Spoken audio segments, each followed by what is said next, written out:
Good morning, distinguished guests, ladies and gentlemen. Welcome to join us at the Laureate Lecture of 2024 Time Prize in Sustainable Development. I'm Angela Liu, your MC for today's event.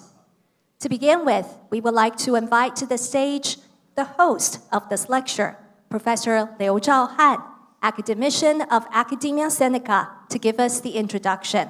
Please welcome Professor Liu.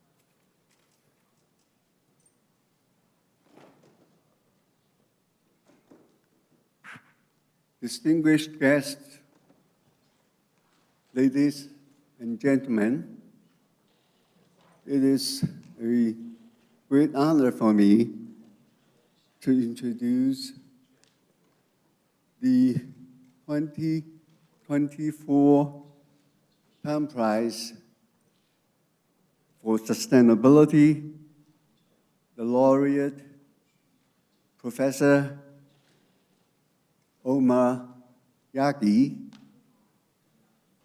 He is the speaker for today.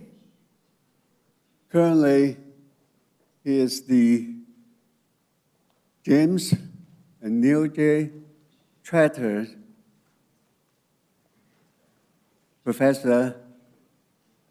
Chair Professor of Chemistry at UC Berkeley. Professor Yaghi established a new field in chemistry, the reticular chemistry. It leads to new ways to make ultraporous metal organic frameworks as well as covalent organic framework.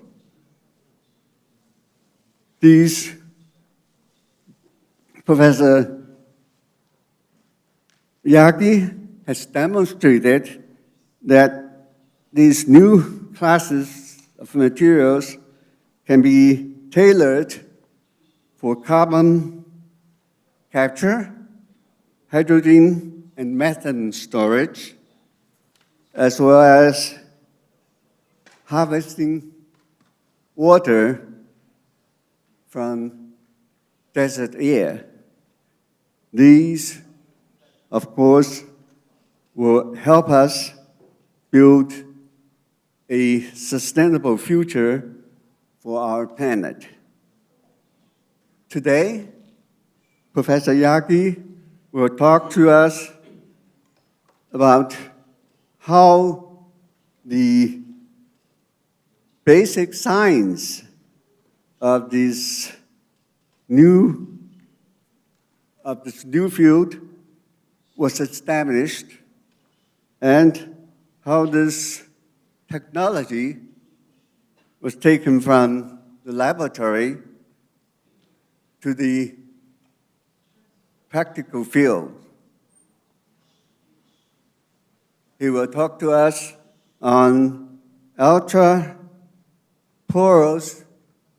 crystals for a sustainable future.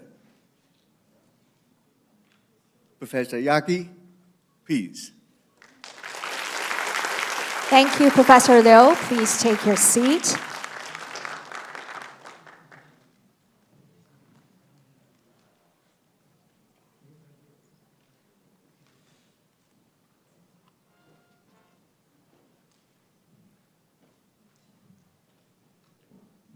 Thank you, Professor Liu, for your kind words and for that great introduction.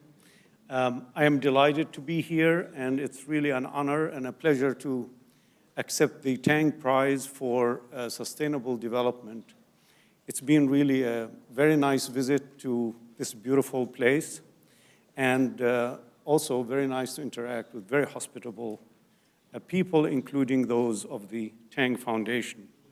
So I would like to share with you some of our work and how we discovered and developed ultra-porous crystals that have turned out to be very important in many aspects pertaining to building a sustainable future. First, I want to just state what the problem that I want to talk about is. And one is that carbon emission is causing havoc in our planet. It's heating our planet, it's acidifying our oceans, and it is causing extreme weather events, both in ocean and on land. These are affecting our lives and our livelihoods, especially in the developing world. I've never heard of heat domes until recently, and we've had many of them in the United States. Every year has been a record heat year in recent times. And this is especially scary for me because I used to have a small place in Malibu, and most of Malibu in that area has burned back in 2018. Almost 2 million acres in California burned that year. So it's a very serious problem, and it's coming closer and closer to where we live, and it's affecting our daily lives. There's another problem. That's the problem of water. This map shows in increasing shades of red the seriousness of the problem. 1/4 of the world will experience water crisis, not just stress, but crisis by the year 2040. Even places like Taiwan, Belgium, England, Midwest of the United States, these are places that we think are highly watered, will be in a water crisis because we're using too much of the underground water or because of the patterns of rain. So never mind the arid parts of the world, it will become even worse than it is today. So you can see a lot of red on this map, and you can see the progression of red spreading from now until 2040. Today, almost 1/3 of the world experiences water stress for most of the year. And by the year 2040, almost 5 billion people will experience water stress, and 1/4 of the people living on our planet will experience the crisis. So this is a serious problem. And closer to home, you can see here, if you go to Las Vegas, you should visit the Hoover Dam. The Hoover Dam is in Arizona, next to the Nevada border. And back when I was a student in 1983, this was the water level. And in 2003, it was here. And 2022 is here. It's very clear that there is a major decline in the level of water in this important dam, which is supposed to supply 16 million people with water. Okay? This is really scary. This is alarming. So this is the end of the bad news for today. Okay? Now I will give you the wonderful news. The nice news is that we know the molecules that are responsible for a sustainable future. These are some of the smallest molecules known in chemistry: hydrogen, methane, carbon dioxide, and water. Because they are small, they're very difficult to control, okay? And if we can control these, For example, hydrogen, if we can store enough hydrogen at room temperature, we would have solved the clean energy problem, okay? Carbon dioxide, if we can extract carbon dioxide from the air selectively or extract it from flue gas of power plants before it reaches the atmosphere, we would have cleaned the air and addressed the climate problem. If we can extract water from air, we could make drinking water. So we know the cause of the problem. And as scientists, the minute we know the cause of a problem and there is a will of society to address the problem, it will be addressed. And that's what I want to show you today.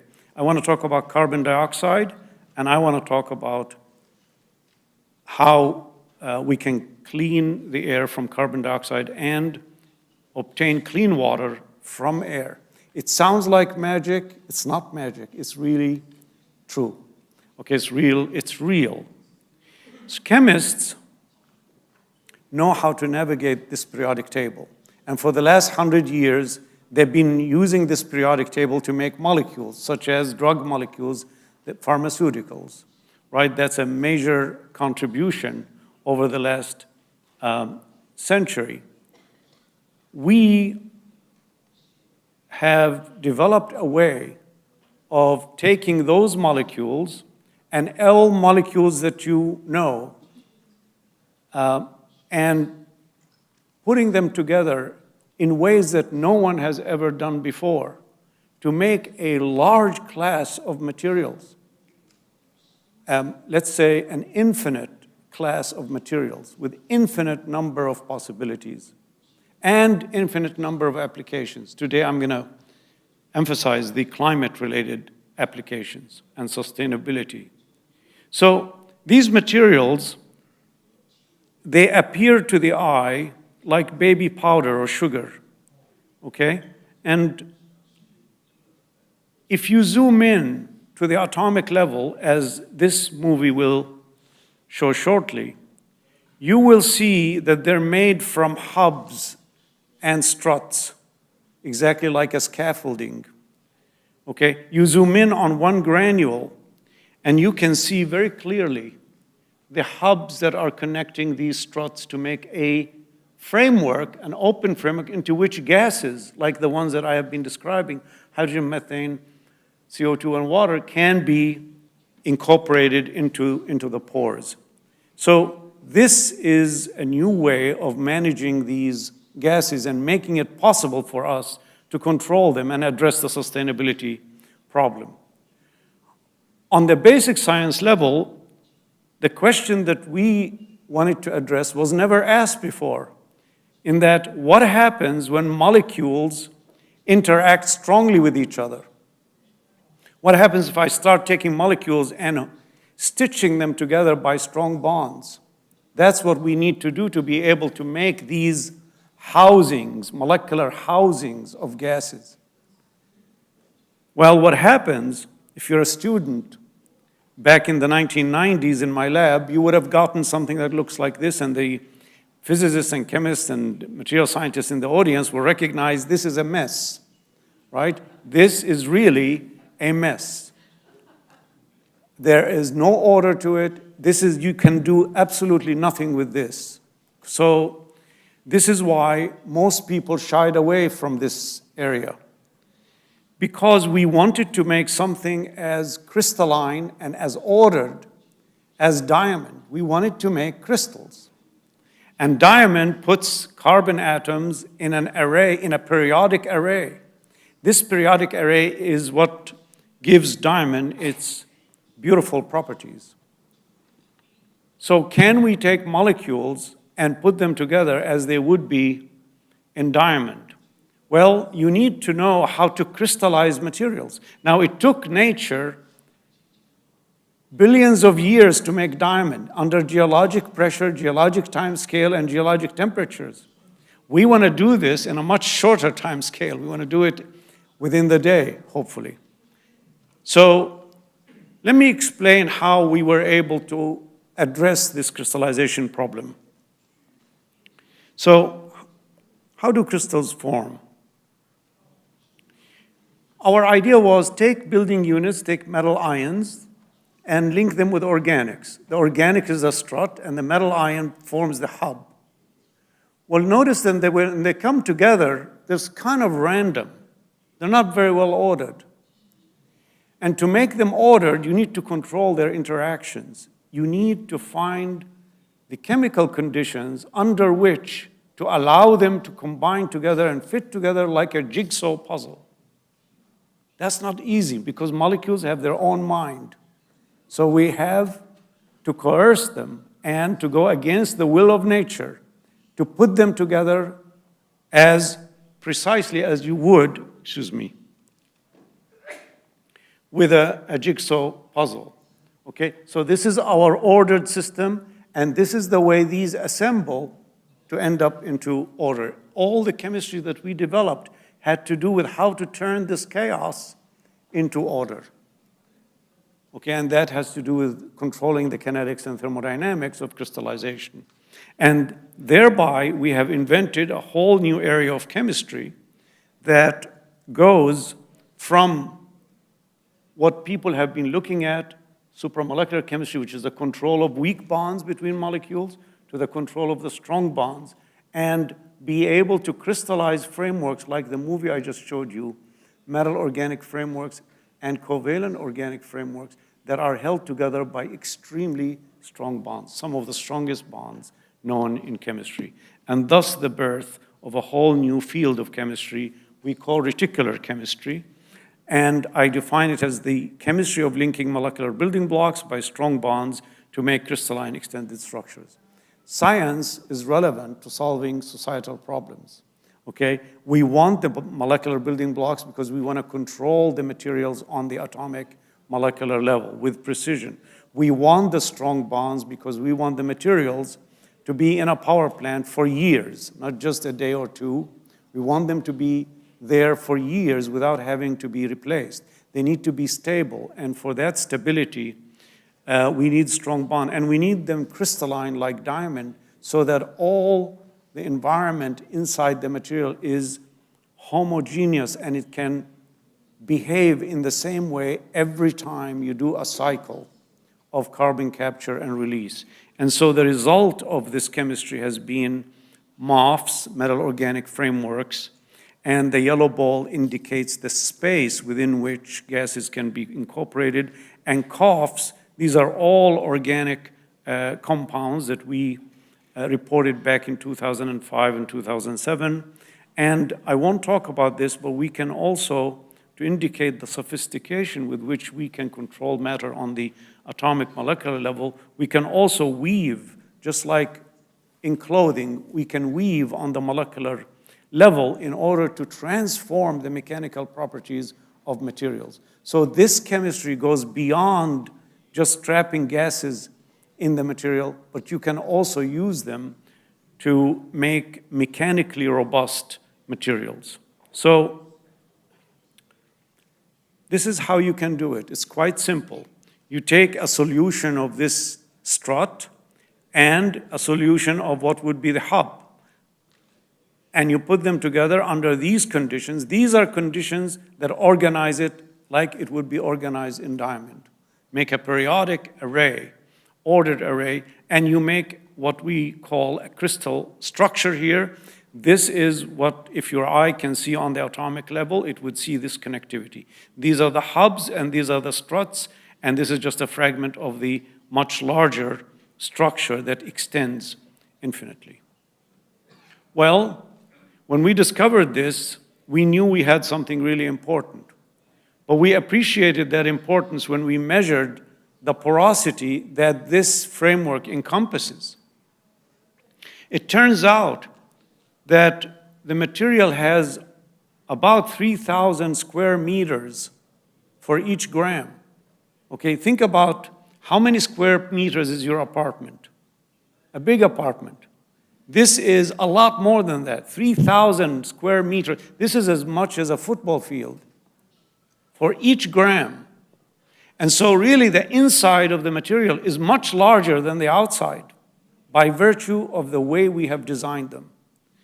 And in fact, when we reported that footage, that surface area, colleagues at BASF, a chemical company that we later developed a collaboration with, revealed that he said that the number was so unbelievably high, I thought it had to be a misprint.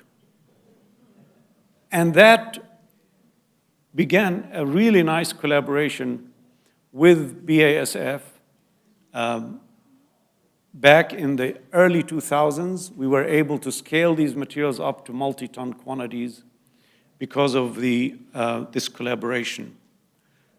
Let's just look deeply into one of these crystals, experimentally. Let's just go zoom in with X-ray diffraction to find out why do they have such a high surface area. Okay, here's one crystal, okay? Looks like diamond, but a cube. Okay, this now is evacuated. There's nothing in the pores of this material. Okay, so 60% of this crystal is open space. Okay, it's just drilled holes and there's nothing in the holes. When we do X-ray diffraction on this, we find the framework is maintained and there's absolutely nothing in the pores. Okay? So that means that the structure is architecturally robust. Okay? It doesn't collapse when it's empty. And that's important for the applications that I will discuss. But we also found when we introduce small amounts of gases into the pore that they sit in very specific places on the hub and on the strut. In fact, everything that you're looking at in a MOF structure is an adsorptive site. It's a site onto which you can store hydrogen and gases like methane, carbon dioxide, and water. That's why they have extremely high surface area, because the accessible surface is every atom that the structure makes up. And so using that thinking, after that finding, we realized, okay, well, you have to increase the size of the linkers and the size and the hubs, and so everything you're looking at in this structure is open, and so you can then increase your surface area, more than double your surface area. Now your footage is 6,400 meters square for each gram. Okay, so again, the accomplishment here is that you can take a sugar cube, which might have a surface area of 1 meter square per gram, and expose its interior by virtue of our design strategy, expose each atom so that it's a surface to make materials now up to 7,000 meter square per gram.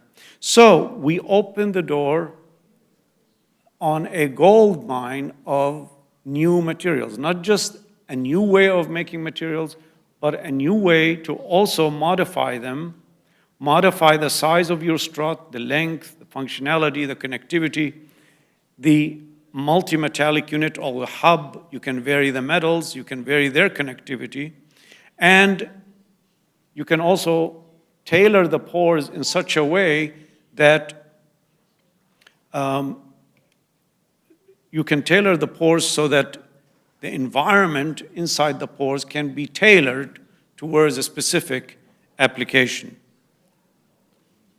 So we have an infinite frontier, almost an infinite number of structures, and hundreds of applications dealing with sustainability, biotechnology, and medicine.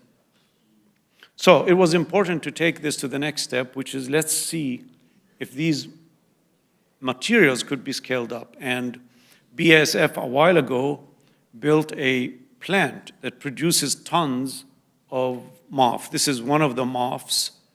You can see that they are, to the naked eye, they appear like an ordinary powder. But if you zoom in on a granule, as I did with that movie, they're full of, each granule is full of billions and billions of holes into which you can stuff small molecules like hydrogen and carbon dioxide. So let's see how we can solve the carbon dioxide problem. This carbon problem is divided into two parts. The first part is, could we trap CO2 from air? Okay? The amount of CO2 in air is almost double what it used to be before the Industrial Revolution. A baby born today will be breathing almost double the amount of CO2 compared to a baby before the Industrial Revolution.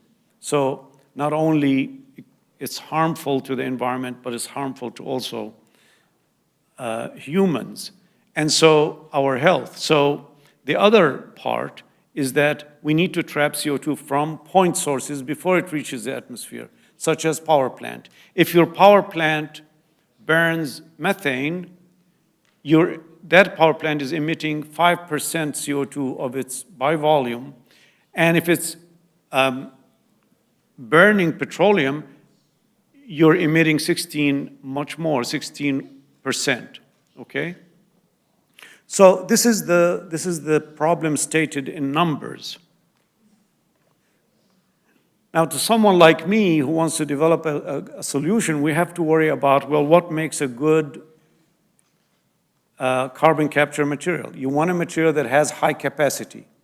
It takes voluminous amounts of CO2 in so that you don't have to do too many cycles. You want something to pluck CO2 out of the air and not take in other things that would occupy space inside the pores.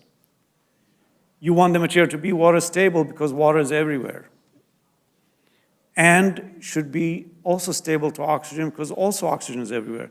It should be cyclable. You need to be able to do hundreds of thousands of cycles without the material breaking apart. Now you can see where the strong bonds and the robustness comes in. And you need to be able to take the CO2 in, and when the pores are filled, you want to take it out either by heating or by vacuum, but you don't want to spend too much energy doing that. So you need to have lower regeneration temperature, and it needs to be scalable. You need to be able to make it in multi-ton quantities. These are very important requirements, and it's a tall order for a chemist, material scientist, or engineer to achieve. That's why today, there are, among all the materials that have been investigated for carbon capture, there isn't a material that satisfies all those requirements. And so we are behind in carbon capture. But what I want to show you today is some early evidence using MOFs and COFs that completely change the equation because of the robustness of these structures and the way they handle carbon dioxide. So, without going into the technical details, the real experiment that indicates whether you have a good material or not is this one. You put your MOF in a tube and you expose it to air. Here's the air at 420 ppm, okay? And then you look at on the other side. If the other side doesn't have CO2, then your material is great at capturing CO2. Very simple. That's what you want to do. You want to scrub the air from CO2, or this could be flue gas from a power plant. You want to scrub it. And so here's a MOF that we made. It's an amazing MOF, okay? It's made from zirconium hubs linked by a simple organic linker, and it's decorated, as you see here, these green units. The pores are replete with these units, which are amines, okay? In this case, glycine. This amine is placed there intentionally, and it would be the molecule that will extract specifically CO2 from air, because CO2 reacts with this amine. Okay, and because the structure has open pores, the CO2 can go into the pore and attach itself to the amine, and thereby you've scrubbed the air. We also found that, in fact, you don't need to avoid water. In fact, water, for chemists here, shifts the equilibrium towards bicarbonate and carbamic acid. And if you don't have water, you will have carbamate, and carbamate require 2 amines for each CO2. 2 amines capture 1 CO2. But in the presence of water, 1 amine captures 1 CO2. So this was a very fortunate discovery. Okay, so here's the experiment. Our tube is exposed, a tube of MOF is exposed to 400 ppm of CO2, and as soon as it hits the material, the amount of CO2 coming out goes down to 0. It captures the CO2, absolutely beautiful. There's nothing like it. And in the presence of a humidity, it stays in the pore until the pores are completely saturated and then breaks through on the other side. The capacity is about 1.2 millimole per gram. For a commercializable material, you need at least 1 millimole of CO2 per gram. We are over that. And you need the material to cycle 100,000 cycles. Regardless of the cost of the material, if it can cycle 100,000 cycles, and it has a capacity of 1 millimole per gram, it's commercializable. Okay, so what did we do next? We started scaling the material to kilogram quantities, and we started cycling. We cycled 10 cycles, beautiful results, no change in the behavior of the material. 100 cycles, 200 cycles, 300 cycles, we were very happy about the performance. But at 500 cycles, the material decomposed, broke apart, because it's not stable in base. It's not stable in those amines. It's stable in water and acids, but not in those amines. So I'll show you how we solve that problem shortly. But before I go away from this, I want to say that in terms of capturing carbon dioxide, not from air, but from power plants and cement, in this case cement, that problem is already commercialized. So CO2 from cement plants has been commercialized with a MOF that was made in Calgary by my colleague George Shimizu. The capacity is 2 to 4 millimole carbon dioxide per gram, and it's been cycled as of 2021, 450,000 cycles. This is a big development. It's a blockbuster application, and it's now deployed in several cement plants in Canada, trapping CO2 before it reaches the atmosphere.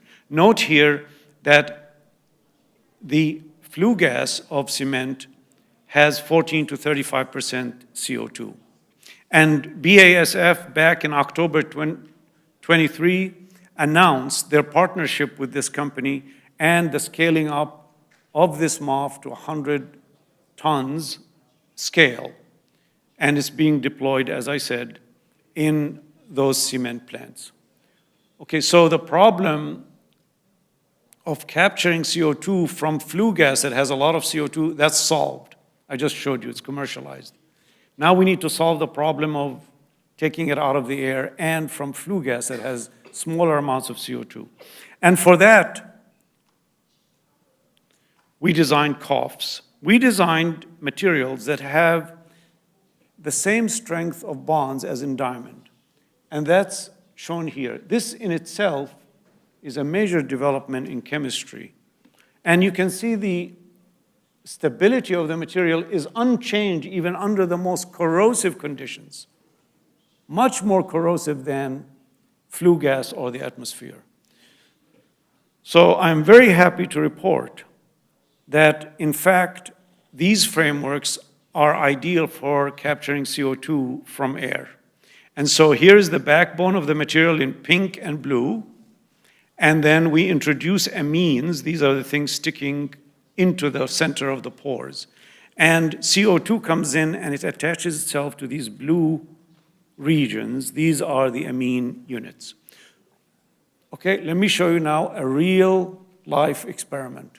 Okay, this experiment takes a tube of this COF, which is a powder, and exposes this to air in Berkeley, okay, where I work. Here's the CO2 concentration in Berkeley air. Okay, it varies slightly, but it hovers around 420, 430 ppm. This is the relative humidity in Berkeley during the days of the experiment. And this is the CO2 uptake. The beautiful thing about this is that the CO2 uptake scales with the humidity. When you have higher humidity, you take up more CO2. Remember, because of the equilibrium, it's shifted to those 1-to-1 ratio of CO2 to amine. And the material does not decline in its behavior. When you look at this point versus a point equivalent to it over here, it's exactly the same uptake. So this material has gone through 100 cycles with absolutely leaving no imprint on the material. The carbon dioxide problem, DAC, direct air capture, is solved. Okay? The capacity is 1.5 millimole of CO2 per gram, above and beyond. So the scientific challenge that has been long-standing of capturing CO2 from air is solved.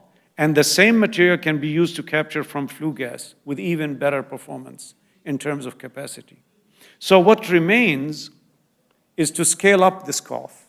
It shouldn't be impossible because coughs are made from very similar components to polymers. They're all organic, okay? And organic chemists never failed to scale up a material that they want. That's a very mature field. So once we scale this up to ton quantities, you don't even need to design the device that this material will go into. These devices already exist, but they have inferior materials. So all you do is you replace those materials with these new materials. Okay, so it should take us at least another, I would say, 6 months to a year before we get to this ton quantity of coughs.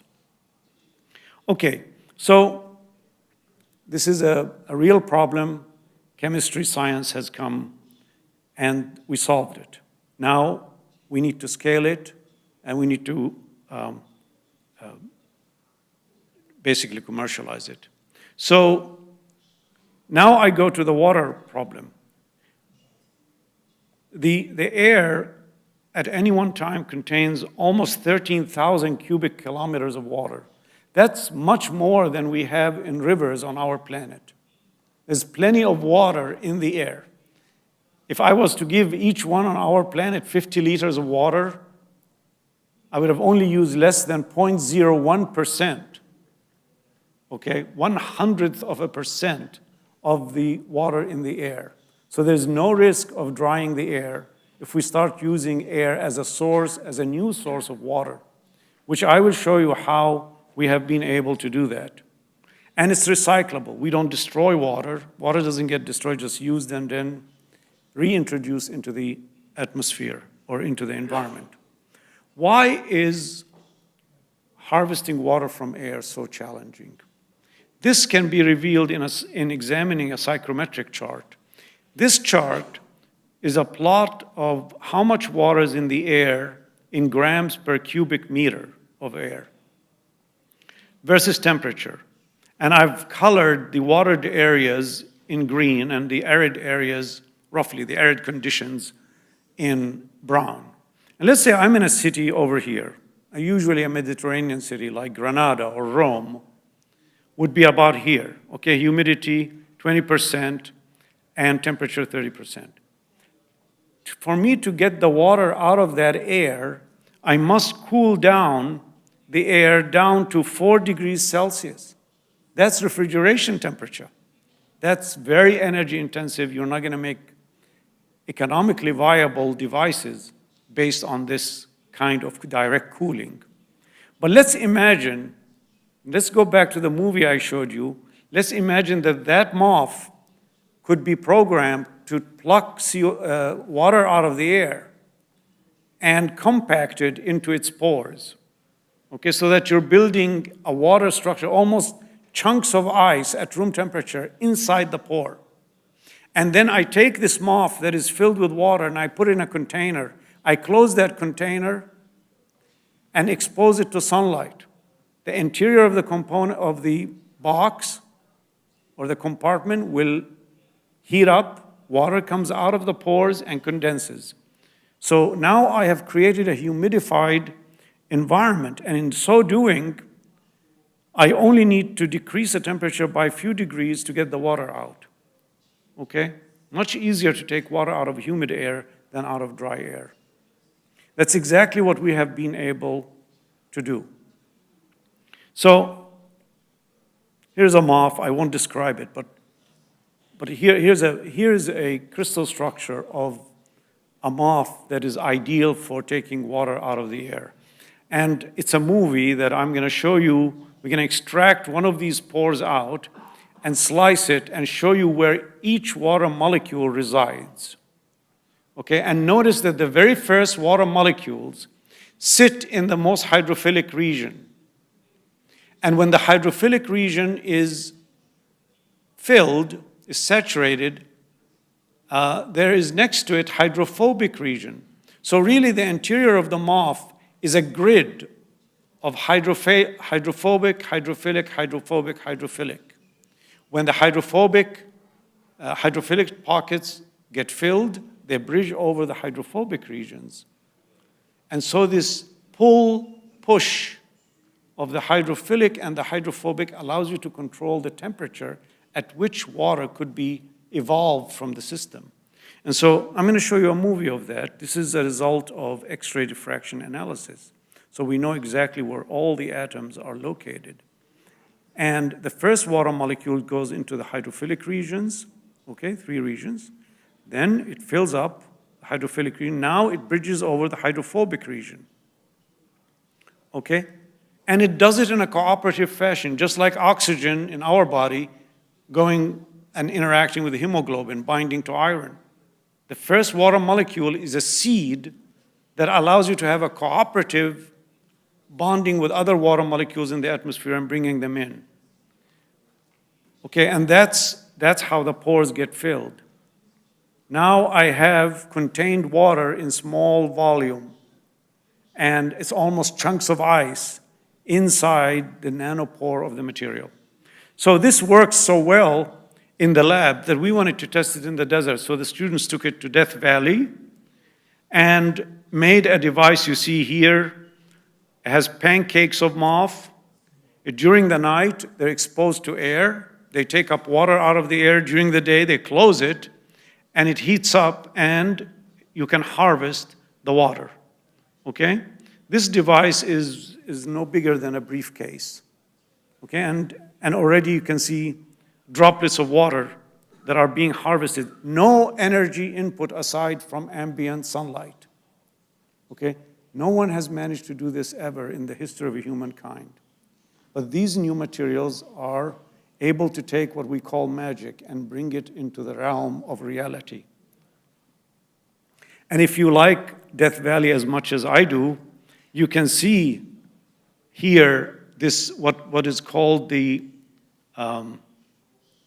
if you have a chance to go there, you would love the view from Dante's view, and that's where the students put the device. You can see this is Dante's view of Death Valley. Very beautiful, very courageous students. I truly admire their initiative and their hard work. So the water is Action. Cheers. the water is ultra pure. It's the cleanest water you'll ever have, okay? Because the MOF itself is a filter. It's a molecular filter. We tested the water for any contaminations dealing with organics or metals, none whatsoever. That's why the student drank it. And it's not that delicious because distilled water. For you to drink it, you need to mineralize it, make it more tasty. But here's the next level prototype. Now, we electrify the system so that we can make more water. So in this device is equipped with 200 grams of MOF, and it gives you 5 liters of water per day. And it works on the same principle I just described. Air goes in, water goes into the MOF, you heat up the MOF, water comes out, it condenses. There are puddles of water at the bottom. And then you can collect it and drink it. This device is no larger than a small microwave oven. And it could fit in your kitchen with the other appliance, with your coffee maker, okay? And it gives you 5 liters of water every day for at least 6-7 years without having to replace the MOF or anything else.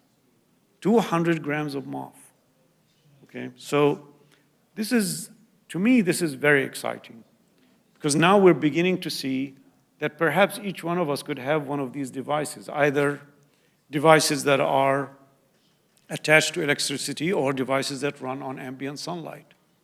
Okay, if you want more water, you just use more MOF. Okay, if you use 2 kilograms of MOF, you can make a system like this, which is as large as a small refrigerator, and it delivers 22 liters a day, every day for 6 to 7 years. And then, if you're a chemist like me and know how to manipulate materials on the atomic molecular level, if you insert 2 carbon atoms almost surgically into the strut, then you could take up even 50% more water without changing anything else about the material. Okay, so that's exactly what we did. We used this straw, slightly longer, and you can take up 50% more water. Cyclable. That means that in a device that deploys this material versus the old material, 50% more people could have water. Or you could have 50% more water to garden, to do your gardening. This is the latest device, which we've done in collaboration with GE. This delivers 120 liters per day. This is less than 2 kilograms of MOF, okay? So, what about, okay, how much energy? These are all electrified. How much energy is this gonna cost us? As of today, the thing that is costing you energy is the blower, the controls, and the pump in the system. That is 0.2 kilowatt hour per liter. A kilowatt hour, if you are in Arizona or Arkansas, is cheap, $9. In California, it's 9 cents. California, 19 cents. But that gives you an idea of how much energy per liter of water you're using. This is 0.5 kilowatt hour per liter. Let me make it simple for you. If you have 1 ton of MOF with no energy input, you're going to deliver 3,000 liters of water per day, every day for 7 years without having to replace, or maintain the MOF at 1 cent per liter. Okay? If you have 1 ton of MOF in an electrified system, you're going to deliver 60,000 liters of water per day at less than 2 cents per liter. Okay? So, and recently I discovered that we have a way of harnessing all the heat of the system and reuse it. And in fact, this 2 cent goes down even further per liter. Okay, so that's all from the energetics of the system. That's how much the system will cost you in delivering per liter of water.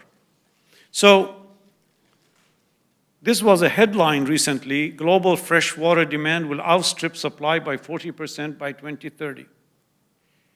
What I want to emphasize here, this is not a problem just for my country, my native country, Jordan, which is an arid area, or Mediterranean region. This is a problem that is all over the world. Every region of the world will experience demand of water and will experience stress.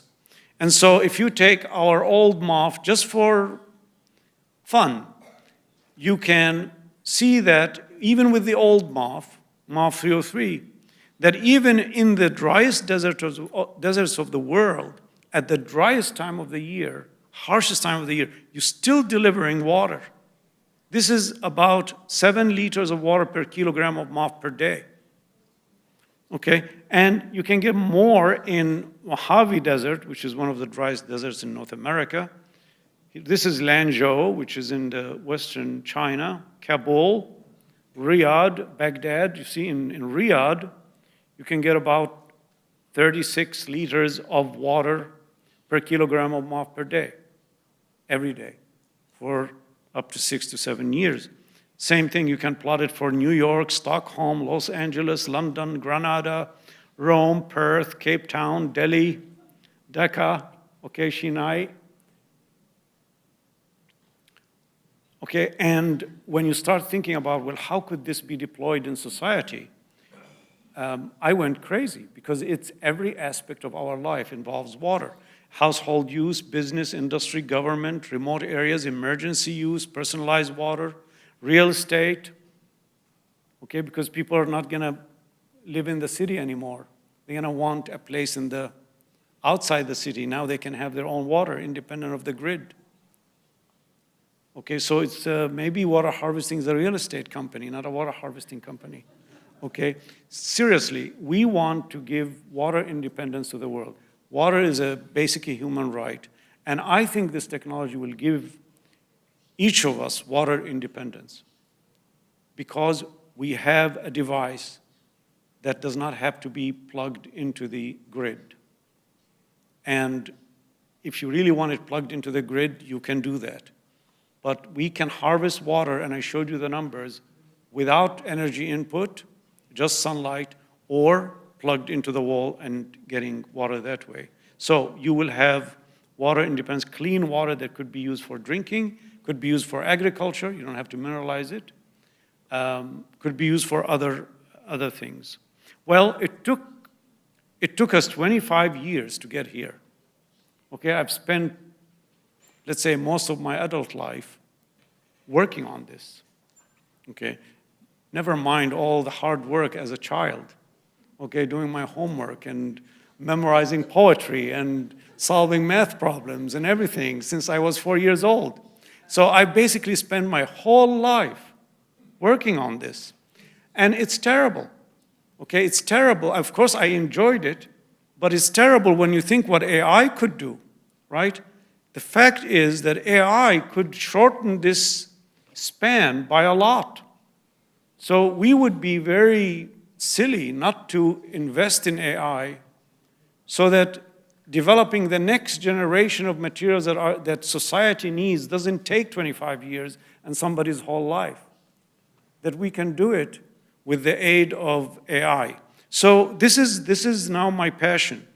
We are trying to develop the digital discovery cycle. And I really give a lot of credit for my colleague who's here today, Professor Jennifer Shays, who's the dean of a new college in UC Berkeley, dealing with data science and AI, for introducing me to AI and for compelling me to start thinking about AI. And once we started collaborating, then I was hooked. And we want to develop together, we want to develop the digital discovery cycle. And we didn't wait at all. And like I said last night in my acceptance speech, you don't have to wait for the ideal conditions. Just do the experiment, start working. And that's what we did. We designed what we call the digital discovery cycle, and we are already using this cycle, deploying robotics, image recognition, building data sets, and modifying machine learning algorithms so that they're chemistry intelligent to make new materials. And here are the results. Here is a field, a subfield of MOFs that we invented. I didn't talk about it in 2006. And it's a well-farmed area. Many people have worked on this. It's not possible to make new materials, you would think, because many people work in this and it's all the new stuff has already been done. But we wanted to take on this challenge and see whether AI could lead us to making new materials, even in this highly farmed area. Well, the results are here. In the black is the line. This is the machine learning algorithm results, is the line that humans, my students, can do. And the blue is what AI can do. Okay, so it does better. It does a little bit better. And a little bit better in chemistry is great, right? That means that instead of discovering one material every 5 years, I'm discovering a material every week or every month. And that material could solve the next societal problem. So here are the materials that, using that cycle, we were able to make. Many of them I would look at and say, well, all right, that's obvious. But some of them are not obvious, even to an expert, that they could be made. And these are the ones that are appearing in this kind of cycle. Okay. We started a little bit late, so I need 1 more minute. Okay, 1 more minute. I want to finish up to show you something that is even easier than the generative AI cycle that I just showed you, and that is using LLMs like ChatGPT to simplify what we're doing in the lab and speed it up. And that's the work of, really led by Zach Zhang, who's one of our students. And here, Zach and others in the lab have used ChatGPT to do text mining. Okay, so just by simple prompt conversational language, just like when you Google something, you put that into ChatGPT and you can start mining the literature for various things. You can even mine images. They even designed a ChatGPT supervisor so that instead of me going to the lab and saying, well, you should try this and you should try that, this might work and that might not work, they get ChatGPT to guide them to how to make materials and how to characterize them. Even molecular editing for water sorption or for water harvesting, they even designed a research group, everything that a new student, a researcher needs to go from the beginning of making material to applying it and getting the properties that they want could be done with ChatGPT. So, because of the time limit, I just want to say that it is possible for us. We showed that you can take 250 papers and get ChatGPT to tabulate all the experimental conditions appearing in those papers with greater than 90% accuracy. And some of the inaccuracy came from misstatements in those papers. Okay, and so now, with the research group, for example, I told you it takes a long time to make a cough or a moth. It took us 25 years to develop the chemistry. Well, here is a compound that we thought would be very important for water harvesting from air. And the students, instead of spending 3 years making this compound, using ChatGPT, they were able to do this in 2 weeks. Okay, they started off here with nothing. And then by experiment 84, they were already getting crystalline material and the material that they were targeting. So 3 years to 2 weeks is not bad. Okay, we can use the rest of the time to do other things, other great things. Okay, so because of the time limitation, I'm going to end there and conclude and say that reticular chemistry creates materials with precision, and that AI is helping us we already have good devices, good materials for carbon capture, but we're going to need even better, right? We have the best materials for water harvesting and CO2 capture today, but we're going to need even better in the future. And so AI will help us get there. And this is an important aspect for humanity, is that many of us, like myself, science changed our life for the better. So how many of us out there have no opportunity because they can't plug into science? So AI for reticular chemistry allows this bar to be lower, entry bar to be lower, so that everybody can plug in. And everybody can begin the process of developing their mind or developing materials for various applications to solve problems in their own locale. I want to also acknowledge these students whom I may not have acknowledged during my presentation, acknowledge the funding agencies, and I want to thank you very much for choosing me for the prize, and it's been a pleasure to be here and an honor for me. Thank you very much. Thank you very much to Professor Yagi. Thank you. Please take your seat.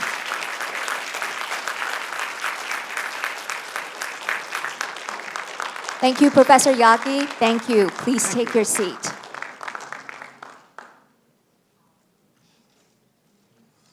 And now we would like to invite back to the stage Professor Liu to give us the conclusion.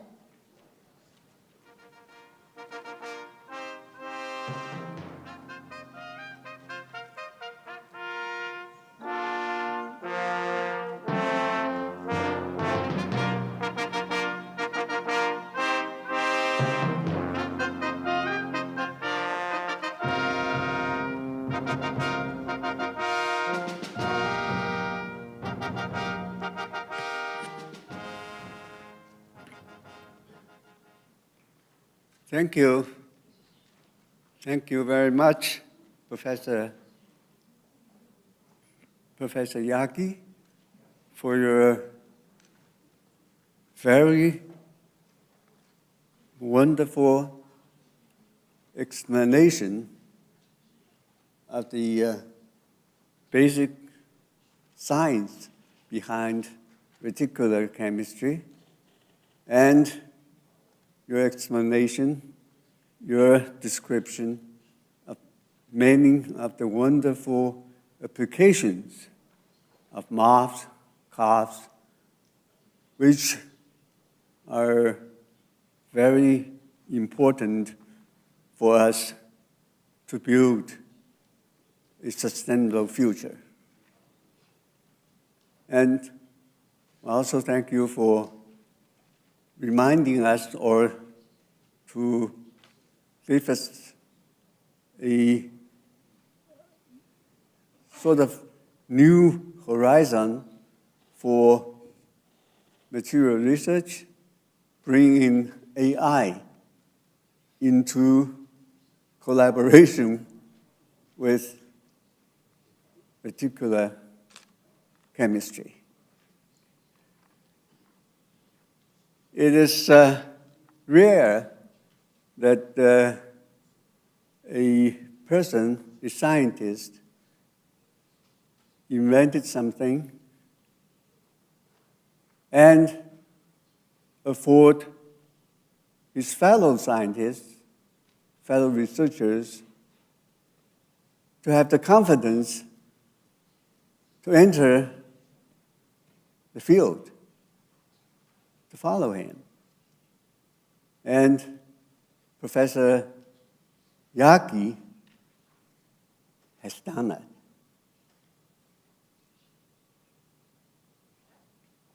As far as I know, as of today, hundreds or even thousands of researchers have followed Professor Yagi's step, getting into reticular chemistry, making thousands,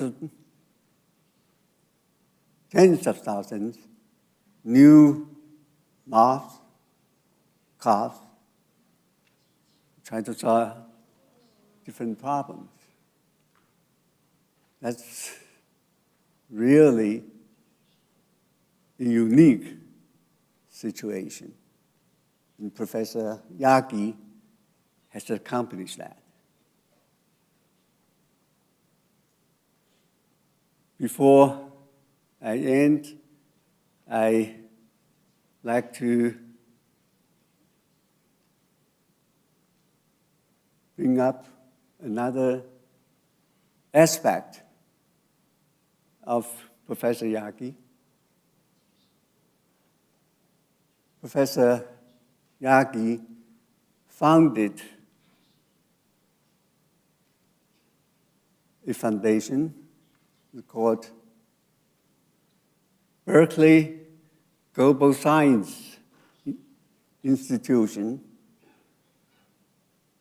in which he designed, he developed unique mentoring programs for hundreds of young researchers in countries in the global south to start their own research careers and to do the research in their own country, including Jordan. Scientists, young scientists from Jordan, where Professor Yagi was born.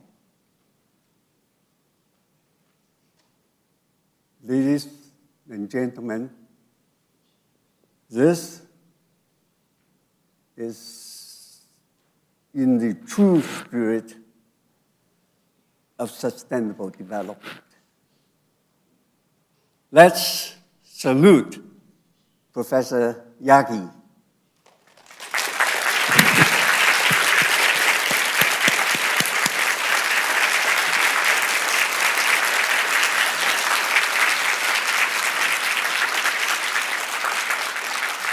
Thank you very much to Professor Liu for the conclusion. Thank you. Ladies and gentlemen, this concludes the Laureate Lecture for Sustainable Development. Our laureate, Professor Yagi, has to leave now for the press conference. Let's give him another warm round of applause. Thank you so much for your wonderful lecture today.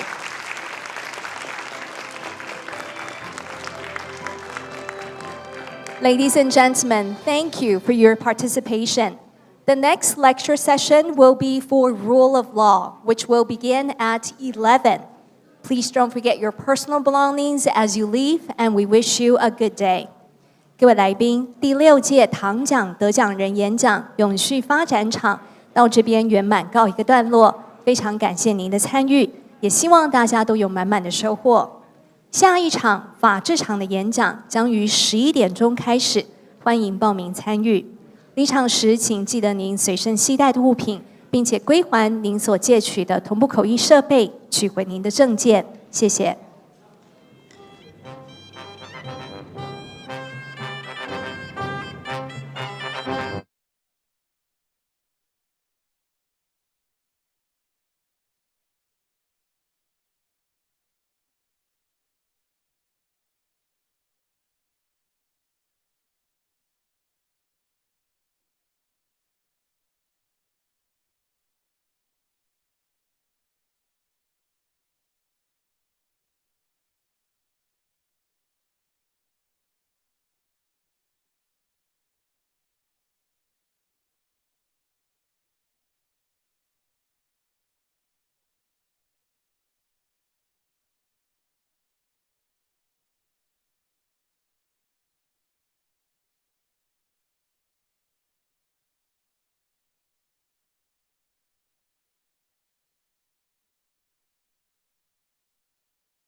Good morning, distinguished guests, ladies and gentlemen. Welcome to join us at the Laureate Lecture of 2024 Tom Prize in Rule of Law. I'm Angela Liu, your MC for today's event.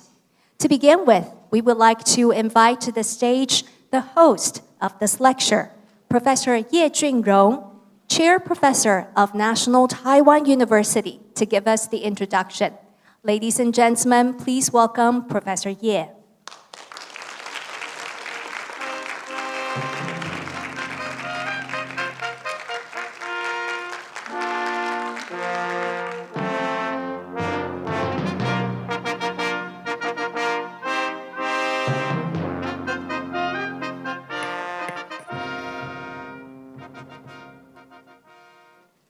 Professor Mary Robinson, distinguished guests, ladies and gentlemen, it is our greatest pleasure to have Professor Mary Robinson, the 2024 Tang Prize Laureate in Rule of Law with us today, to share her remarkable insights on the evolving path of the rule of law through the lens of a remarkable experience in safeguarding human rights and promoting global justice. The 2024 Tang Prize in Rule of Law appreciated Professor Robinson's invaluable contribution to the rule of law, as shown in her powerful advocacy on behalf of the most marginalized in different spheres, including gender equality, human rights, poverty alleviation, climate justice, and many more. Professor Robinson's contributions are unique by nature. For decades, she innovatively combined her legal acumen with practical values and facilitated the various positions she has served to bring rights and justice to real practice. And her works on the above-mentioned issues have come across the boundary of legal and political realms and range from domestic and regional to international levels. Professor Robinson is a strong believer in the function of law as instrument to bring real changes. This is particularly important as our world today is facing unprecedented challenges that require legal wisdom more than ever before. While some parts of the world are still recovering from the impact of the pandemic, the threat of the climate change and environmental problems are right in front of the door. Our technology is developing in full speed, but at the same time, the regulatory mechanism and human rights protection standard may not be ready to deal with the risk. This whole picture seems to get worse when we turn to the armed conflicts. There seems to be intensifying rather than coming to an end. It becomes grand questions for all of us whether the rule of law remains relevant. And if yes, how is it relevant? In fact, we must admit that the evolving path of the rule of law in both essence and structure has raised some concern recently. We have witnessed the trend of democratic backsliding and the rise of authoritarian rules in some states that are slowly changing the landscape. We also realize that the ability to shape legal discourse does not only lie in the hands of state actors, but also in the hands of non-state ones. With the present, that is getting stronger.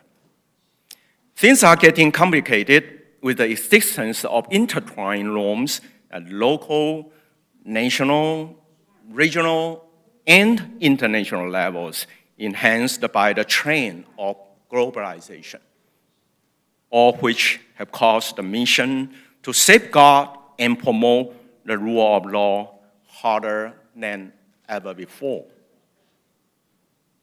Facing so many challenges, now may be the perfect timing for us to revisit the concept of rule of law and to remap the role of each actor involved in the evolving process.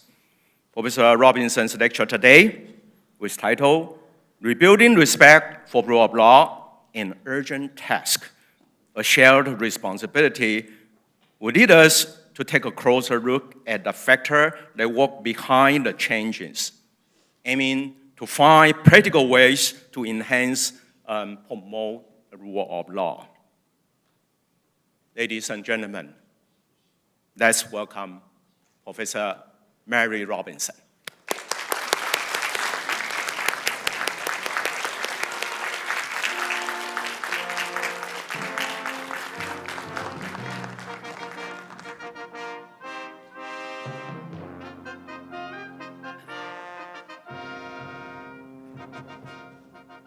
Thank you. That's lovely. That's perfect.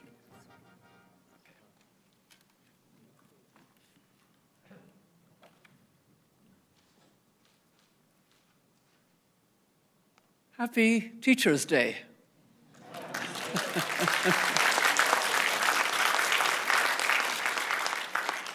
It's a great pleasure to be here with all of you and a distinct honor to receive the 2024 Tang Prize in Rule of Law. I'm grateful to the Tang Prize Foundation and Selection Committee for this recognition, and I warmly congratulate my fellow awardees being honored this year. As I said at the ceremony yesterday, when I learned of receiving the 2024 Tang Prize, it was a delight to know that I was joining a group of distinguished previous recipients who've done so much to advance human rights and respect for the rule of law in their own countries and around the world. Allow me to briefly acknowledge each of them, starting with the first two Rule of Law Prize winners, my good friends, Judge Albie Sachs of South Africa and Louise Arbour of Canada. They have both been personal inspirations to me over the years and examples for so many, not only in their home countries as judges and advocates, but as leaders on the global stage. During my time as UN High Commissioner for Human Rights, I stressed the vital role of civil society organizations in all regions that play in holding governments to account for shortcomings in implementing their own human rights commitments.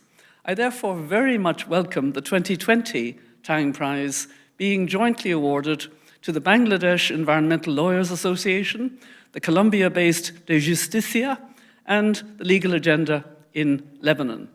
These three organizations have each made distinct contributions by advocating for the most marginalized and demanding justice for communities harmed by climate change and other forms of environmental damage.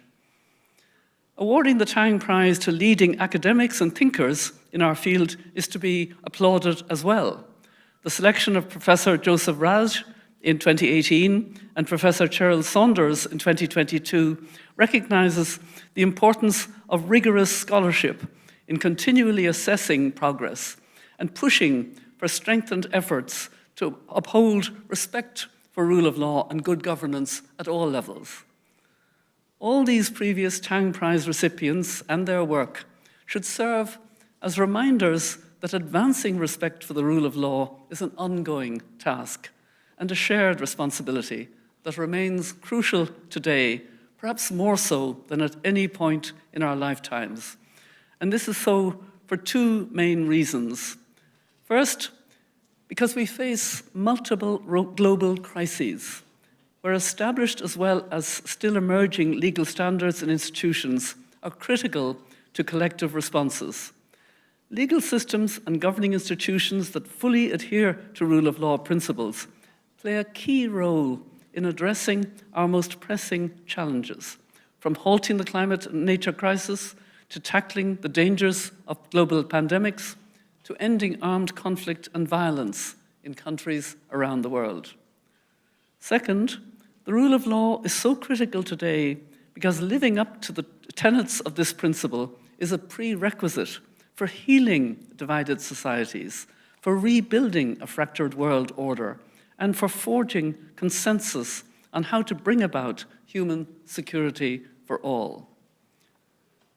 The tragic reality is that despite its vital importance, over recent decades, the rule of law itself has been increasingly questioned and threatened.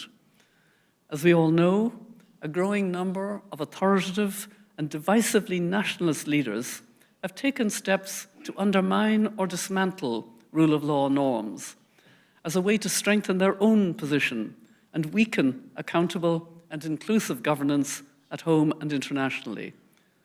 The authority of law and the shared ideal of rule of law as a foundation to protect against arbitrary use of government power continues to be severely eroded with devastating consequences.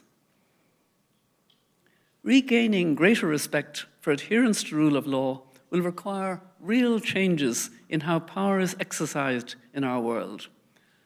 We also need to be clear on what exactly we mean by rule of law. The World Justice Project's definition resonates with me and is consistent with most major legal traditions. It speaks of rule of law as a durable system of laws, institutions, norms, and community commitment that delivers 4 universal principles. Accountability, the understanding that governments and private actors are accountable under the law. Just law, the idea that laws are clear, publicized, stable, and applied evenly, ensuring protection of human rights as well as property, contract, and procedural rights. Open government, meaning that processes by which laws are adopted, administered, adjudicated, and enforced are acceptable, fair, and efficient. And finally, accessible and impartial justice, affirming the importance of laws being implemented in a timely manner by competent, ethical, and independent representatives who have adequate resources and reflect the communities they serve. The World Justice Project's most recent Rule of Law Index points out that as of 2023, over 6 billion people live in a country where rule of law had weakened over the previous year. As the report, which covers the large majority of nations, makes clear, these declines in the functioning of national justice systems continue to be a disturbing global trend, with more countries struggling to provide timely, affordable, and accessible justice for their people.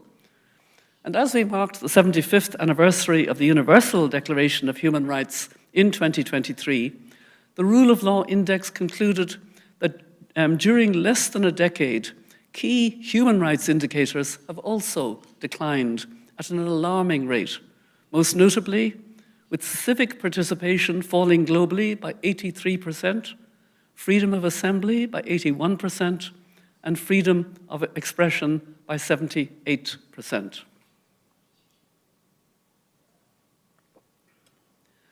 These are deeply worrying findings and part of a longer trajectory that has still not been adequately addressed by governments and world leaders. We should note that a handful of countries in different regions have managed to defy the so-called global rule of law recession by pushing back against, and in some cases reversing, authoritarian trends. These examples should be celebrated and studied, but many more countries have moved in the opposite direction for some time, with limited signs that the improvements are on the horizon. We must therefore ask the question I referred to in my acceptance speech yesterday. What has brought us to this point, when the foundational principle of rule of law, seen for so long as being at the core of global efforts to advance human rights and sustainable development, has been so undermined and threatened? What lessons must be learned from past and present actions that by design or unintended consequences have resulted in a weakening of respect for rule of law practices both nationally and globally? And last but not least, what can leaders do individually and collectively to move the world in a new and more hopeful direction, in which rule of law is once again viewed as a core element of accountable governance systems dedicated to achieving a peaceful, just, and sustainable planet for all. And equally important, what can all of us as citizens do to hold our leaders accountable and stand up for the good governance and respect for rule of law at home and around the world?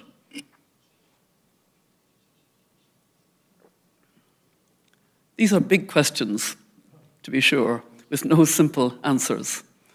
I'd like to use my remarks today to offer some possible responses to these challenges, primarily through the lens of my own experiences as someone who's been dedicated to promoting human rights and the rule of law, first in my own country of Ireland, then as an international civil servant, and now as a private citizen, advocate and contributor to wider global movements working for climate justice, for gender equity, sustainable development, and dignity and rights for all people everywhere.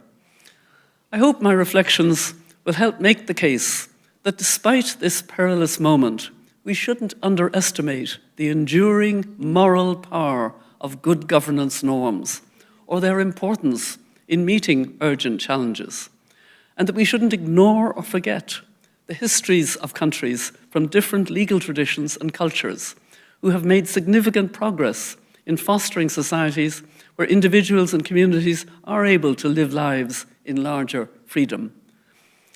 Our common task now is to rebuild respect for rule of law at home and abroad, and embrace a real sense of shared responsibility for achieving a more hopeful world for current and future generations. So to begin, let me take you back to my roots in County Mayo in the west of Ireland in the ancient province of Connaught. I still recall my sense of excitement as a young lawyer in being able to invoke European community law before an Irish court to challenge discrimination against women in the workplace. In those days, I saw the potential of law to help achieve social change, and I felt strongly that it was in Ireland's interests to become part of an expanding European community of states.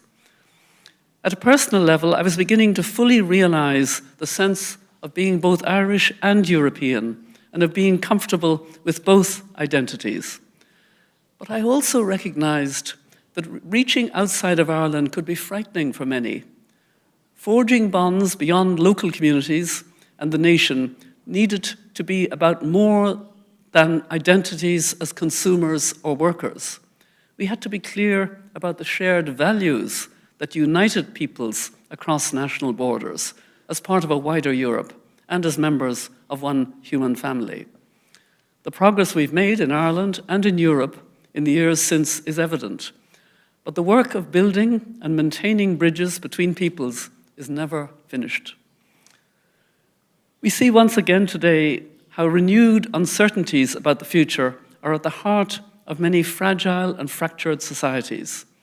Our rapidly changing world is marked by technological revolutions as well as a climate and nature crisis. We've built a global media ecosystem and developed emerging technologies such as artificial intelligence that offer great promise, but irresponsible actors have profited from lack of government oversight and have too often used new tools to promote misinformation and disinformation, helping fuel domestic extremism and polarization. At the same time, decades of uneven economic and social development, alongside persistent poverty and conflicts, as well as significant political shifts among nations, have all combined to leave far too many people angry, confused, and isolated, feeling left out and left behind and unheard by those with power.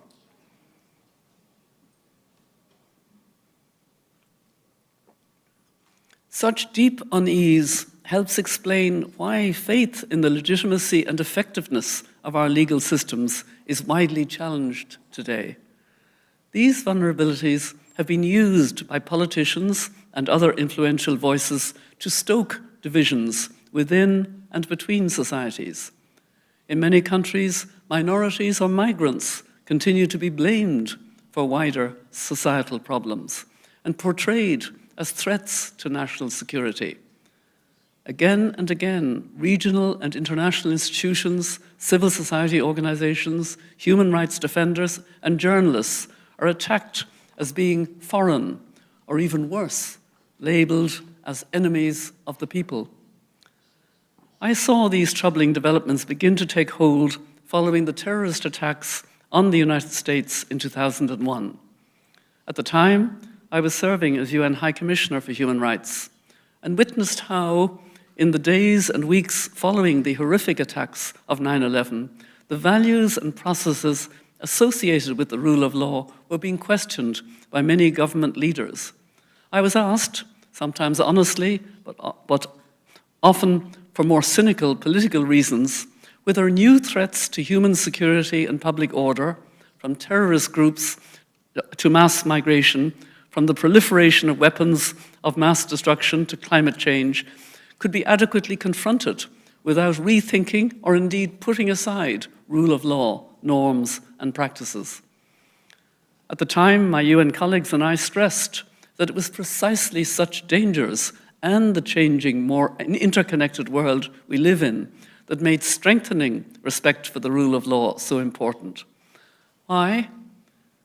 Because without the rule of law, government officials weren't bound by any agreed standards of conduct. Without the rule of law, the dignity and equality of all people wouldn't be affirmed, and their ability to seek redress for grievances and fulfillment of societal commitments would be limited. Without the rule of law, there was no way to ensure meaningful participation by people in formulating and enacting the norms and standards which organize society. Sadly, despite such arguments and concerted efforts by many to guard against backsliding, we all know what happened next. First, in May 2002, the United States government decided to withdraw from any legal obligation to the Rome Statute, establishing the International Criminal Court. This act of unsigning was an unprecedented step and raised the possibility of other countries taking similar actions in the future. It signaled that the country, which had played such a central leadership role in the development of institutions and to maintain peace and security following the Second World War, was now moving in a different direction, on a path that threatened to weaken the entire international legal order. This disturbing evolution continued in the decision by the United States and its allies to invade Iraq in 2003. That war, taken without the authorization of the UN Security Council, was a further blow to the international system's legitimacy. At the time, I stressed that a war in Iraq without proper UN authorization would only serve to reinforce the skepticism of those who viewed international law as commitments that were routinely ignored by governments or selectively implemented to benefit the strong at the exclusion of the weak. In the years since, the lack of any real accountability for those decisions has severely undermined faith in the international rules-based order. Now, more than 2 decades later, the situation is even more precarious. The view that governments will ultimately only rule by power and in their own interest, rather than by law and in accordance with international standards, has taken on additional force. We've seen this play out strikingly in the unwarranted actions of the Russian government and its brutal 2022 invasion of Ukraine. In response, Western nations mobilized global norms, rules, and institutions to push back against this aggression. But the conflict continues to grind on with immense losses on both sides, even as international efforts to support Ukraine and its vision for a diplomatic solution remain in the balance. Well, one aspect of the ongoing conflict in Ukraine has been largely overlooked by the international community, and that concerns crimes against the environment. For the past 2 years, I've served alongside an esteemed group of international experts led by former Swedish Foreign Minister Margot Wallström, as well as activist Greta Thunberg, on a high-level working group on the environmental consequences of the war in Ukraine. This group was established by President Zelensky to document environmental crimes, seek legal accountability, and plan for a green recovery. It has been a sobering journey, including 2 separate visits by train to Kyiv last year, where we learned of the scale of environmental harms, ranging from the contamination of 1/3 of Ukraine's territory with landmines and unexploded ordnance, to the pollution of soils, waterways, and forests from shelling, fires, and floods. The most egregious example was the destruction of the Kathovka Dam in June 2023, presumed to be an intentional act by occupying Russian forces, which flooded villages and farmlands across a wide area. The impacts go well beyond Ukraine. One study equates the greenhouse gas emissions from 12 months of the conflict as being equivalent to the emissions of a country the size of Belgium.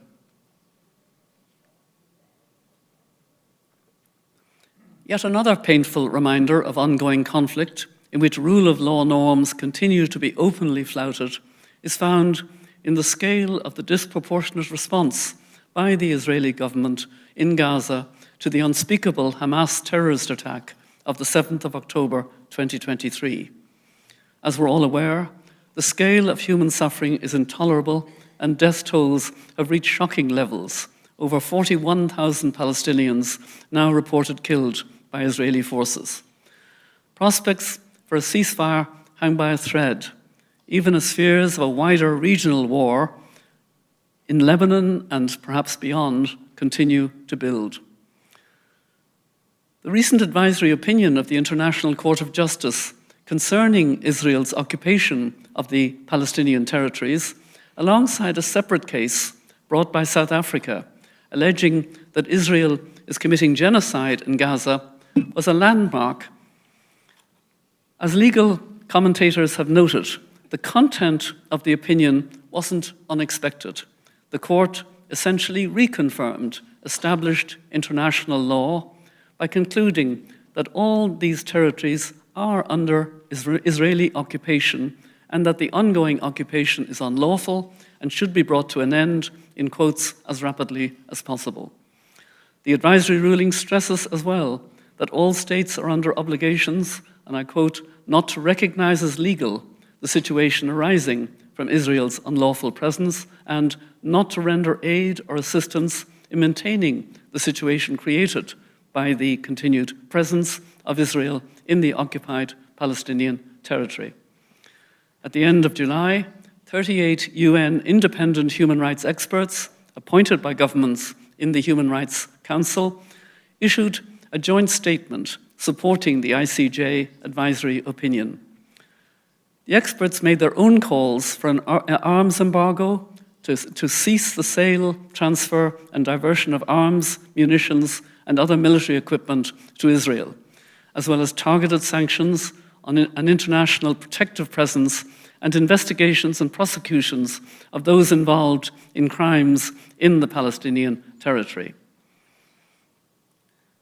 We cannot become numb to such unacceptable injustice and turn away from all those in Israel and Palestine yearning for peace.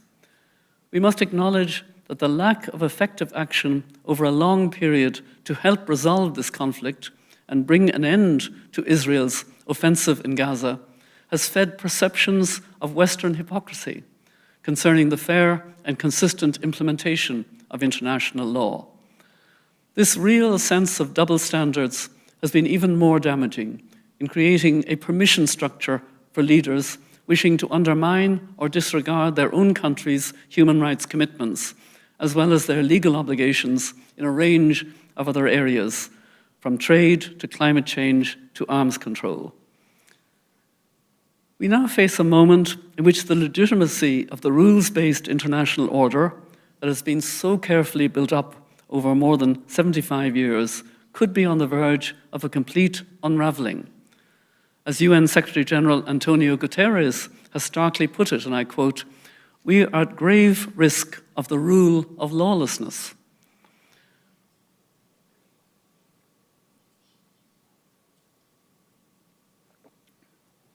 So where should we go from here? Given the array of threats that are so evident, what actions can we begin to take that would help turn the tide and finally put us back on a path that advocates rule of law practice and commitments? There are no easy answers, but there are principled pathways forward.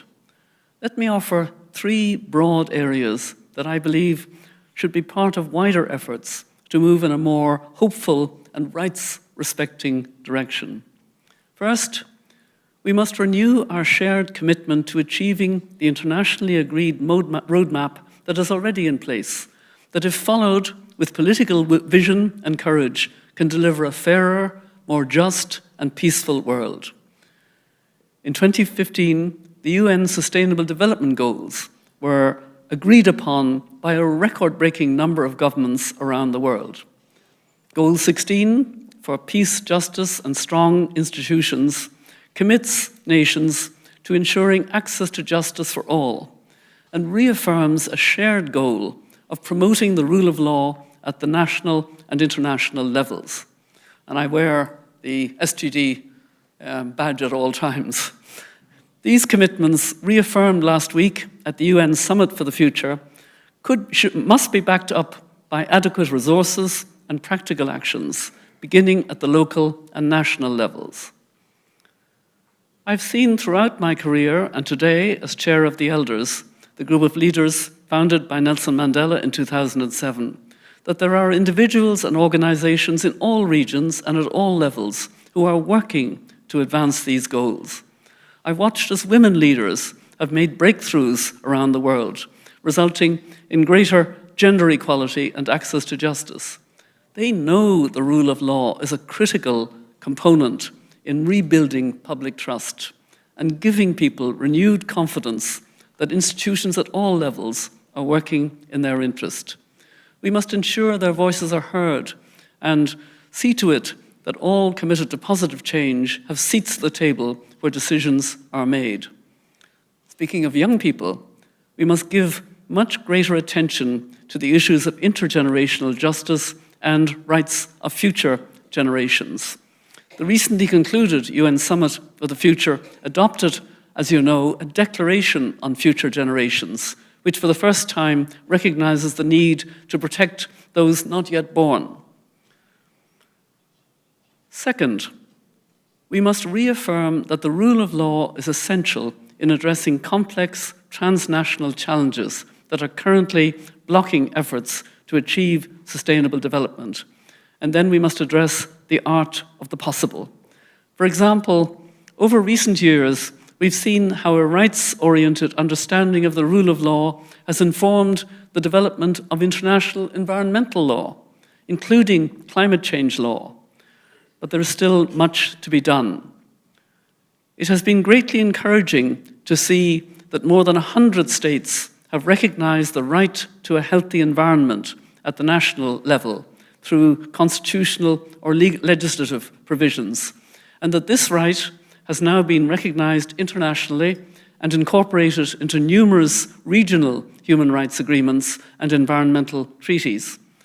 But as experts point out, while these developments are positive, environmental rights are young. We must do more to make the case for this broader perspective and build the evidence base for how incorporating environmental rights into national systems shapes substantive outcomes. I welcomed the news earlier this year that the Chief Prosecutor of the International Criminal Court is developing a policy position on environmental crimes that will hopefully help give this neglected element of the Rome Statute teeth. There is growing recognition that a stronger defense of the environment is needed in law, including calls for ecocide to be adopted as an international crime.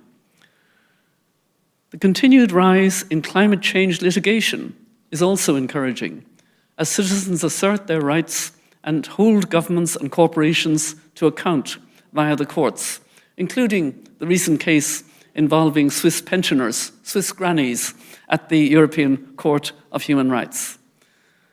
The UN Environment Programme has tracked a steady increase in cases across many jurisdictions, including international and regional courts. And these legal issues are complex, but what is undisputed is that we need stronger accountability mechanisms that hold perpetrators to account and support the recovery of the environment and communities affected. Third, we must recognize that adhering to the rule of law isn't just the job of governments. All actors in society, including all of us as citizens, have responsibilities to uphold effective legal systems. One influential societal actor that must step up is the private sector. Our age has been marked by the growth in the power and influence of mega oligopolists, by short-term profits being prioritized at all costs, and by precarious working conditions and lack of decent long-term economic prospects for far too many. Globalization and the ever-increasing power of major corporations and capital have contributed significantly to our current predicament, where companies too often benefit from weak legal systems and lack of effective regulations. Evidence shows that economic integration over recent decades, while greatly benefiting some, also brought about rising inequality and job precarity in many countries, spurring populism and nationalist reactions. We should acknowledge the important efforts that have been made to address these problems, including agreement on international frameworks, like the UN Guiding Principles on Business and Human Rights, and steps at national and regional levels to make these standards binding, most recently with the European Union's long-awaited Corporate Sustainability Due Diligence Directive coming into force. The Act is intended to foster sustainable and responsible corporate behavior in companies' operations across their global value chains. Of course, there are limits on the extent to which individual businesses can achieve the due diligence objectives set out in such regulations. Greater cooperation among industries, as well as joint actions with governments, companies, trade unions, and civil society actors all working together, will be critical to achieving better performance over time. And I'm aware that here in Taiwan, you are taking important steps to localize international norms and standards into domestic legal frameworks, including innovative ways to replicate the system of periodic reviews of international human rights treaties, as well as with respect to business activities.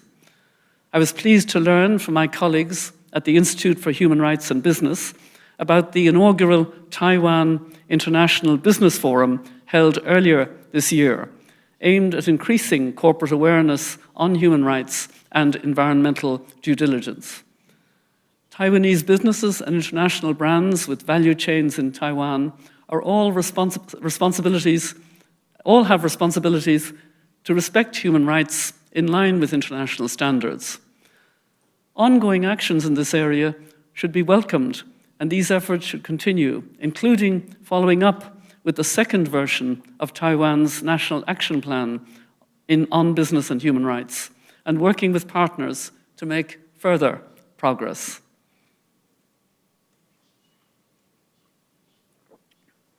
Leaders in the wider region must play their roles as responsible stakeholders as well. During my time as UN High Commissioner for Human Rights, I saw, through the development of the UN Global Compact, Corporate Citizenship Initiative, how business leaders around the world, including in the Asia-Pacific region, could play a bigger role in advancing respect for human rights, improving labor standards and environmental protection, and fostering greater transparency. Business leaders increasingly understood that they didn't need to wait for governments to act in order to adopt effective policies or monitoring. They recognized that consumers, investors, and their own employees were demanding more responsible performance at every level. The Global Compact has developed its own useful business and rule of law framework, drawing on the experience of companies who understand that effective and credible legal systems are essential for successful economies. I should note here as well that on my 6 official visits to China as UN High Commissioner, I witnessed a country that was growing enormously in wealth and increasingly integrating into global markets. It was also facing its own challenges as a global leader. China was making enormous commitments in lifting people out of poverty and improving education and health, and I gave China credit for protecting economic and social rights. But I also stressed at the time that the broad human rights agenda needed to protect civil liberties, such as free speech and assembly, and needed an independent judiciary, as well as protections against arbitrary detention, discrimination against marginalized populations, or other forms of abuse. I recall a particular visit to China in 2019, when my fellow elders and I met President Xi Jinping and other senior leaders. We discussed a wide range of important issues, from climate change to international development efforts like the Belt and Road Initiative, to nuclear non-proliferation and China's role in respecting global leadership. In all our discussions, including informative and encouraging meetings with students, the elders stressed the importance of human rights and international standards and institutions in achieving sustainable development and a stronger sense of global solidarity. Sadly, there hasn't been an opportunity for follow-up to these conversations since then, but we remain ready to engage constructively.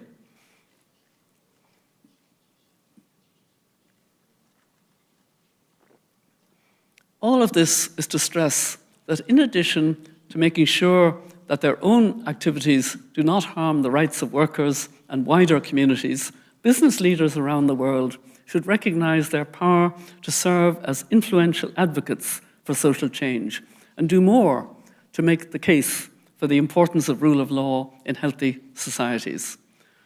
Unfortunately, the reality today is that while some leaders are trying to help, too much power continues to be exercised by a relatively small number of autocratic and largely male leaders of countries, as well as heads of major companies, who instead of speaking up for human rights and rule of law, are too frequently leading the pushback against more responsible governance, including corporate governance.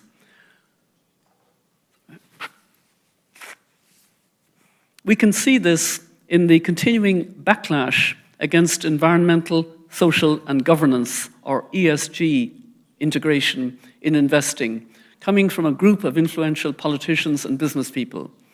These voices are also challenging diversity, equity, and inclusion initiatives as part of what they call a war on woke capitalism. The fact is, where effectively implemented, such efforts are not only the right thing to do, but are also good for the bottom line. Divisive business actors and others, such as those in the fossil fuel lobby working against climate action, are doing a real disservice to meaningful and material ESG integration that can be principled and profitable. We need to hear more business leaders pushing back against such divisive rhetoric. Above all, we need to encourage a sense of connection between all of us who are striving for that healthier, fairer, renewable energy-powered world. And that is what Project Dandelion, a women-led climate justice movement, is seeking to do. You can see that I have the dandelion I'm wearing. I'm not at this side. And my husband is loyally wearing one as well. In Project Dandelion, we are inspired by the dandelion itself, which grows on all continents, is both resilient and regenerative of the soil, and can be consumed in its entirety, and is spread by blowing the seeds. Already, Project Dandelion has connected with many networks, including a multi-faith, women-led climate action network, which I'm pleased to be invited to their second meeting in Rome in October. Connecting networks like this is a way of growing our power to influence climate and nature outcomes. Project Dandelion is women-led, but not women only. As well as faith-based groups, We hope to link with indigenous communities, young people, progressive business, scientists, artists, farmers, etc., and show that we are in fact the majority in the world who want to see the right action on the climate and nature crisis. I conclude by acknowledging that all the proposals I've outlined here may seem modest, given the scale of challenges we face today. But we must begin somewhere. Actions can start today by taking what my fellow elders and I are calling long-view leadership at all levels of society, internationally, nationally, regionally, and locally. For us, this means decision makers must consistently demonstrate the courage to think beyond short-term political cycles and deliver solutions for both current and future generations. Recognize that enduring answers require compromise and collaboration for the good of the whole world. Show compassion for all people, designing sustainable policies which respect that everyone is born free and equal in dignity and rights. Uphold the international rule of law and accept that durable agreements require transparency and accountability. And finally, commit to a vision of hope in humanity's shared future, and not play to its divided past. Just imagine if all governments worked accountably to serve their people and included effective participation by civil society, by young people, by women leaders at all levels. What if all listened to and were informed by the wisdom of indigenous peoples, grounding us in our true relationship with nature? What if we found new ways to distribute political and economic power more equitably for the benefit of all? Despite the serious threats we face, I believe we can build that world. This can be a time for democratic resurgence, a time for recommitment in shared values and identities that bind us together as one human family, as we draw on the richness of our diversity and celebrate our unique cultures and histories. This can be a moment when local ownership and global standards become mutually reinforcing, when state sovereignty and international cooperation align for the benefit of all. If we can embed a shared commitment to rule of law, to human rights and multilateral diplomacy in the ways we structure our societies and economies, I have every confidence that we will reach a more peaceful, sustainable, and just future for all, no matter how daunting current challenges may seem. So I thank you again for honoring me today, and I commend to you the exhortation of the founder of the Elders, Nelson Mandela. It always seems impossible until it is done. Thank you very much. Thank you. Thank you very much to Professor Robinson. Thank you for your lecture. And now we would like to invite back to the stage Professor Ye to give us the conclusion. Welcome, Professor Ye.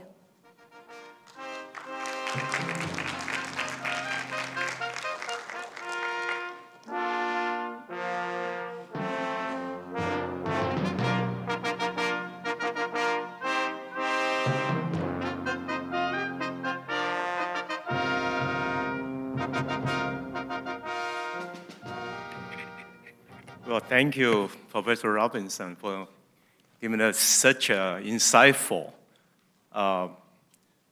presentation. And I guess all of us in the audience all agree with me that this is not only a powerful speech, but it's also inspiring speech to us in Taiwan, and maybe even beyond in the region, because Professor Robinson mentioned about so many names of the region, name of the country, or even some respected personalities for us to think about linking from what we sort of imagine and what happened before, inside Taiwan and beyond in the region or in the globe.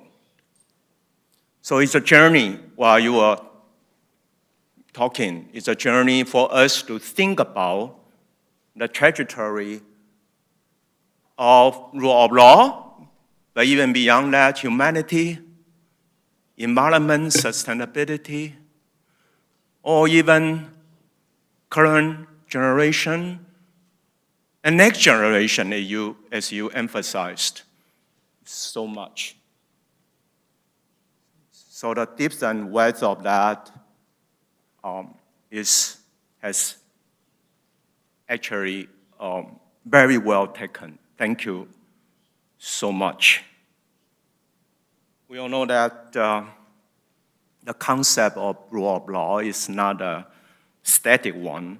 And at the same time, it's also important to know that the understanding of the global crisis should be redefined from time to time. And these global crises are no longer traditional and often bring impact larger than ever, such as the pandemic that we just experienced, adverse impact of information technology, as you mentioned, misinformation, disinformation, and in particular, climate change with impact across the boundary of space and time. And I was very, very touched when you sort of talked us into the seriousness and also the importance of recognizing that climate crisis from the perspective of humanity, justice, actually people and land. And that's really an inspiring perspective. And I believe Professor Robinson's lecture today has brought an opportunity to rethink the meaning and the function of rule of law in the face of non-traditional crisis. How it is strengthened and weakened, be it by chance or systematic, and how it should be restored to become an answer, if not solution, to these unprecedented challenges. Professor Robinson has also demonstrated to us that the whole picture is indeed a very complex one. It involves actually multi-level governance. Starting from UN, you mentioned quite a bit about UN's role, and regional, national, community, localities, and also with multiple players or actors. Particularly, you emphasize the very important role could be played by private sectors, business, civil society, and that. And I think with that level of inclusion, you sort of picture this rule of law, in a way that gets so closer to the reality. It's not something on the book, particularly not something in the statutes. And in fact, inspired by you, we need to find the soul and spirits out of the statutory book. So rule of law is not follow, the statute or going by the book only. We have a fresh, human body to take care of, freedom to take care of, speech, and also dignity to take care of. Even the impacts of the dynamics are not constrained by time.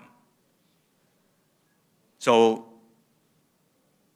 as I just mentioned, and you repeat that many times, the next generation. If we take the rise of next generation seriously, and we really need to consider and take it seriously about a changing concept and evolving content of rule of law.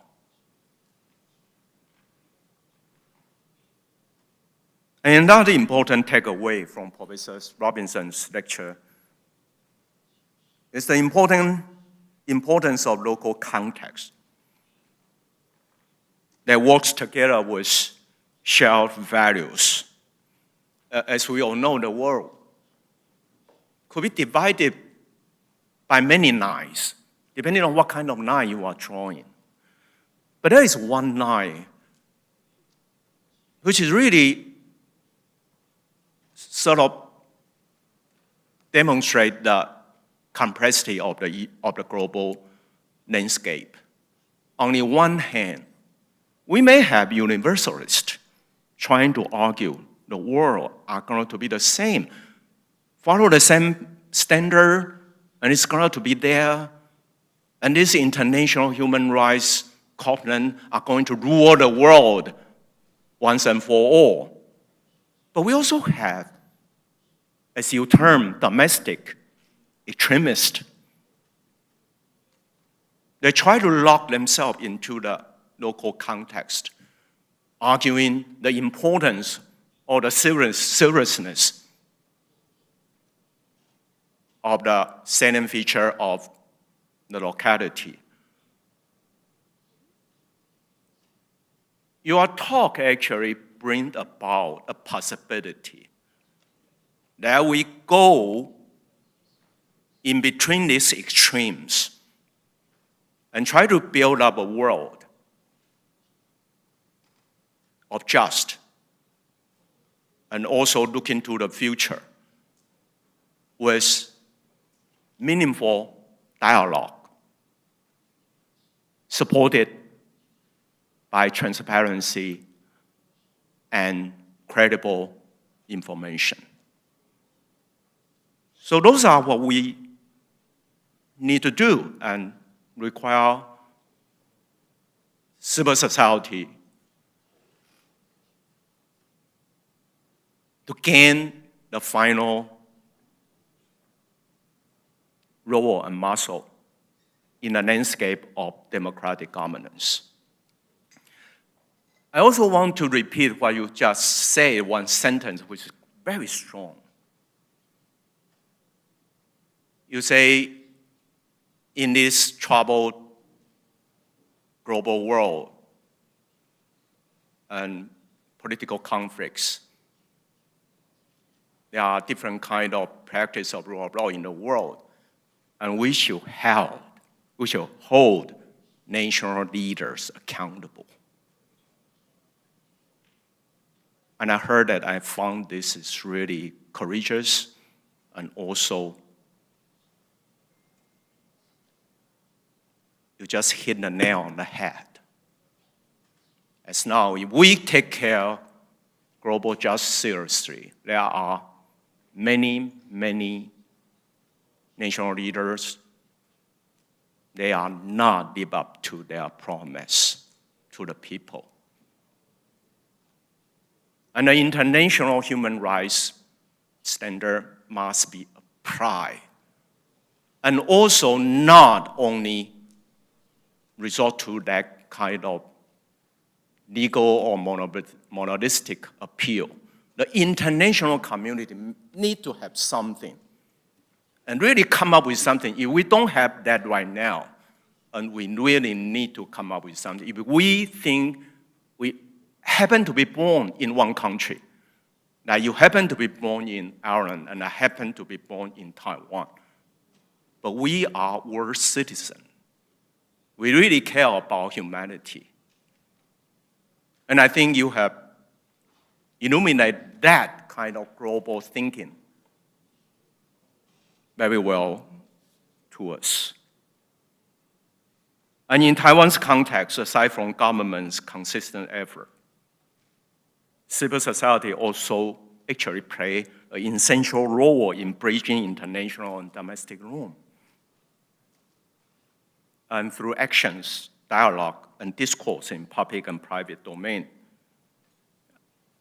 Taiwan tried very hard to make itself part of the regional and international order in different spheres, and thus contributing to the dynamics of rule of law in its own way. So yes, we have experienced the dynamic of rule of law and the democratic constitutionalism in this dynamic island, striving for sustainability. And the road we travel and the footprint we have left, and also the future that we are heading to, actually should be a lesson and also an asset to the region and also to the world. Maybe through your effort, through your work internationally and globally, you will be able to link Taiwan to other areas. Knowing our spirit, knowing what kind of hardship that people here are dealing with, and what kind of spirit and also inspirational drive that we people have. With that, thank you so much. And I think the audience have learned a lot and also must begin to think that there must be something that we can do in Taiwan and also beyond Taiwan, in the region and in the globe. We may, inspired by your idea, begin to redefine our curriculum, redefine our agenda, and may be able to follow your inspiration and the work you have been doing and try our best, not to survive, but also to shine in the globe. Ladies and gentlemen, may I invite all of you to join me to give Professor Mary Robinson a round of applause for her wonderful lecture. Thank you so much, Professor Robinson. Thank you very much. Thank you so much. Thank you to Professor Ye for the conclusion. Ladies and gentlemen, this concludes the Laureate Lecture for Rule of Law. Our laureate, Professor Robinson, has to leave now for the press conference. Can we please give her another one round of applause? Thank you so much for her insightful and wonderful lecture today. Ladies and gentlemen, thank you for your participation in the Laureate Lecture for Rule of Law today. The next lecture session will be for biopharmaceutical science, which will begin at 1:30 in the afternoon. Please don't forget your personal belongings as you leave, and we wish you a good day. 各位来宾，第6届唐奖得奖人演讲法制场到这边圆满告一个段落。非常感谢您今天的参与，也希望大家都有满满的收获。下一场生技医药厂的演讲将于下午1点30分开始，欢迎大家报名参与。离场的时候也请记得您随身携带的物品，并且归还您所借取的同步口译设备，取回您的证件。谢谢。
Good afternoon, distinguished guests, ladies and gentlemen. Welcome to join us at the Laureate Lecture of 2024 Tan Prize in Biopharmaceutical Science. My name is Angela Liu, your MC for today's event. To begin with, we would like to invite to the stage the host of this lecture, Professor Wang Huijun, academician of Academia Sinica, to give us the introduction. Ladies and gentlemen, please welcome Professor Wang.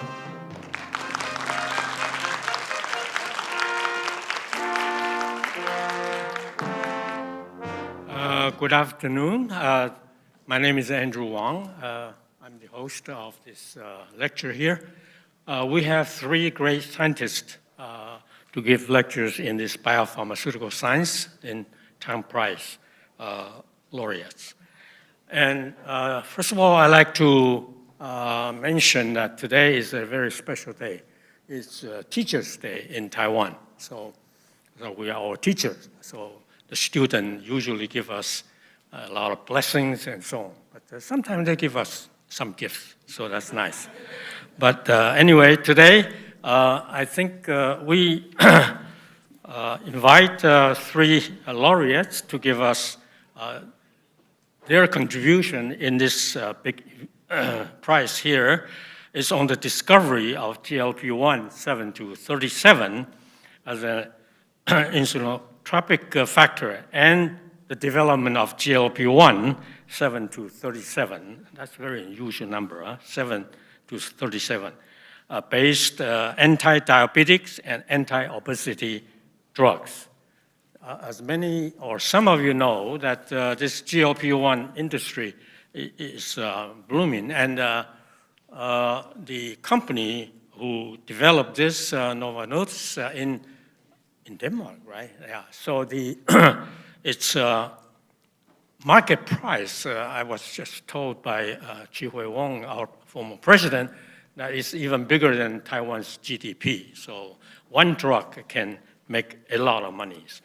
But today, I think the three laureates are Joe Hapner.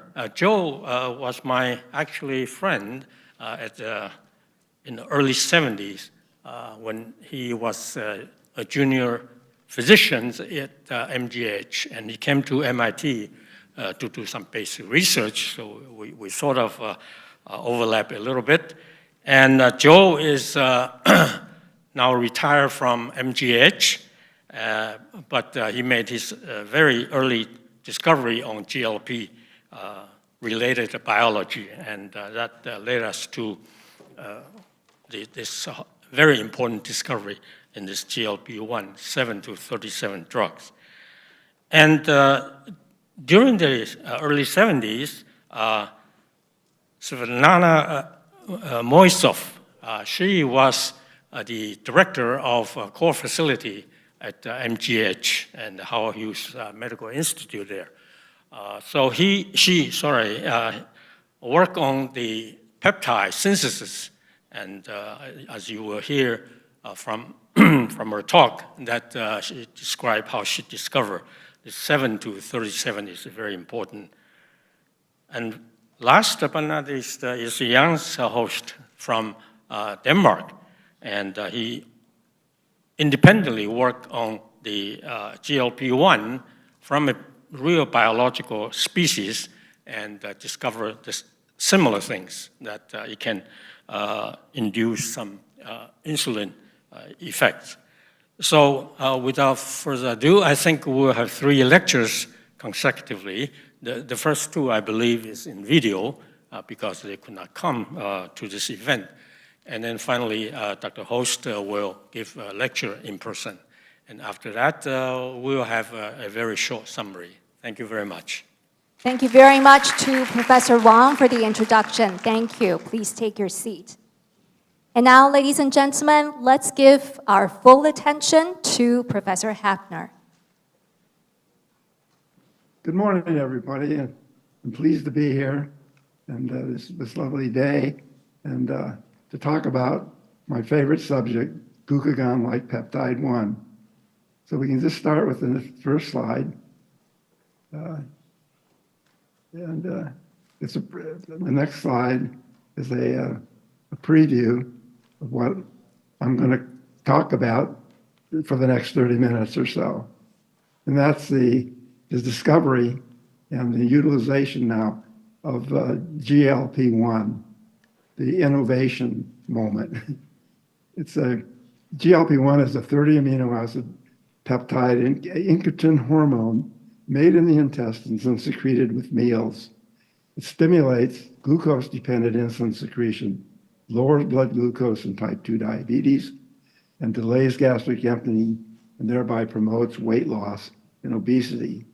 And a third use for GLP-1, it appears now, is a treatment for cardiovascular disease risk. It lowers disease risk in people with cardiovascular disease. Next slide. You can go to the next. The topics I'm going to cover are three, and mainly the discovery phase of the research. Again, I've done at the Mass General Hospital, and the two other topics are some comments about the impact on health and some comments about the possible future developments in GLP-1 physiology and medicine. Next slide. First, the discovery. Next slide. The goal of our studies was the curiosity to know whether there are prohormones, that is, progenitors for the pancreatic hormones glucagon and somatostatin. The rationale for this embarking on these studies is that it was known that there are precursor proteins encoding the hormones insulin and parathyroid hormone, PTH, and opiomelanocortin, which is a prohormone that encodes more than one hormone. It encodes melatonin and ACTH. And it's the second rationale was already there was evidence that there are large forms of intestinal glucagon, namely a hormone called glycinin and one called oxyntomodulin, which glycinin has an extension of a peptide on the N-terminus of the glucagon, the left, and oxyntomodulin has a peptide extension on the right, suggesting, indicating that there's very likely a larger molecule in which the glucagon is encoded. Next slide. The approach we used was recombinant DNA cloning, and that involves isolation of the islets from the rat pancreas. And from that islets, we prepare RNA, and then the RNA is used to make cDNA using the reverse transcriptase enzyme that had been recently discovered by David Baltimore. And then the cDNA is then cloned into bacteria and can be decoded by the genetic code to give the amino acid sequence, the protein. And it has the great advantages of avoiding sequencing of the proteins, which is very laborious and time-consuming and expensive. And it expedites obtaining the complete sequence of very large proteins via the decoding of the cDNAs. The next slide. So the first step is to isolate the islets from the pancreas. And this is the diagram showing the anatomy of the mammalian, including humans, the pancreas, which consists really of two organs, an exocrine pancreas and an endocrine pancreas. And the endocrine cells are scattered about in 1,000 little small spheres, which contain the endocrine cells that make hormones, whereas what's shown in pink here is the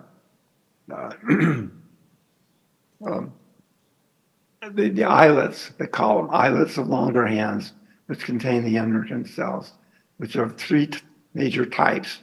The beta cells shown in green, and the alpha cells in blue, and the somatostatin cells in red. And as I mentioned earlier, they've been shown already from work from Don Steiner's lab in Chicago that insulin is made as a pro-insulin, a precursor, a pro-hormone. So we asked the question again, whether the somatostatin and glucagon hormones were made as precursors. So, so our goals were to isolate these islets and extract them to the messenger RNA to make the cDNA, to clone the coding sequence for the genes, the messenger RNA for the glucagon and somatostatin. And so the next slide shows that there was a change of plan in our experimental approach, that the NIH had declared a moratorium on recombinant DNA research, even warm-blooded animals, for example, the rat. So that plan was not possible to carry out. The moratorium was declared in Cambridge and was intended to be extended to Boston. So the research committee did not approve our protocol to start the research. So the next slide, we went, it was an indication to go on a fishing expedition. And our goal was to capture the anglerfish, the so-called Atlantic anglerfish, because it's a cold-blooded animal and would be allowable to carry on the research. So the next slide shows the great advantage of the anglerfish, thanks to the moratorium, is that the endocrine cells are not scattered in islets that you have to isolate from the exocrine pancreas, but they're in a separate organ called the Brockman body. And it makes it easier to and more efficient to extract the RNA from an organ that is enriched, so highly enriched in endocrine cells. So the next slide shows that our initial testing of the quality of the messenger RNA that we extracted from the anglerfish. We used a cell-free translation system that had been developed at MIT by Brian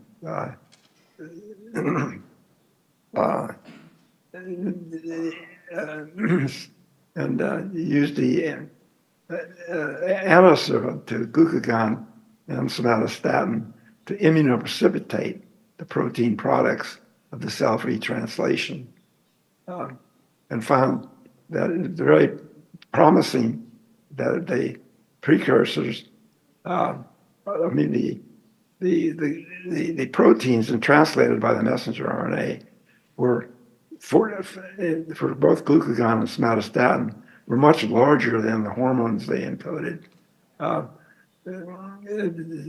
For 14,000 molecular weights of 14.5 and 12.5 kilodaltons, and for the glucagon. And Next slide. So the eureka moment was when we got did the sequencing and found that there were, indeed, the glucagon was a small peptide encoded in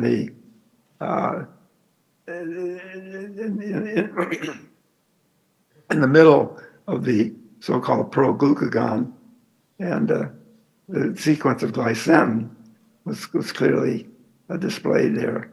And what was unique was there was a second hormone encoding peptide, which we called glucagon-related peptide.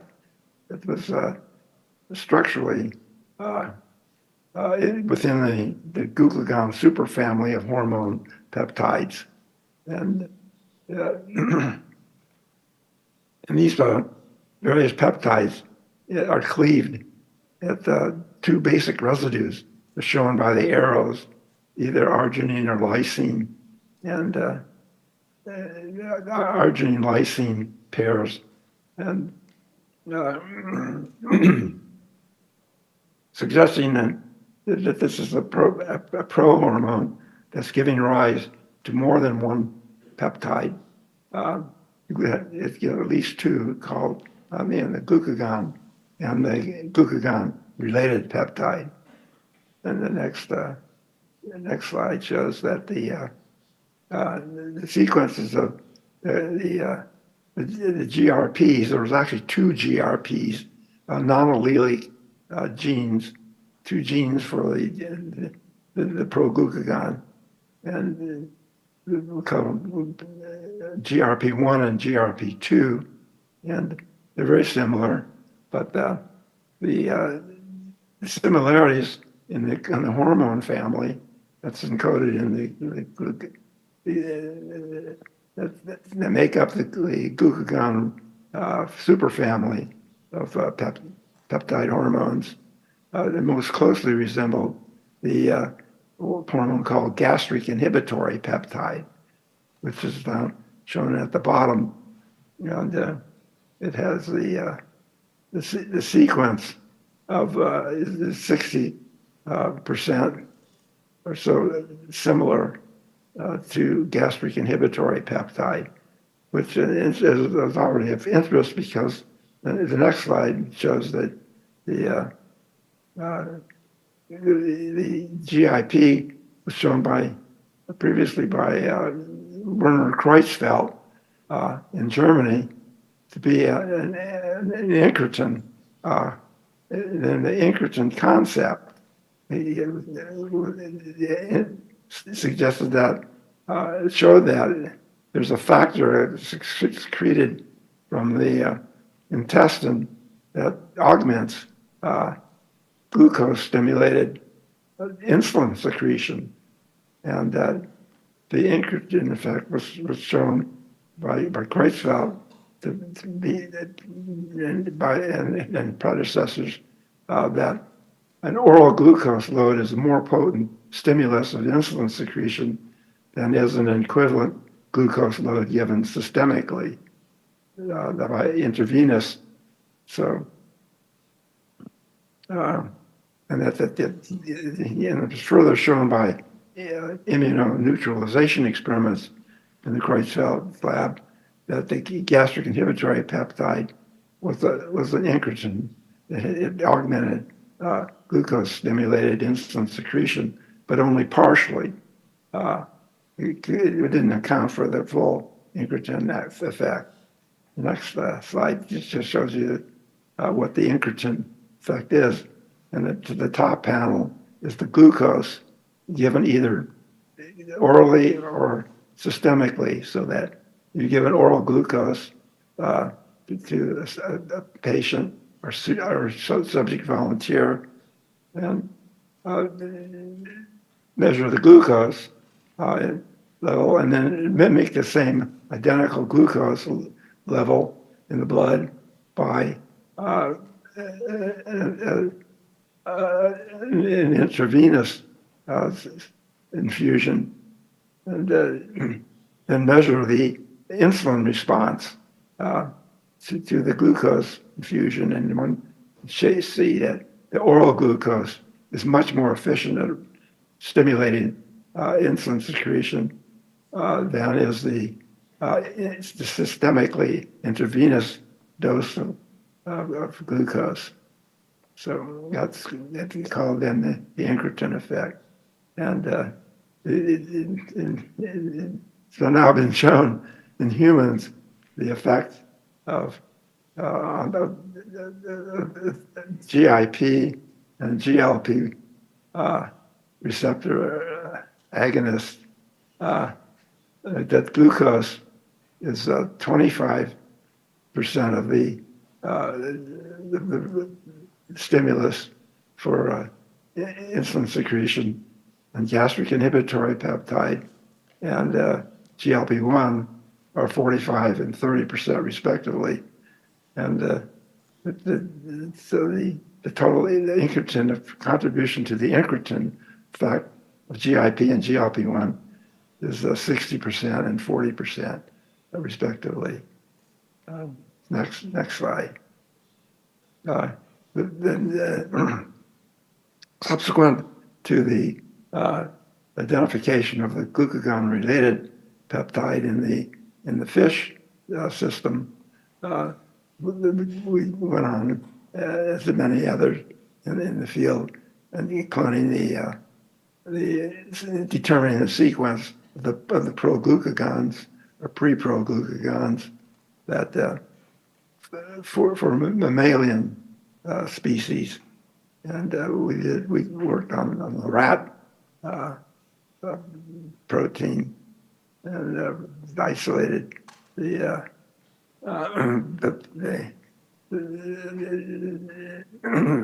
DNA encoding both the gene and the messenger RNA, the cDNA, for rat pre-proglucagon.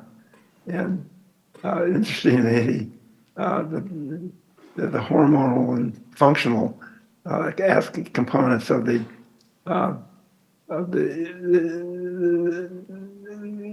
protein, the proglucagon, are encoded in separate exons, very nicely segregated, with the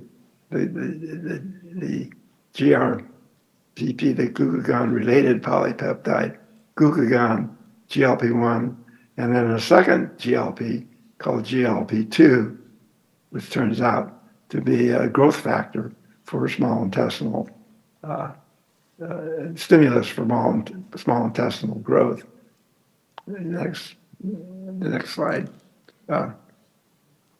It shows the interesting example of how the cleavage of the proglucagon is involves an alternative post-translational processing by specific different prohormone converting enzymes, prohormone converting enzymes called PC2 and PC1/3. And the PC2, for example, liberates glucagon, leaves the GLP-1 and GLP-2 peptides intact as a major proglucagon fragment in the alpha cells of the pancreas, whereas in contrast, in the intestine, the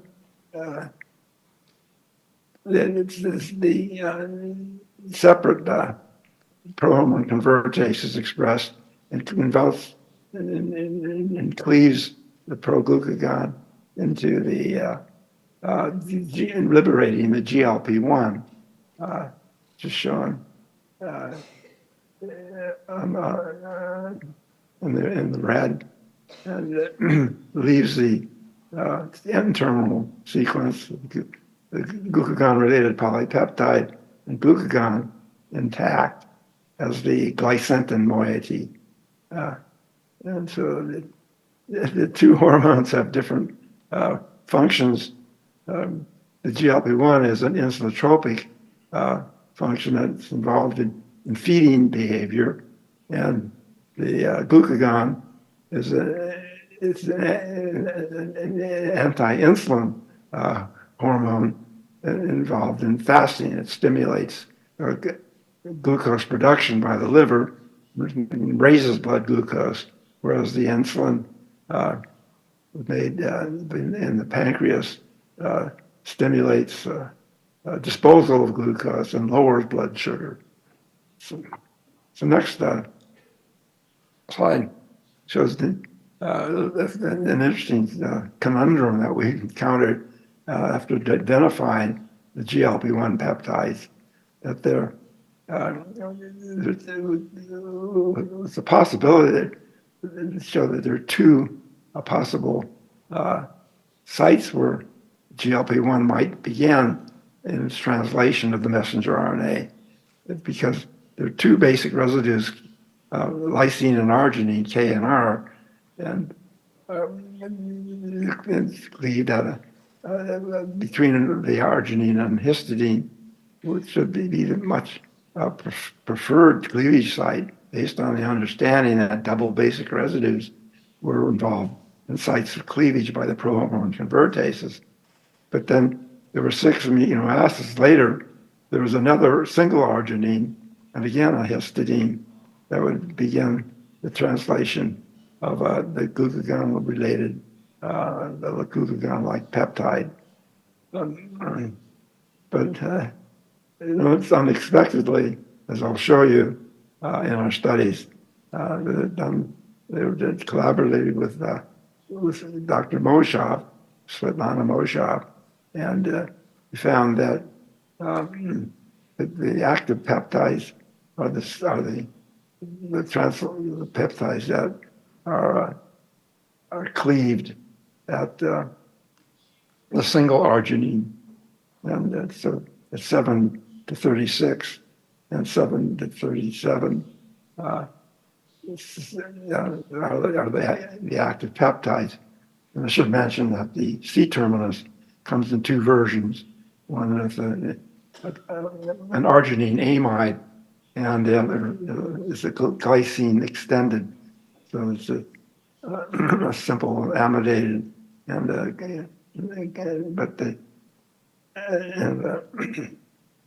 glycine extension, but they both have the identical activities. But the next slide, there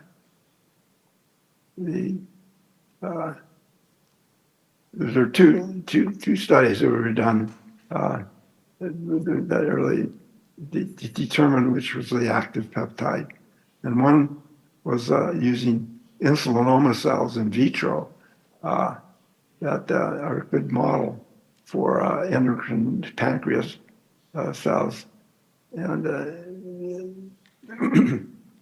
so we could compare the effects of 1 to 36 and 7 to 36, the 2 GLP-1 analogs, the N-terminal extended 1 to 37 and 36, or the N-terminal truncated, the shortened to 7 to 36 or 37. And in this initial studies, the cyclic AMP formation, we could show the studies that Dan Drucker did in the lab, that the shortened truncated peptide is 7 to 37 stimulated cyclic AMP formation in the insulinoma cells, whereas the 1 to 37 had no effect except extremely high doses, which probably represented an in vitro conversion of some of the peptide due to cathepsins in the serum, in the media.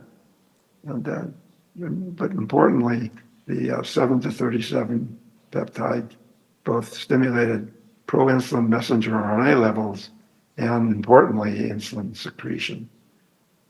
But the second study was done, the next slide shows in vitro and vivo studies, and that is a model that we did in collaboration with Gordon Weir at the Joslin Diabetes Center, and we studied the secretion of insulin from the perfused rat pancreas.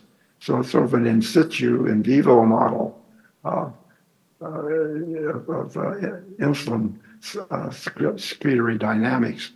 And so we see at the lower panel, on the left, the 7 to 37, and on the right, the 1 to 37. And the 7 to 37 stimulates insulin secretion at 50 picomolar, shown on the left curve, which I don't have a pointer, but just show right. The curve goes up and markedly increased at 5 nanomolar. So it's a potent stimulator of insulin secretion, where even at 5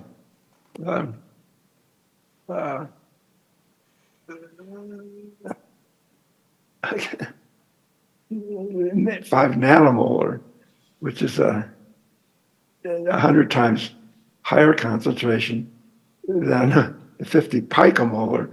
The 7 to 37, the 1 to 37 has no effect. And even up to 50 picomolar, there's virtually no effect. Okay, so next slide. And then finally, we did a nice study collaboratively with David Nathan at Mass General, and to study the effect of GLP-1 infusions in human subject volunteers with type 2 diabetes. The study was done during a meal stimulation test, which is shown on the red down here, the meal. It was a 30-minute meal where the subjects were required to complete a small meal in 30 minutes. And during that time, they were given infusions of either GLP-1 or saline. So you can compare a placebo with the hormone at different doses. And interestingly, it became quite evident during the meal test that the subjects who were receiving GLP-1 were getting full faster. They had difficulty finishing their meal. But anyway, one can see that the normal subjects and the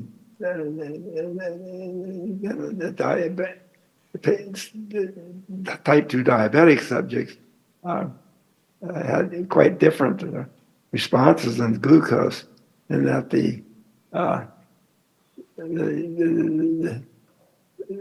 glucose with saline, typical of the type 2 diabetes, the glucose rose during the meal. And remarkably, with the GLP-1 infusion, the glucose actually fell slightly during the infusion. And then this corresponds to a robust insulin response with the GLP-1, as compared to a very wobbly, meek, minor rise in insulin in the people with the defective insulin secretion, the diabetes, with the saline and placebo. So this is a nice demonstration of the efficacy of GLP-1 in the treatment of type 2 diabetes. Next slide. So go on to the second topic, and that is the comments of the impact of the discovery of glucagon-like peptide 1 on the health of individuals. Next slide is that currently there are 3 diseases that are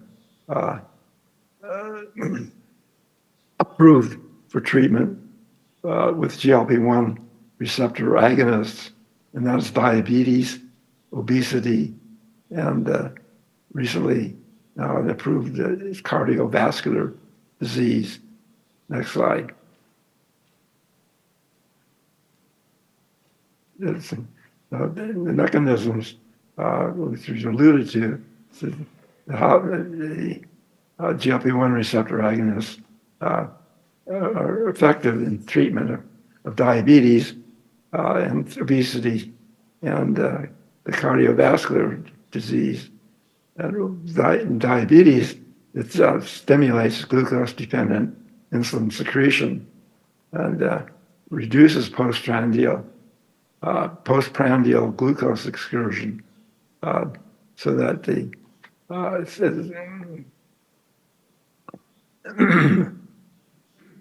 and at the same time, it suppresses glucagon secretion. It works on obesity by delaying gastric emptying, which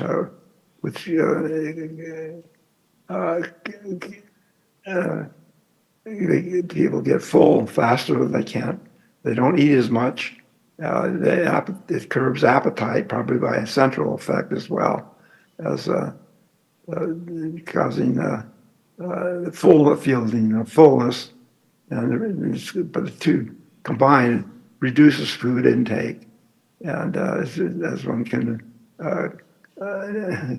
understand that by reducing food intake, you reduce energy intake, and it results in weight loss, and it affects on cardiovascular disease risk. It's probably due to effects on reducing inflammation. Next slide. This is important because worldwide prevalence of diseases treated by GLP-1 receptor agonists are pretty compelling need for treatment. The prevalence of diabetes in the world population is about 540 million as of 2020. Yeah, it's about 6% of the population. Obesity is even much greater. About 1.2 billion people are overweight or obese, and cardiovascular disease is about 500 million. So there's large population, groups of subjects in population who are in need of a treatment for these 3 disorders for which the GLP-1 receptor agonists are approved now. It's GLP-1 the agonists that are approved for the treatment of diabetes and obesity and now cardiovascular disease are semaglutide from and tirzepatide, or otherwise known as Ozempic or Wegovy, or Mounjaro or Zepbound, which is interesting. Zepbound, tirzepatide is a dual receptor agonist, which actually stimulates the receptors for both glucagon-like peptide 1 and GIP, the 2 major incretins in the body. And so I just wanted to finish with a study and this is rather remarkable when it was published a year ago. Subjects, 16,000 subjects who were overweight or obese but had no diabetes. So they were simply non-diabetic overweight or obese individuals, and divided into two groups, one of which was treated with semaglutide, and the other group was on placebo treatment. It was a 48-month duration, 4 years, and the endpoints were heart attack, stroke, or death. And remarkably, there was a 20% reduction in risk, which incidentally was seen very early in the study, so that the effects were within the first month or so of the treatment with the semaglutide. Yeah, next we go. Next slide. Now just a few comments about the future, where this the utilization of the GLP-1 receptor agonists might be heading. And so the next slide shows that as time has gone on, as the numbers of patients has increased remarkably during the last 2 to 3 years, particularly, that more clinical trials are being done, and it now has opened the door for meta-analyses of medical records of large numbers of people. It can be divided into groups of, like, say, for example, 10,000 people who are taking GLP-1 receptor agonists, and 10,000 sex and age-matched individuals as controls, and you find out what the incidence and prevalence of the various diseases. And we've already mentioned on the cardiovascular disease risk is decreased by 20%. There's also been evidence now that the other disorders, such as non-alcoholic fatty liver disease, NASH, or polycystic ovary disease, or colorectal cancer, and Parkinson's disease, and possibly dementias, and renal failure, and interestingly, addictions. And I think that evidence is coming. It's gathering that that GLP-1 receptor agonists have an anti-inflammatory action, which is so next slide.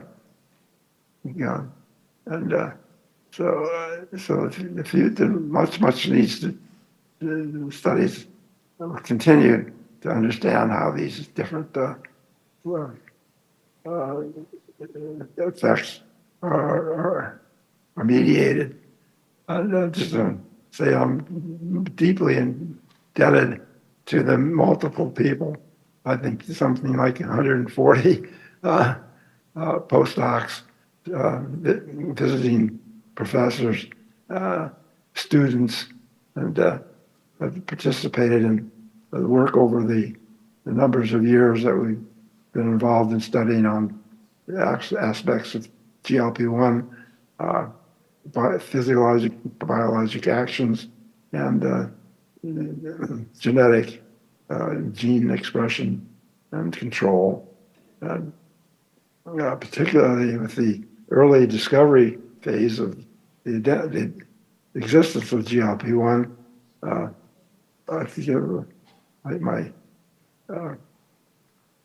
thanks to Kay Lund, didn't show there, Richard Goodman, Gerhard Heinrich, Dan Drucker, all involved in the early studies, and then subsequent postdocs, people, and my collaborators, Gordon Weir and David Nathan, Darish Elahi, has done a lot of collaborative clinical studies with me.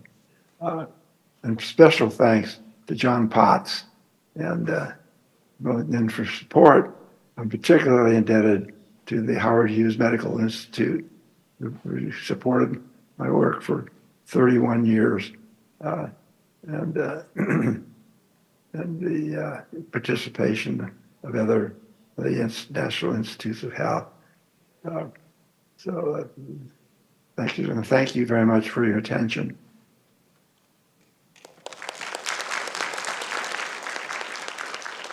Thank you very much to Professor Hapner. Up next, here is the lecture from Professor Moisov. Let's give him our full attention.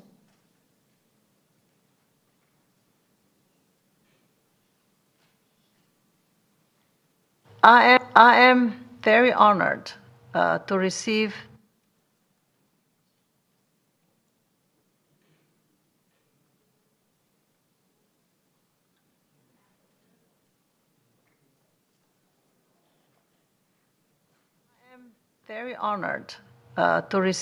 the Tang Foundation Prize for my contribution to the discovery of GLP-1, and to have this opportunity to show you my studies which led to that discovery. Now, my interest in the role of peptides in regulating glucose metabolism goes back to the 1970s when I was a graduate student with Professor Bruce Merrifield at the Rockefeller University. We were interested in understanding the role of glucagon in glucose metabolism and diabetes. Parallel experiments in the 1970s were focused on the discovery of incretins. So what are the incretins? Incretins are peptides which were secreted in the intestine in response to a meal, and which then stimulate insulin release from the pancreatic beta cell and thereby influence glucose metabolism. We were interested to understand the biology of glucagon. And glucagon is a 29 amino acid peptide which is secreted by the pancreatic alpha cell and then stimulates the increase in blood glucose level through its action on the liver. Very often, it is referred to as a counter-regulatory hormone to insulin. Now, our approach to understand glucagon biology was to obtain by chemical synthesis large amounts of analogs and inhibitors. And the solid phase peptide synthesis developed by my PhD advisor, Professor Bruce Merrifield, was the method of choice to do that. My PhD thesis was to develop new synthetic strategies to obtain synthetic glucagon in large amounts. And in the next slide, I will show you the principles of the solid phase method and how I applied it to the synthesis of glucagon. So the method consists of attaching the last amino acid in the sequence, in this case a threonine, to a solid support of a resin, and then adding each subsequent amino acid one at a time until the entire sequence is established until the entire sequence is completed. And then by a number of chemical reactions, the protected peptide chain is removed from the resin, and the synthetic material, in this case glucagon, is purified by chromatography. I also went through a second synthetic strategy to develop even a more efficient synthesis of glucagon. And by that time, I've completed these studies. I have known the glucagon sequence backwards and forwards.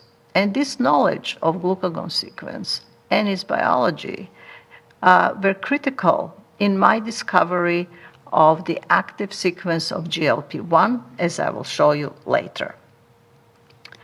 Other researchers use molecular biology approaches to study glucagon biology. And in 1983, Graham Bell published the sequence of the human glucagon gene. He showed that glucagon is made as a part of a larger molecule which contain the sequences of two peptides unknown at the time, which Bell named glucagon-like peptide 1 and glucagon-like peptide 2, or GLP-1 and GLP-2. Bell predicted that GLP-1 would be a peptide of 37 amino acids. Other investigators in the field came to the same conclusion, and that includes Gerhard Heinrich and Joel Hubner when they reported the sequence of the rat GLP-1. Even as late as 1986, Orskov, Holst, and their collaborators reported that GLP-1 is a peptide of 36 amino acids. But when I reviewed the sequence of the pre-pro glucagon in my laboratory at the endocrine unit at the MGH, I noticed immediately the presence of this arginine residue at position 6. And this was shown much better on the next slide. This is the arginine residue. And if this arginine amino acid is cleaved, then the biologically active sequence of GLP-1 will start at position 7. You can see how I was counting the amino acids which will lead to the active sequence. And in the next slide, I will show you in more detail my rationale. So this is 1 to 37, and we compare it to the sequence of glucagon. We can see that there is very little homology between the amino acids in the two peptides. But if arginine is being cleaved by enzymes, then we'll have 7 to 37. And if we compare it to the glucagon sequence, we can see, as shown here in the vertical lines, a perfect alignment between the amino acids in 7 to 37 with those in glucagon. I knew from my previous work at the Rockefeller University the importance of the histidine amino acid at the beginning of the sequence. If that was removed, then glucagon became inactive. And I hypothesized that 7 to 37 would be the biologically active sequence, and it's going to be the incretin. Now, what are the incretins? They are secreted by the intestine, they stimulate insulin release by the pancreas, and the insulin release is glucose dependent. So the first question which I asked was, well, is 7 to 37 secreted in the intestines? And in the next slide, I will show you the general strategy which I developed to prove that 7 to 37 is incretin.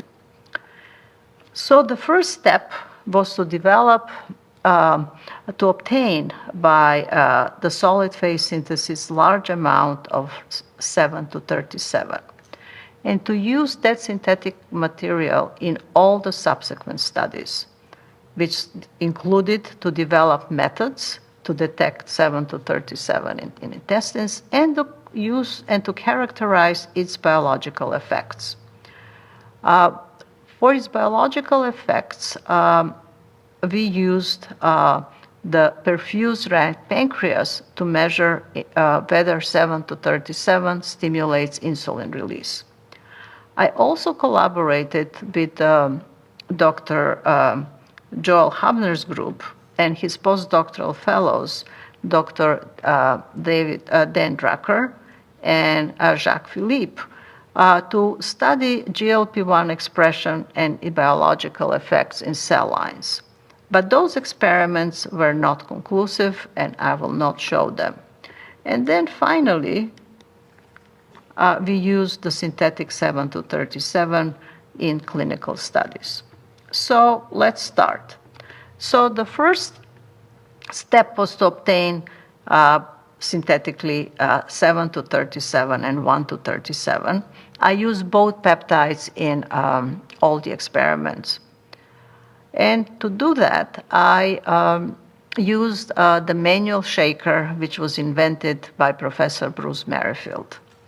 In 1983, manual shakers were not available commercially. And Dr. Merrifield sent me one of the shakers from his laboratory. So the next step was to use the synthetic peptide 7-37 to develop very sensitive radioimmunoassay, which is a quantitative measurement of the concentration of 7-37 in tissues and in blood.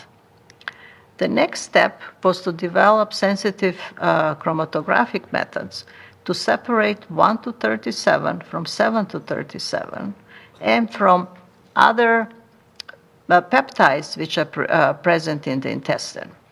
And for that, I use a gel filtration chromatography, which separates on the basis of molecular weight. And as you can see here on the right panels, I did detect GLP-1 in the rat intestinal extracts. But gel filtration chromatography was not sensitive enough to separate the two molecular forms of GLP-1 because they have very similar molecular weight. But they differ by charge. As I showed you before, there is 1-37, there is an arginine amino acids, and there are there is aspartic acids and 2 glutamic acids. And I used at that time the very newly developed high-pressure liquid chromatography, which can separate by charge. And as you can see on the right panel, I separated 2 of them, and most importantly, I actually found 7-37 in the intestines. And that proved the first point. 7-37 is secreted in the intestine. Now to answer the second question was then, does 7-37 stimulate insulin release? And for those studies, I started a collaboration with Dr. Gordon Weir at the Joslin Diabetes Center in Boston. And when we infused very small amounts, 10⁻11 molar, we found very sharp increase in insulin. Now, 10⁻11, it's a very, very low concentration. It's the same one which is found in the intestine and in the blood. And this was much more pronounced as a 100-fold higher concentration. But we see here that as the concentration of 7-37 increases, so does the fold stimulation of insulin. It's almost 20-fold. Now, we also used the 1-37, and we found that it's not insulotropic, doesn't stimulate insulin release. Even at 10⁻9 concentration, we see here, this is now concentration of 1-37, and even at much higher concentrations. So we proved the second point, that 7-37 stimulates insulin release from the pancreas. And in subsequent experiments with Gordon Weir, we showed that its stimulation of insulin release is glucose dependent. As you can see here, as the glucose concentration increases from 6.6 molar to 16.7 molar, we have increase in insulin release. Note here the difference in the units on the y-axis. And this is exactly what would you expect physiologically, that insulin release will increase when after a meal or if glucose is taken orally. Another important conclusion from this experiment was that 7-37 is not active at low concentration of glucose. And that indicated that any medicine which will be developed on the basis of 7-37 will have beneficial effects on suppressing hypoglycemia, which is typically observed with insulin administration. So then, we proved we proved that 7 to 37 is an incretin. It's secreted in the intestine, it's released by the pancreas, and the release is glucose dependent. And of equal importance is that it proved that its glucagon gene encodes the incretin. Now, other investigators in the field were interested in the same problem. And at the beginning of 1987, Holtz, Orskov, and their collaborators reported that another form of GLP-1, 7 to 36 amide, stimulates insulin release at 10 to the minus 9 molar fourfold. Notice the units on this, on the y-axis. With Gordon-Weir, we detected that glucagon also stimulates insulin release at the same 10 to the minus 9 molar concentration, and it is fourfold. And in contrast, 7 to 37 was much more potent. It was a 20-fold stimulation in insulin secretion. And that, of course, remained even at a very low picomolar concentration, as I already showed you. So I was interested in understanding more the biology of 7 to 36 amide. The difference between the two peptides is only in one amino acid. It's the arginine at position 36, which is being amidated. And using the same analytical methods which I showed you before, we found that 7 to 36 amide is secreted in the rat intestinal tissues.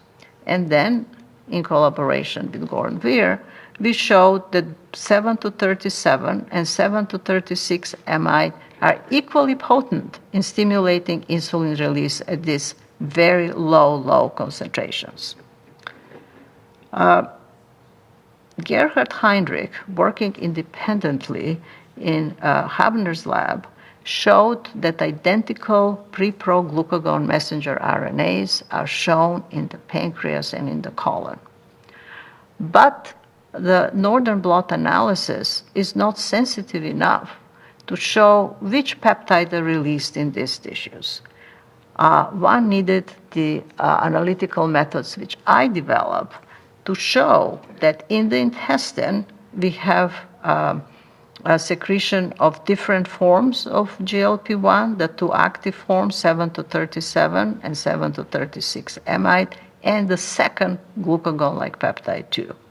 While in the pancreas, glucagon is being secreted, and to a much smaller degree, the GLP-1 peptides. Now, clinical studies followed very quickly, and by the end of 1987, Kramer and his colleagues in Stephen Bloom's lab reported that 7 to 36 amide is incretin in men. We were interested in understanding whether 7 to 37 will stimulate insulin release in patients with type 2 diabetes. And in collaboration with Dr. David Nathan from the Massachusetts General Hospital, we showed that administration of 7 to 37 leads to a very high increase in serum insulin and lowering of plasma glucose levels. And this experiment showed for the first time that the therapeutic potential of 7 to 37 to treat the disorders of type 2 diabetes. Now, our results were very quickly confirmed, first by the group of Suad Efendic and his Scandinavian collaborators, and then a year later, but by Michael Nock in Creutzfeldt's lab. Now, I was interested in understanding whether 7 to 37 has biological effects beyond pancreas. And for those studies, I looked at the distribution of the GLP-1 receptors in human tissues. And with my colleague, Yang Wei, we found that identical GLP-1 receptors are expressed in the pancreas, in the brain, in the heart, and the kidney. And our results suggested that if there is a medicine which is based on the active sequence of 7 to 37, then it can be used to treat multiple disorders in human health. But 7 to 37 had a very short half-life in circulation. It was very quickly degraded by an enzyme dipeptyl peptidase 4. It removed the first two amino acids to come with a compound or analog which was inactive. Now, several pharmaceutical companies develop small molecule inhibitors of the enzyme. The first on the market was sitagliptin, and it's an oral medicine, and its main advantage is that it prevents the hypoglycemia, which is typically observed with treatment of insulin. Now, the scientists at Novo Nordisk increased the half-life of 7 to 37 from 2 minutes to 13 hours to 1 week by incorporating chains of lipids to the active sequence of 7 to 37. And this is what's now being used this is what's now known as liraglutide or semaglutide, and both compounds are being used for treatment of diabetes and obesity. The next slide shows the number of 7 to 37 analogs which are now used for treatment of diabetes and obesity. The ones in blue are the ones which I showed you earlier, developed by Novo Nordisk. And the newest newcomer is tirzepatide, which is distributed by Eli Lilly, and it's based on the work of doctors Richard DiMarchi and Matthias Jopp. So in conclusion, GLP-1 analogs represent the first example of when a single medicine can be used to treat multiple human disorders, from diabetes to inhibition of appetite, weight loss, and possibly even Parkinson's disease. We also know that it has protective cardiovascular effects and also beneficial effects on the kidney. So I expect in the future we will see a development of other peptide-based therapeutics which can be used as treatment for multiple human disorders. So this is my acknowledgement slide. First of all, I want to thank the Rockefeller University for all their support. I want to acknowledge my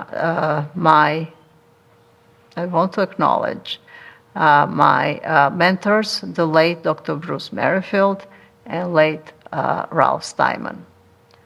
I also want to thank the Howard Hughes Medical Institute and the late Dr. George Cahill for their support of my initial work on GLP-1. Now, I'm very indebted to my collaborators for the studies on understanding biology of glucagon and GLP-1, and I didn't have time to show you those. At the Massachusetts General Hospital, I want to thank my colleagues, Dr. Henry Koitman and Dr. Henry Cronenberg, who was the head of the endocrine unit when I did my studies with GLP-1. I also want to thank the group of my very talented and dedicated research assistants who work with me side by side on the bench. And of course, Gordon Weir's collaboration was critical for understanding the biology of GLP-1, and I want to thank him and the members of his group for those studies. And finally, below are the funding agencies which supported my work on GLP-1. Thank you very, very much. Thank you very much to Professor Moisov. And finally, we would like to invite to the stage Professor Host to deliver his lecture. Ladies and gentlemen, please join me in giving a warm welcome to Professor Host.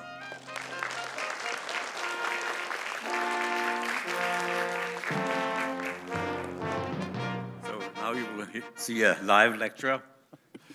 Thank you very much for inviting me to give this talk. And I'm sorry for all of you to be forced to hear the same story a third time, but I'm going to give it a slightly different angle, as you will see. So let's move ahead. This didn't do anything. This did not move it. So you have to do something about this. Otherwise, it will be very boring. Yeah, but it doesn't do it.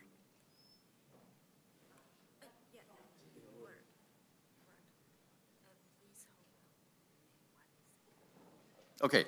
So the problem I was facing, and we are now back in 1972 when I was a young surgeon working with patients that had been operated for gastric ulcer disease, was reactive hypoglycemia. And here's an example of these patients that you can see have developed a very low glucose after the operation during a meal. So this is reactive hypoglycemia. And it's clearly due to insulin secretion, as you can see here. And so the question was, what causes this hypersecretion of insulin in these patients?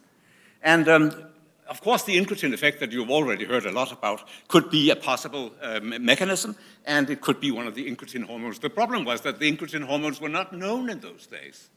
So we knew that it was an endocrine mechanism, as shown here. This was the first study of the incretin because of the recent insulin radioimmunoassay that had become possible. But which hormone could do it? So we looked at these cells in the gut, and these are endocrine cells in the human gut, and almost all of that I will show you will be in humans and a little bit in pigs also.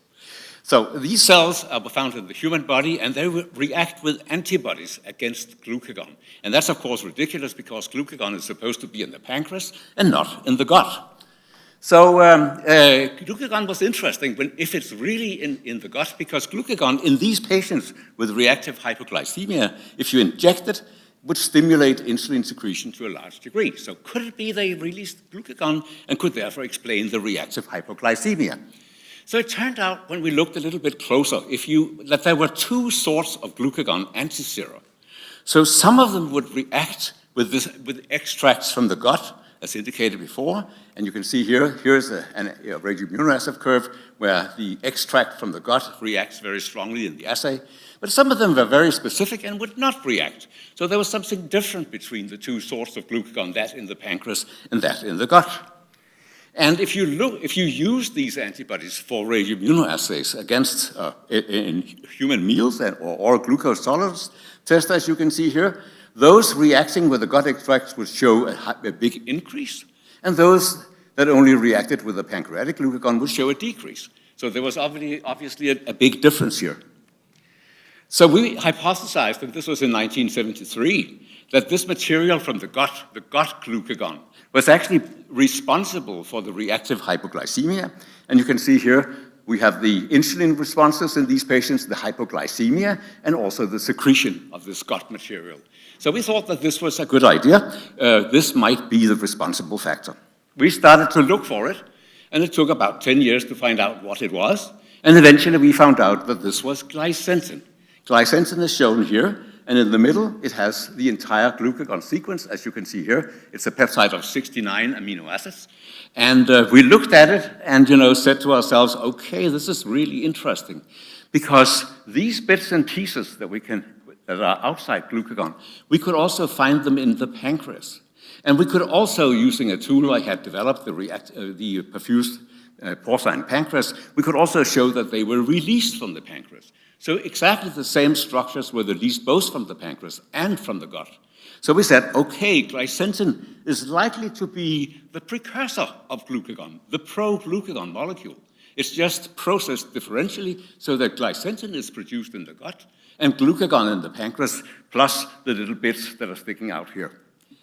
That was published in Nature, and that's one of my very few Nature papers in 1981. Okay, so the next slide shows that we also looked at pro-glucagon because we also felt that it was hugely interesting to look at this because of the possibility of other products. And it turned out that pro-glucagon had to be bigger than glycentrin. And cell-free studies suggested that it might have a molecular size of up to 18,000, which is much more than glycentrin with its 69 amino acids. And in Don Steiner's laboratory, they had isolated a fragment here that was 10,000, which did not contain glucagon at all. So it had to be that part of the non-glucagon part of pro-glucagon. So what was in the rest of pro-glucagon? That was the interesting question. And here, Graham Bell in 1983 cloned the hamster pro-glucagon sequence and afterwards the glucagon gene from people. And here's the cDNA, the predicted, the cDNA structure. And this shows that, yes, glycentrin was exactly here, and that is exactly the structure of glycentrin, and with glucagon in the middle. But in addition, his studies showed that there was a glucagon-like stretch of the cDNA here and a glucagon stretch of the cDNA here. And that was, of course, extremely interesting for us. So we immediately had those stretches synthesized from the predicted structure and also created radioimmunoassays for them, like here, like this. Okay, and then we started extracting a lot of peptides from tissues, and this is what the result of all that study you see here. And what we found very, very clearly was that there were extractable peptides in the gut and in the pancreas with GLP-1 radioimmunoreactivity, but they were processed differently. So you have already the glycentrin in the gut here, but in the pancreas you have glucagon, right? But this stretch with the GLP-1 and the GLP-2 in the pancreas is collected in a single molecule. We call it the major pro-glucagon fragment, and we could demonstrate by chromatography that this was collected in one single peptide, whereas from the gut, the two sequences were separate, as you can see here, GLP-1 and GLP-2, and we did gel filtrations to demonstrate this, and Svetlana Moisov is correct. We could not separate a 1 to 37 from a 7 to 37 with that method. But we nevertheless could demonstrate not only that they were formed differentially in the two tissues, but we could also demonstrate that they were secreted because we were using isolated perfused pancreases and isolated perfused intestines. And when we stimulated the intestines, we could demonstrate the release of GLP-1 and GLP-2 separately from the gut. And we presented that in Madrid in 1985 for the first time. And here I'm showing you one of the materials that we are looking at. That is my favorite tool. That's the isolated perfused pig pancreas. And it's doing in this slide exactly what a pancreas is supposed to do. It's producing pancreatic juice, of course. But it's also producing hormones, as you know. So we could look at the effects of these peptides on the pancreas. And we did that. And we took those synthetic peptides and put them on the pancreas. And you can see there was no effect of either GLP-1 or GLP-2 at all. So that was, of course, extremely disappointing. So instead, we said, let's try and see what we can find in the extracts. So we made extracts of human and porcine gut using our assays and a lot of chromatography and all that stuff that you used in those days for isolating peptides, and then had them purified and sequenced, and now we could put them on the pancreas to see what they would do, and we could also make a sequence analysis of them. So that's what we did, and this was presented for the first time in April 86. So here we have the result, and you can see here that this natural material, this natural extracted material, this is natural GLP-1, very powerfully stimulated insulin secretion from our perfused pancreas.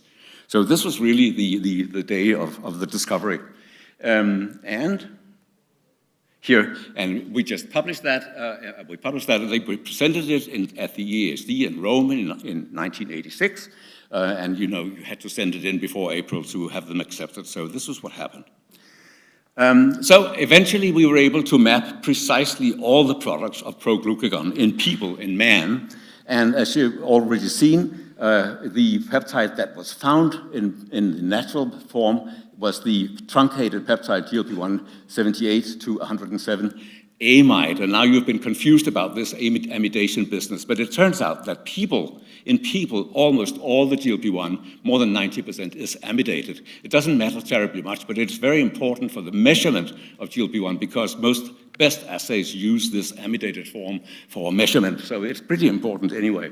And so the real structure of human GLP-1 was presented for the first time in 1989, where we were able to use mass spectrometry and more advanced methods to demonstrate exactly the structure.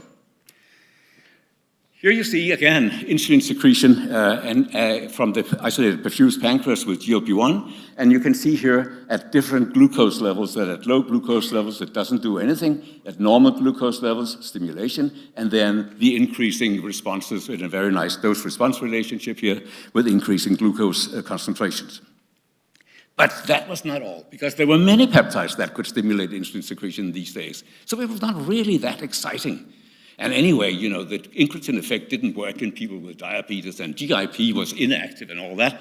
So it was not that exciting, but this was exciting. This was inhibition of glucagon secretion. So this is again the isolated perfused pancreas, and here we are giving it GLP-1, and you can see the very powerful inhibition of glucagon secretion. So this was interesting, because, you know, regulating glucose, you have insulin to downregulate when glucose increases, you have insulin secreted, and will downregulate the glucose by these functions. But if glucose starts to fall, then you have glucagon instead here, that will increase the glucose. So by attacking both insulin secretion and glucagon secretion, you will have a double effective mechanism for regulation of blood glucose.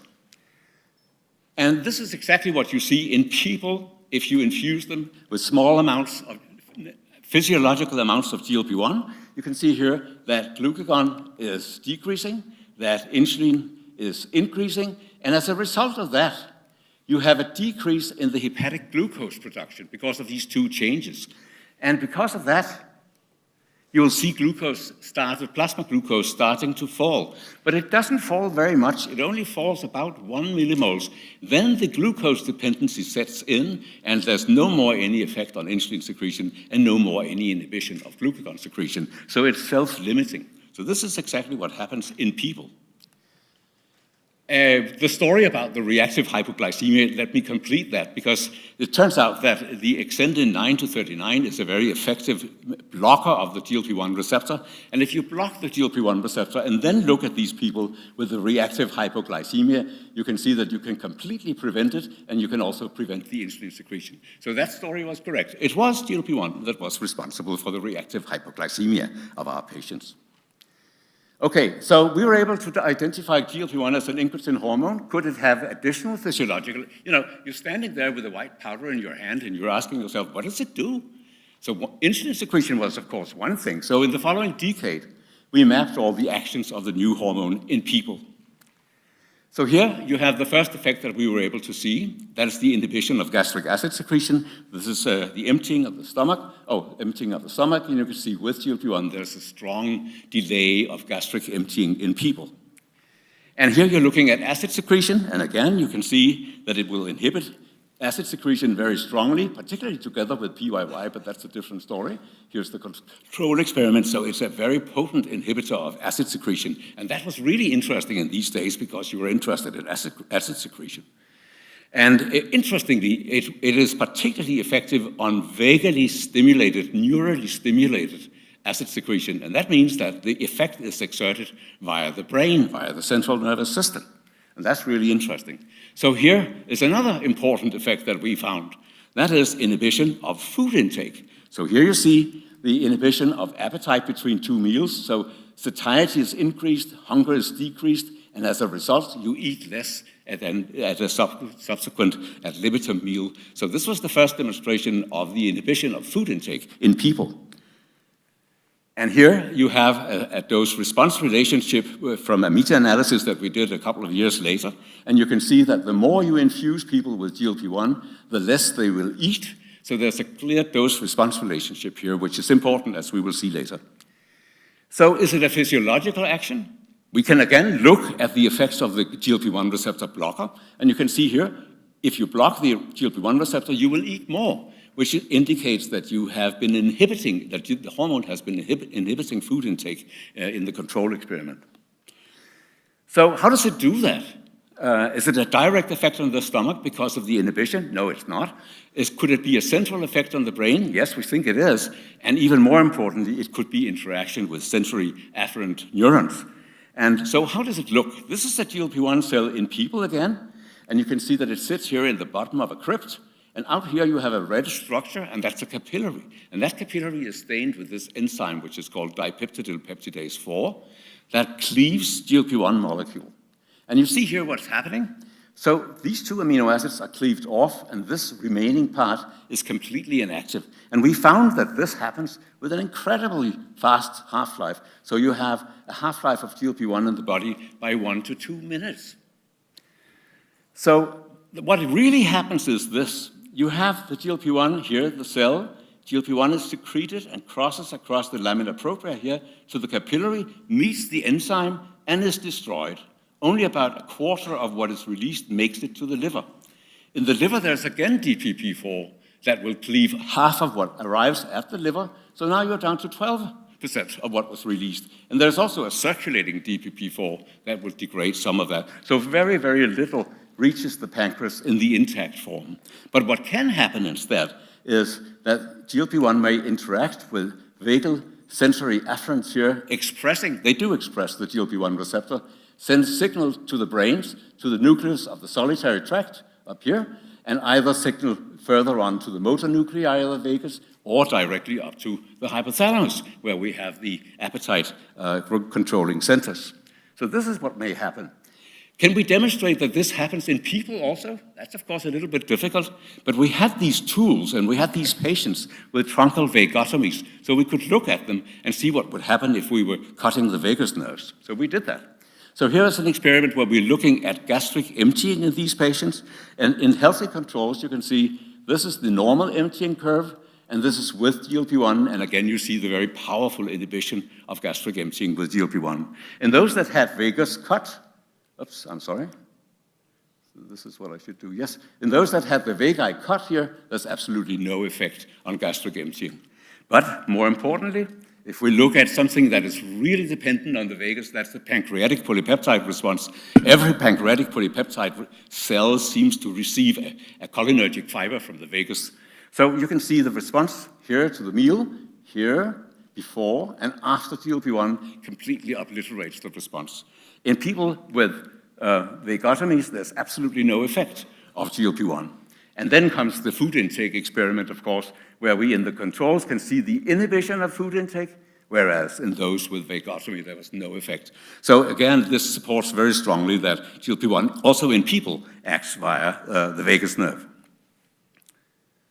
So there's another entry into the brain in people, and that is via the circumventricular organs. And here we demonstrated already in 1996 that if you inject GLP-1, this is in rats, but it was radioactive so that we could do autoradiography labeling and look for where does it go? Where in the body does GLP-1 go? And we found it in two places here, in the subfornical organ or in the area postrema in the brain. So it can reach the circumventricular organs of the brain. That's a very important pathway into the brain. And if you look at CFOS, that is activations of the neurons, you can see that the neurons in the area postrema are activated by injections of GLP-1. This was liraglutide, and there's also some activation in the nucleus of the solitary tract. So there is a receptor there, there's binding there, there's activation of the neurons. And this is true for several regions. Amygdala is one of them, and some of the hypothalamic nuclei also show activation after this interaction in the area postrema and the subfornical organ, and also in the median eminence. So there's a difference between what the exogenous GLP-1 does and the endogenous GLP-1. So the endogenous normally will act via the vagus nerve and hit the brain. If there's a very strong stimulation so that the circulating concentrations are very high, remember that it's destroyed by DPP-4, so the concentrations are very, very low. There is the effects via the vagus nerves, but also some effects via the circulation.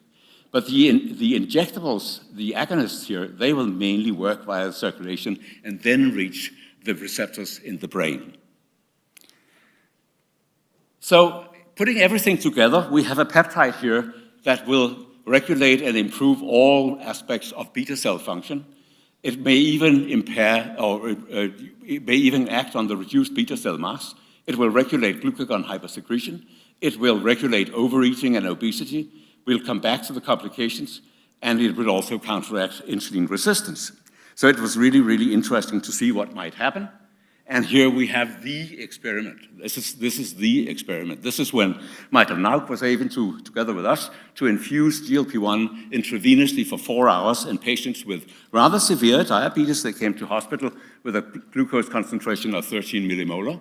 And in the course of those 4 hours of infusion, you can see that glucose concentrations fell to completely normal levels. This was really a major discovery.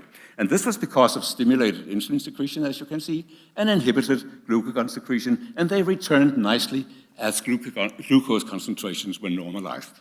So this was really the start of the diabetes therapy with GLP-1. And we later proved that this was actually possible as a chronic therapy also by infusing people for 6 weeks with GLP-1 using insulin pumps. And this is what Metasandra here did. And you can see that we had fabulous effects on glucose. A1C was reduced by 1.3%. We had weight loss. We had improved sensitivity and enhanced beta cell secretion and no side effects in that study. So that really proves that GLP-1 was a possible therapy for type 2 diabetes. So we had this problem that it was degraded by the DPP-4 enzyme, of course, and I told you that it had a half-life of 1 to 2 minutes. And not only that, but the kidneys will also extract GLP-1. So for that reason alone, it would have a half-life of 5 minutes.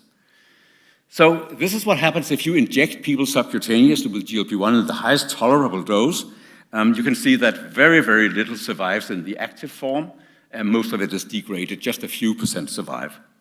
So this was, of course, interesting. So we suggested instead that after having demonstrated that this was the way it was destroyed, that perhaps inhibitors of DPP-4 could be useful for the therapy of diabetes. And this is one of our greatest successes, I think. So here we demonstrated in pigs that we could infuse them with GLP-1, and this is the intact form, this is the metabolite, and you can see that it's hugely degraded in spite of the intravenous infusion. Then we inhibit the enzyme, and now you can see all is protected, and what happens? What happens is that we threefold increase insulin secretion in this way. So this demonstrated that you could really protect the endogenous GLP-1 with DPP-4 inhibitors. And as a result, in people here, if we did this and infused a DPP-4 inhibitor, this was possible very early on, you can see that we could increase the concentrations of active GLP-1, surviving active GLP-1 by 2 to 3-fold. Actually, GIP was also protected, and glucagon was inhibited very nicely. So this was picked up by the pharmaceutical industry very quickly, and these long-acting DPP-4 inhibitors, vildagliptin, sitagliptin, and saxagliptin, were developed that had a 24-hour duration, which turned out to be essential for this effect. And this has become, you can see here the first clinical study by Beauwarren, beautiful study, showing that in the controls, there was an increase in A1C over a year, but with the DPP-4 inhibitor, there was a decrease to down around 7% over that year. So it is really a very nice and effective therapy. And you know, the DPP-4 inhibitors have been sold all over the world since then. It's really a huge success. So again, this problem with the degradation, because the other way to solve this problem was, of course, to find stable molecules and use them instead. And that's what was done. And here we have the series of available stable compounds. These two are short-acting ones, and for various reasons, they are not very suitable for modern therapy at all. But here we have the long-acting ones. We have liraglutide, which is acylated, has a fatty acid chain. It binds to albumin and survives in that way. And here we have semaglutide with another fatty acid. I was there to help them develop this molecule. It was a great success. It was really, really exciting to build this weekly molecule. And here you have dulaglutide from Lilly. And then you have tirzepatide that you've already heard about, which is a mixture of GIP and GLP-1, which is really, really interesting. And I'll show you some examples of that here. So these are studies in people with type 2 diabetes with tirzepatide, which is a very, very active, let me call it a GLP-1 agonist, because that's what it is. You can see what happens here. So 50%, more than 50% of those with type 2 diabetes that are treated with this dose of tirzepatide will develop an A1C level below 5.7%. 5.7% in A1C, that is normal. That is normal. So that's really a sensational result. As dramatic and as sensational was this finding with semaglutide here. This is from a cardiovascular outcome trial, and you're here looking at cardiovascular risk. And this is the LEADER trial, the liraglutide actually. 10,000 people looked at for up to 5 years. And you can see that their risk of developing major adverse cardiovascular events is reduced by 13%. And if you look at the meta-analysis of the compounds that are now available, you will see that apart from the short-acting ones over here that do not work, all of them show this improved action on MACE, major adverse cardiovascular events, that is stroke, myocardial infarction, and cardiac death. And if you look at the individual components of that, MACE, here, myocardial infarction, stroke, cardiovascular mortality, all-cause mortality, and even heart failure are all improved. The risk is reduced for all of them. Here is stroke. This is a composite study with all the semaglutide studies that were done here, and you can see that stroke risk is greatly reduced. And this is perhaps one of the most important things because stroke is really difficult to prevent and treat. So how is that possible? And you've already heard some about all these mechanisms, but let me point out one thing first of all. That is the effect on inflammation, because it really does reduce the levels of inflammatory markers and the inflammation in general during therapy. And let me also emphasize the effects on the vasculature, on the capillaries here, where we have receptors for GLP-1. And I emphasize these two mechanisms because they are general for the whole body, of course. So that could explain why there are multi-organ effects of the GLP-1 agonists on so many organs like the brain, the heart, the kidneys, and the liver. So that is perhaps the most important reason for that. Come on. Now it has really stopped working again. Here. So let's look at the body weight now. So how did it become a weight-losing agent? We had already shown, as I demonstrated for you, the dose-response curves for GLP-1 on food intake. But how did it become a body weight? So it turns out that liraglutide was effective with a small weight loss of a couple of kilograms, which was nice, of course, but not tremendous and not surprising. But what happened then was that visionary people said, okay, let's try to do a dose-response study and see if we increase the doses of liraglutide further, that we can obtain bigger weight losses. And here is what you get. So now in this study, where you go up to 3 milligrams of liraglutide, normally you had 1.8 or 1.2, you can have weight losses of up to 10 kilograms. So that paid off, and that was the foundation for registration studies, the so-called scale studies for the development of liraglutide for body weight, the Saxenda compound. So now comes the other one, the semaglutide, which is improved in many ways, and the improvement resulted in a duration of action with a half-life of 1 week. And it was improved also on insulin secretion and on food intake. So it's really, we were very proud when we sent that molecule off. And again, it caused a weight loss, which was nice, of course, but again, could it be improved further? And that was the question. So let's see. Here's a dose-response study again. Again, courageous people said, let's try and see if we can increase the dose and get even bigger weight losses. So here is the placebo. Here is liraglutide, yeah. And so comes the different doses of semaglutide here on top. And now we're getting at a weight loss of 14% of body weight. So this formed the foundation for registration studies for semaglutide. And we have the STEP trials. And I'll show you one example here. It's a STEP trial, step 4. And what we see here is a weight loss of 18% because of this. So again, tirzepatide is also very effective. And here you see with tirzepatide a weight loss of up to 26%. So now we're approaching the weight losses of bariatric surgery. And we already saw the results of this SELECT trial, where 17,600 people were looked at for up to 4 years, 40 months, yes, and where there was a 20% reduction in cardiovascular events during this study. So my overall conclusion is, GLP-1 is an important incretin hormone. It has effects on food intake, on appetite. It acts via afferent neurons and the CNS. GLP-1 agonists are effective anti-diabetic agents. It has protective effects on the cardiovascular system and offers renal and neuroprotection. And I believe that the GLP-1s will change obesity and diabetes therapy from now on. Thank you.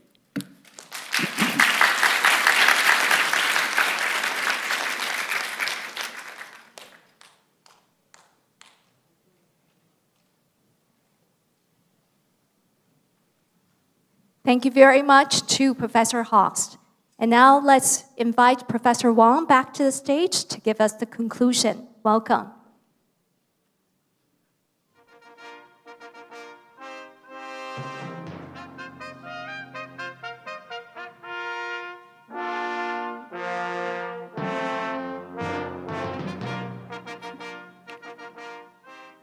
Thank you for the three laureates to give us a wonderful talk. As you can see, that a discovery can come from several angles. And three laureates, they approach the problems from, let's say, in Joe Hapner's case, studying using a biochemical and molecular biology and cell biology approach. And later on, of course, most of use this chemical approach to prove the 7 to 37 peptide is important. And then finally, I think Dr. Host here gave us a wonderful talk on, from a point of view of a really clinical aspect angles, and to not only prove, but later on, he contributed in making the semaglutide a long-lasting GLP a drug here. And so this is really a wonderful achievement now. I think everybody in the audience can remember this was a GLP-1. It's a very important drug, not only in weight loss, in anti-diabetics, and now many more. Even, I haven't heard cancers, but we do, huh? Oh, okay. So in cardiovascular diseases, dementias, and so on. So it becomes a magical kind of a drug. Now, this is an interesting issue here. Now, you know, in Taiwan, I heard that even though it's a prescribed drug for diabetics, but I understand that in some cosmetic clinics, they sell it to what we call the rich ladies. And it's called a skinny needles. So it turns out that it has been all brought up by those cosmetic use, and in the hospitals, we are shortage of those drugs for diabetic use. So this is a kind of phenomenon as unexpected, but I think now with this Tang Prize, the promotion of the GLP importance, I hope you will not go further in that direction. But anyway, so this is truly a wonderful event here, and I'm sure maybe GLP-1 will go beyond Tang Prize or Lasker Award, and we'll go somewhere else. So we will look forward to that. And I think I want to take this opportunity to thank all the participants here, and go and promote GLP-1. And, and we, the lectures here will not have this kind of a Q&A session, but I hope if you have any particular problem or questions, you can ask Dr. Host here, and later on we will have a press conference, and then you may be interested in joining that. Thank you very much for joining us. Thank you very much to Professor Wang for the conclusion. Thank you. Ladies and gentlemen, this concludes the Laureate Lecture for Biopharmaceutical Science. Actually, Professor Host has to leave now for the press conference. So, ladies and gentlemen, please join me in giving another warm round of applause to Professor Host. Thank you so much for giving us this wonderful lecture today.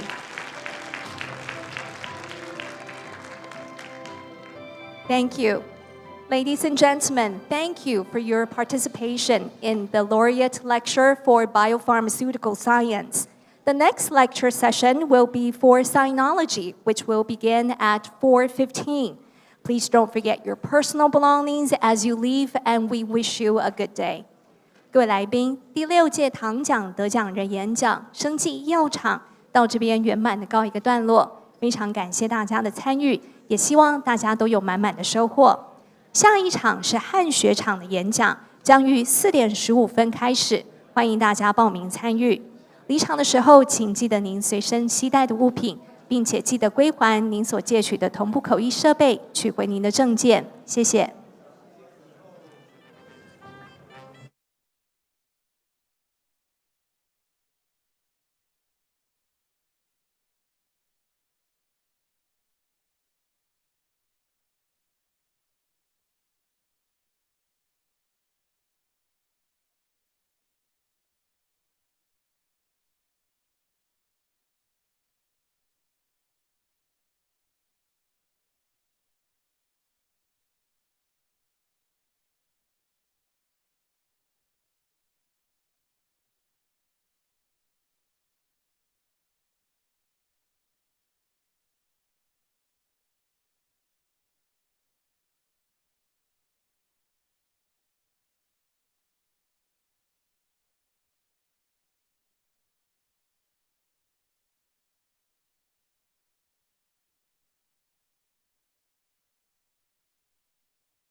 各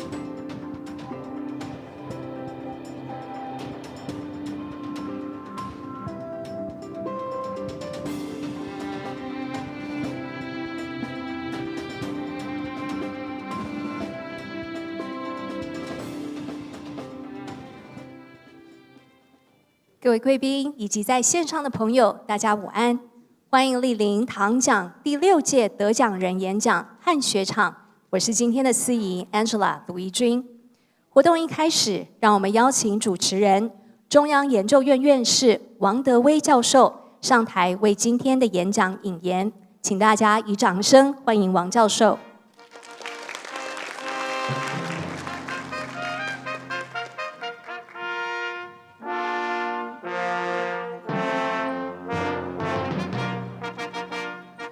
各位女士各位先生，大家下午好。这是哈佛大学的王德威。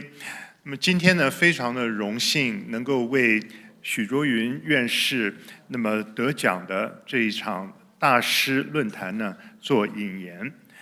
那么我们非常遗憾，许先生不能够亲自的来参与这一次的盛会，但是我相信呢，他一定非常的兴奋，而且呢非常感激有这样的一个机会呢，和大家呢分享他最近在学术以及学术之外的个人的心得和他对整个世界问题的关怀。那么，请容许我呢用最简短的方式呢，那么对许先生的成就呢做一个报告。许卓云先生呢生于1930年，在1949年呢，随家人呢由中国大陆来到台湾，那么在台湾呢完成了他的大学教育。那么在1953年呢，他有机会到美国求学，那么在芝加哥大学呢完成了他的博士教育。在1962年呢，许先生学成返国，那么从1962年呢到1970年呢，他在台湾大学历史系任教，那么从最基层的助理教授开始呢，一直到教授以及系主任的位置。那么在1970年呢，许先生有机会呢，那么到美国继续他的事业。那么在此之后呢，一直在美国的各个大学呢任教研究。那么他的影响力呢，不仅是在北美，同时呢，遍及到了整个世界，尤其是在亚洲，在华语地区呢，不论是在台湾、在香港、在中国大陆呢，它的影响力的广泛呢，我想众所周知。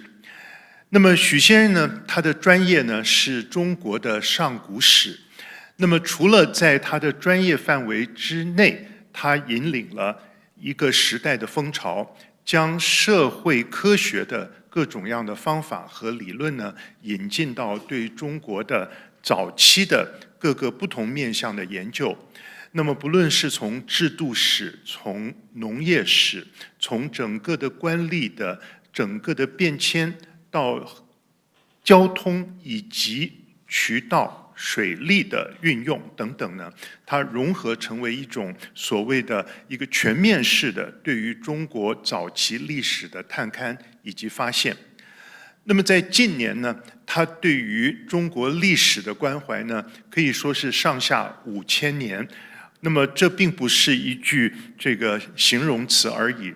那么在他最新的著作，也就是在今年2024年出版的《经纬华夏》这本著作里呢，那么他引领着我们进入到3000年，就是公元3000年以前，那么在这个所谓中国的文明鸿蒙初辟的时代呢，那么整个的地理山川和在这样的一个土地上行走、生活、运作的人类，他们所构筑的一个广义的、复杂的、多元的中华文明的开端。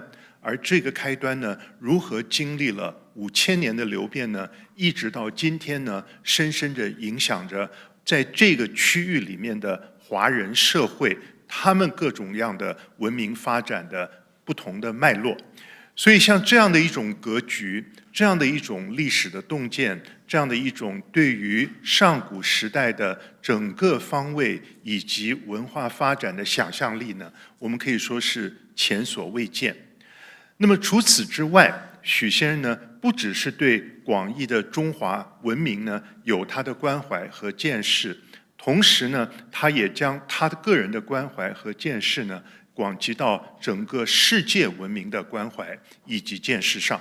那么这一点呢，我相信呢，它不但融合了西方知识分子实事求是的这种最专精的治学的方法，同时呢，也对于中国传统知识分子先天下之忧而忧的这样的一种情怀呢，做了一个最精彩的现代的，甚至是当代的诠释。我们都知道，许先生呢，对于国事的关怀，对于社会问题的一种深入的洞见和探讨以及批判呢，那么是他在作为一个学术圈之外公共知识分子方面最重要的一个表现。尤其对于台湾过去的30年到50年间民主化的历程，对于社会各种制度的改变呢，他都有过人的见解以及非常精致的一种剖析。所以我们今天在这里呢，为许先生荣获唐奖、汉学奖，那么共同感到高兴以及感谢他在过去的60年里的学术的贡献，以及对台湾无时无刻的关怀。所以今天呢，许先生的演讲的题目呢，正是在迷茫的世界中寻路。我想在此时此刻，在台湾以及台湾以外的各个不同的人类生存的环境呢，我们可能又经历了一个迷茫的循环。那么许先生呢，以他作为一个历史学者的洞见，如何从古典的这些发现以及各种各样研究的结论呢，重新看待我们在此时此刻面对世界的一个位置，以及应付事变的方法呢，我想都有许多发人深省的一些见解，以及他个人的一些批判。所以以下的这一场演讲呢，一共时长是55分钟。那么许先生呢，克服了他在身体上的各种的挑战，那么和我们分享他最新的对于中国、对于台湾、对于世界的看法呢，我想这是一个非常难得的一个经验。那么我想我们一起来聆听许先生这一场演讲。谢谢。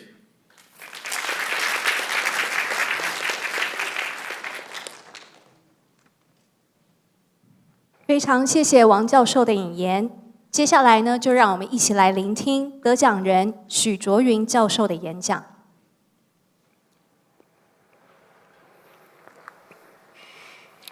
各位朋友，今天我这个报告乃是从中国和西方文化的之间的比较，以省察目前世界各国面临的共同问题。这是从长远的背景看，以认识中西文化的差异。当然，文化的比较，如果从相当古代开始的话，过于繁琐，我因此只能从几个要点开始，讨论西方文化形成过程中的特点，我目前从人跟宇宙的关系，也就是我们说天人之际，以及人和人之间的关系，也就是人际之间的平衡和交往，这两个方向进行我们对中西之间的检讨。先从西方开始讨论。今天的西方文化主要是涵盖欧洲全部、亚洲的西部、雅利安人和他们的类似亲近的族群，在不同的地区形成了西方文化的特点。从天人方向的讨论，我不能单独以独神信仰4个字来涵盖一切，其中也有发展的过程。简单的说，从两河埃及的古代文明开始，埃及的法老本身就是个祭司，整个是埃及尼罗河流域文化的总祭司。埃及的古代文明从第18的王朝开始，有一位法老，他叫阿克纳顿，我们称他是阿蒙，叫阿克纳顿、阿蒙，他规约了许多不同生命的性质，简约为太阳赋予一切有生之物以生命。他的形象是太阳的光线，前面的小手拿许多食物喂养不同的生物，这个是普及博爱的意思。这样子的一个神，他是有生生物，都是普世去仁爱之神。这个太阳神像过去的种种的地方奉祀的动物神、植物神等等，都融化在一起，归于一尊。同时，在中东的世界，另外一批人是曾经在埃及做奴隶的犹太族。犹太族呢，被抓去做奴隶以后，后来他们准备集体逃亡。他的领袖叫 Moses， 叫摩西，作为是摩西认为犹太人的大神应该是宇宙的大神，雨露、风暴都是这个大神手上的出来的。除此之外，不应该有其他的生命。他写下了10诫，叫跟从他出去逃亡那些犹太人，要必须服从这个10条诫条，是生命和生活的必须要遵守的规矩。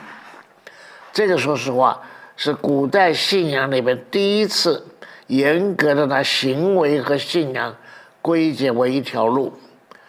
固然犹太的独圣观念有点独善其身，以致最后他认为这个至高无上而且神圣无比的大神，居然只有犹太人以及犹太教延伸出来的基督教是被这个大神自己当作子女看，别的人都在他的大神的恩宠之外。这个就那个普世之大臣啊，在这一转呢，转成独占的大神，这一来就发生了严重的变化。在西方世界几千年的变化，从独一神明的恩宠，一直开展到各种宗教，包括基督教、东正教、天主教以及回教。在另外一方面呢，两河流域本身就是这个在中东的那2条大河流平行的2条大河流，那里是许多城邦聚集的地方，大概两河流域有30来个城邦，都不大，但都有通天的一条过道，一条塔，里头也有自己每个邦的神，有的是金星是女神，有的是月亮是主要的神，诸如此类。这个各种的神有善有恶，在城邦里边的神基本上都天庭在上面皆为兄弟姐妹。还有一批神呢是地下的恶水脏水里边的神，那是恶神。善恶2种神之间有不断因为2元化而造成了不断的争斗和这个可以说互相的比较。在善神跟恶神恶斗的时候，善神占了胜利，让恶神打入深渊。可这个有个主要事情，善神打这个神战的时候没有办法赢，一直到一个小将，最后的小将，他说：“哥哥姐姐们，叔叔伯伯们，你们拿你们的身边给我一个小的神器法器，我一个人打冲锋，这个叫马达克。这个马达克居然一小将身上配满了法器以后，打败了恶神，他就成为众神之主，不是说神的头目，他众神的一个军队里边最优秀的将领。然后这个行具有慈悲心，又有勇敢的争斗，然后可以赦免罪恶，从两元的争斗里边得到了善终于克服恶的一个观念。善可以拿恶赦免，给他恩赐，给他慈悲，让他善应该的得到的恩宠，排除了以前犯的种种的恶。这个要教条在基督教里边就是个最果敢的部分。这赦免向你自己忏悔。耶稣从违建的人物上了十字架，承受了一切人的苦难。他从违建的木匠的孩子变成了救世主，就是从一个违建的凡人，因为牺牲自己，可以有权利代表地下的人承受应该受的痛苦，得到赦免。这一信我者必在永生这句话是这个承诺，就使得今天的西方民族啊，自觉在高人一等。西方今天民主国家其实都是当年罗马帝国四周围的所蛮族，这蛮族来源其实不同，一半以上啊是从亚洲，从东部、中部逐渐移到西部，再移入这个中东那一带，在两河流域的后面，四海旁边，也在两河跟埃及中间的所谓肥畜月湾上面的人，他们各自占地为王。他们来的时候一空二白，手上没有太多的文化。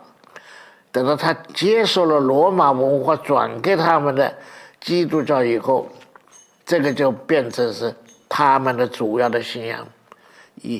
而他觉得我因此比四周围没有接受这个赦免恩宠的文化的时候，我不能是比他们高，但是蒙受了神恩，我就地位比那其他的蛮族高。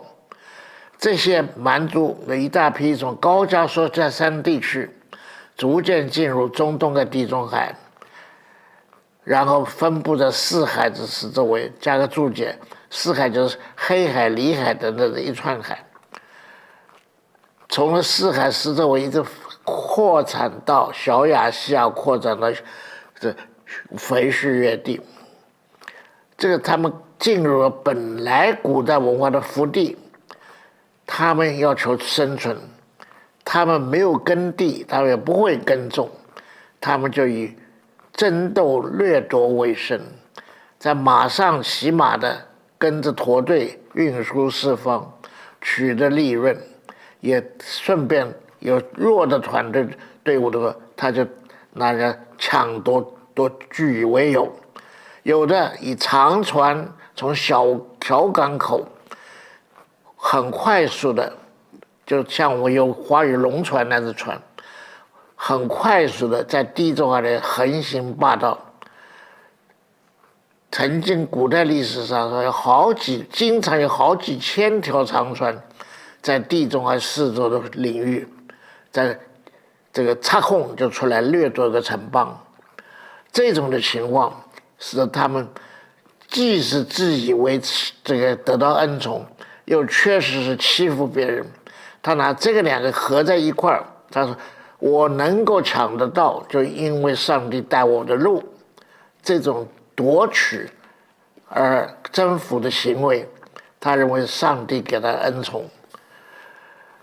这种战斗民族内部有他的一定的纪律，战士们在上阵以前要一起定战略，战术打完仗以后要救死扶伤，再人伤者带回家乡去，跟着他们的，到了家乡以后，让他分配自己的留下的许多的战利品。所以战士们在整个的城邦结构中，每个人都有平等的发言权。而在城邦里边的每个公民，只要能打仗，就是自由的人民。这个就是人民的自由跟人民的平等这两个观念，从希腊城邦里边流到今天。但是请你要注意，他们的自由跟平等，正如今天美国的自由平等，你没有他的国籍，不是自由平等。这种战斗部落的伦理，他们也有权利选举自己的领袖，就对我们选总统一样。所以几个方面合在一块说，这个就给城邦政治、掠夺的经济、战士们的传统，我对神的畏惧这几个要素合在一起，成为希腊罗马留给西方文化的要点，当作后代以一个共同的社会、共同的统治做后世自由民主政治的权。说远而言，这种权利和权利，它有一定局限性。你要参加它做决定政治，要参加它做战争，也要冒着生死之险，共同一起决定一切。这个本身是个很不错的东西，但老讲它有一个最大的局限性，卑职无声高论。除离开这个城邦，离开这社群，或者你进入别人的社群，你就没有同样的权利。所以今天各国的公民权3个字就是非常重要。所以这个是一个局限性的，不是个这个宇宙性、不通盘性的、普世性的，就很难逃开自私自利以及群众暴力的愚蠢造成的困境。自从一战以来，世界的民族国家 nation state 因为17世纪以来威斯法利亚条约确定了民族国家作为现代国际社会的基础，是最重要的一个集体单位。Trump 的口号说 American Best, American No.1， 美国优先，也不出在这个构想之中高举美国第一的旗帜。而反对他的人呢，特别反对他的借国家的名义，企图掌握权力，也掌握权力带来的各种的财富上的方便。这个如果他是以名和利为目标做这总统，我们大家都不会觉得他是好的选择。美国在今天的世界各处行使他数十年来的世界领导权，他的形势确实已经是摇摇欲坠，很多人不满意，更多的国家对美国的干预，心里恼嘴巴不说，或者心里恼嘴巴也吵，甚至公然挑战。而美国对所霸权的被挑战的对方，比如说中国，他们也特别的忌讳。在这种的民族国家 nation state 的作为基础的国际社会之中，国家得到的利益是不是确实和百姓得到利益相符合呢？国家掌握的财富、国富 wealth nation 究竟是真正代表了是为百姓的生存、为百姓的生活而做公平合理的分配呢？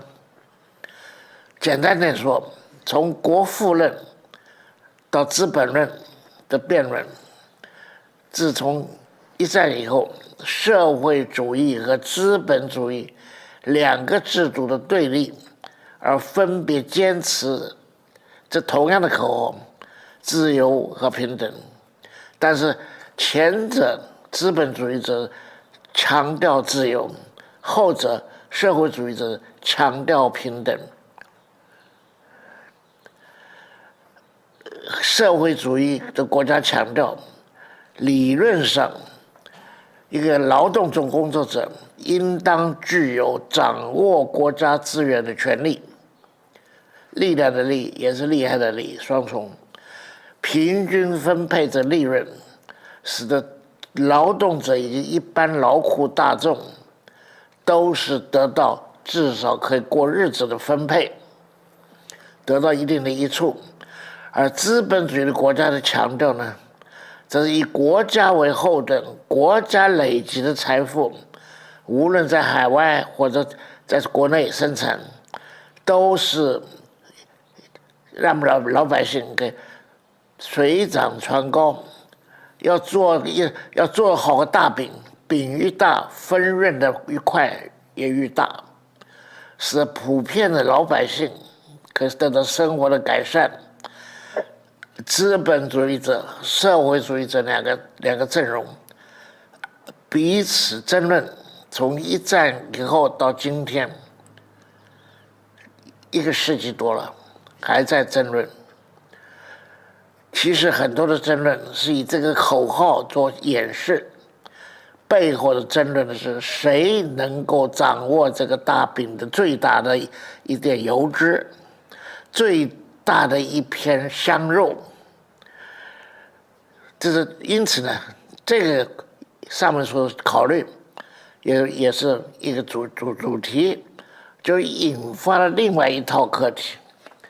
国家的立法可以而且应当使百姓分到国家的利润，国家可以掌握的公权力使百姓中弱势的群体也可以有充分发展自己才能以及得到改善生活的机会。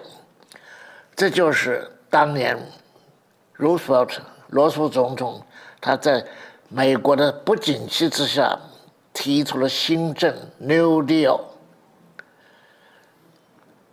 他目标是国家再做什么事情有个基本的要求，国家所做事情不仅是照顾百姓生活上的需求，而且从那以后，国家也在2战以后，美国检讨自己国内处于弱势的种类人群，比如说这个非洲后裔，比如说中南美及加勒比海里边的这个是拉丁语系的利益，或者少数移民进来的利益，但这整个讲起来就是弱势、穷、没有背景、没有依仗，在这情况，所以美国在New Deal了以后，等打完仗，丘吉尔和罗斯福就是说，这个国家对老百姓的责任不仅是要喂饱饭，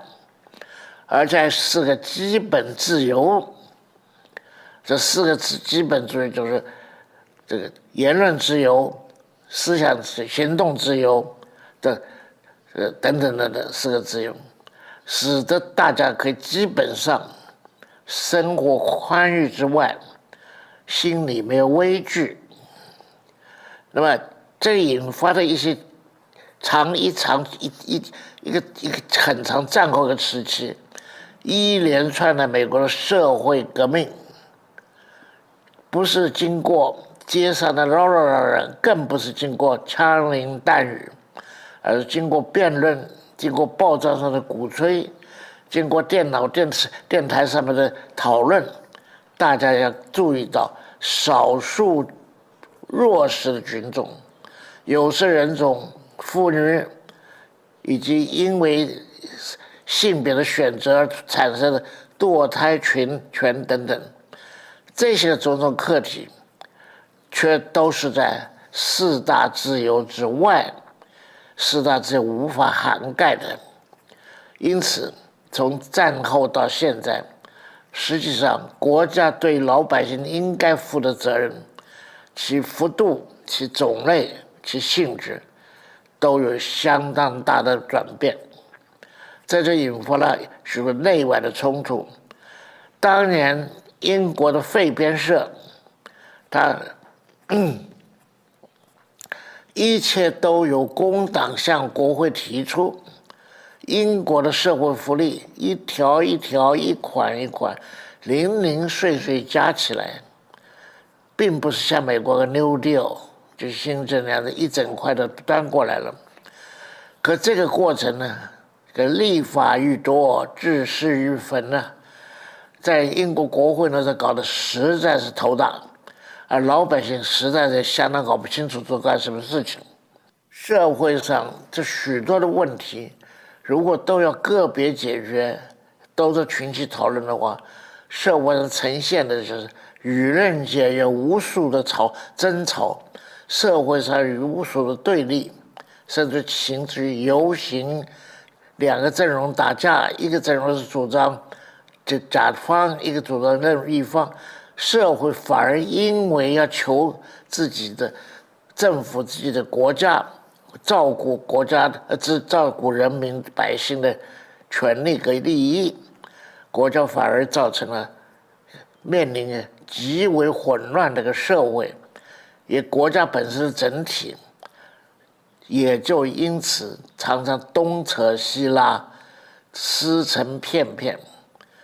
就是说，解决问题没解决成，一群猴子抢几个桃子，自己打得七荤八素。在政党政治上，政党的频繁更替，每一次都认为是上一个人做的比前面做的不好，我们重新换一批人，改个方向做。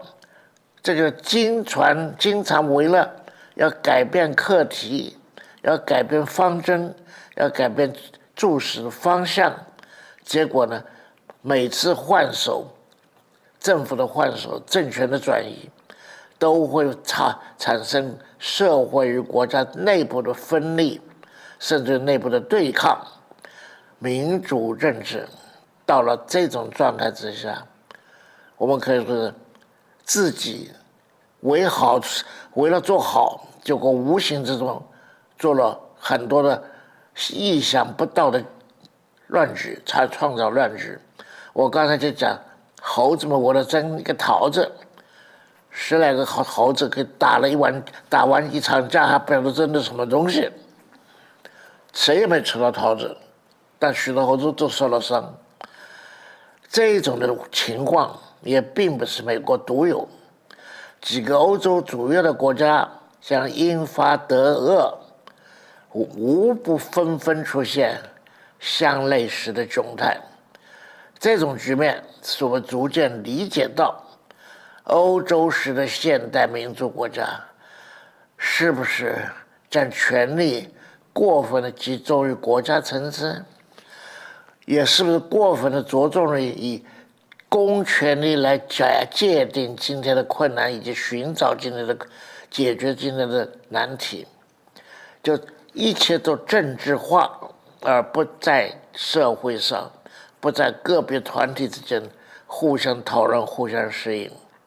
过分政治化的后果，却是这个半个世纪以来我们处处都发现的情况。从这几个大国的困难这样的对照，小国寡民，挪威、芬兰等等的，他们反而解决问题容易，怎么呢？他不在国家层次解决他问题，在社会甚至社区，甚至小到一个小群里边，彼此讨论、彼此容忍、彼此让步，做出一个模式，使得这个国家小小的民族国家不至于分裂。这个北欧这几个国家创下的例子，这些大的国家为什么不能做到呢？这个就是不是体会到民主国家4个字是过分的用来强调同一群人强制性的参与政治活动。但如果不参与，是不是他们就无法保持自己权利，也不能争取更多的自由呢？这个就成为今天大家国家这两个字下面，我们要真真实实的考虑，认真的思考，究竟这国家两个字该管到多少，我们老百姓自己管的该有多少。同样，权利以外，财富，办任何事儿都要这个金钱，都有费用。办事儿要费用，那么财富本身就集中在办事儿的人手里边。是谁能够运用财富呢？最后这财富集中在谁的手里呢？我们知道，过手你一块猪肉过手的时候，每个手都沾点油，一片糖浆，一个糖球在过手的每个人的嘴沾片它甜，一把花生过手的时候，每个人可能留下几粒在自己吃。这种的情况，掌握财富的人，如果是大财团，那就无宁是拿国家处理公众问题的力量、制度，甚至国家立法，都丢到民选两个字手上。实际上，后面的操作者呢，则是掌有财富权的一些财团，甚至个人。我插一句话，昨天印度开个会，开会什么呢？是十几20家财富者掌握了全印度的财富的10%，几百个人掌握了这么大个印度的10%，而印度的穷而无告，像比禽兽高到不了多少的生活状态的老百姓，却是99%。所以这种状况，所以国家立法，也说民选制度，实际上在美国的情况下，谁竞选的费用得到大，谁能够 raise fund， 得到更多的钱来支持他的竞选工作，谁就可能得到权利，得到掌握、分配和这个运用的权利。这些人本来应该照顾一般劳苦大众、穷而无告者生活的，他们这受害的、受苦的苦人，他们得到多少机会呢？最近共和党自从川普的候选以后，而且自从那一枪以后，川普可铁定当选，因为民主党气势不如他们了。民主党已经没有钱再花同样大的数目做个竞选工作，所以川普假如做个竞选够候选人成功，他将要4年到8年，是以一个对于权力欲特别有兴趣，对于实际办事只是面上看看，好战好利的人，这个是如果变成美国4年8年的领导者，这个是叫我们作为在美国住的人心里非常担忧的。那个一枪帮助他得到了设立，因为大家都同情被砸的人，所以大选形势几乎已经在明朗的今天。Trump 公然宣布，有一批在 Musk 这领导下的财团 ，Musk 是世界上最有名的大财团领导者，Musk 每年要给 Trump 论亿的巨额津贴，以保障他继续可掌握执政的权利。如此作为，几乎就是公然的说明啊，我 Musk 以及我的朋友们买定了，这新总统是听我的，因为我有他的财大在我这儿，他要钱在我的口袋里掏，这个他呢，Trump 的财团就决定了说要给他津贴。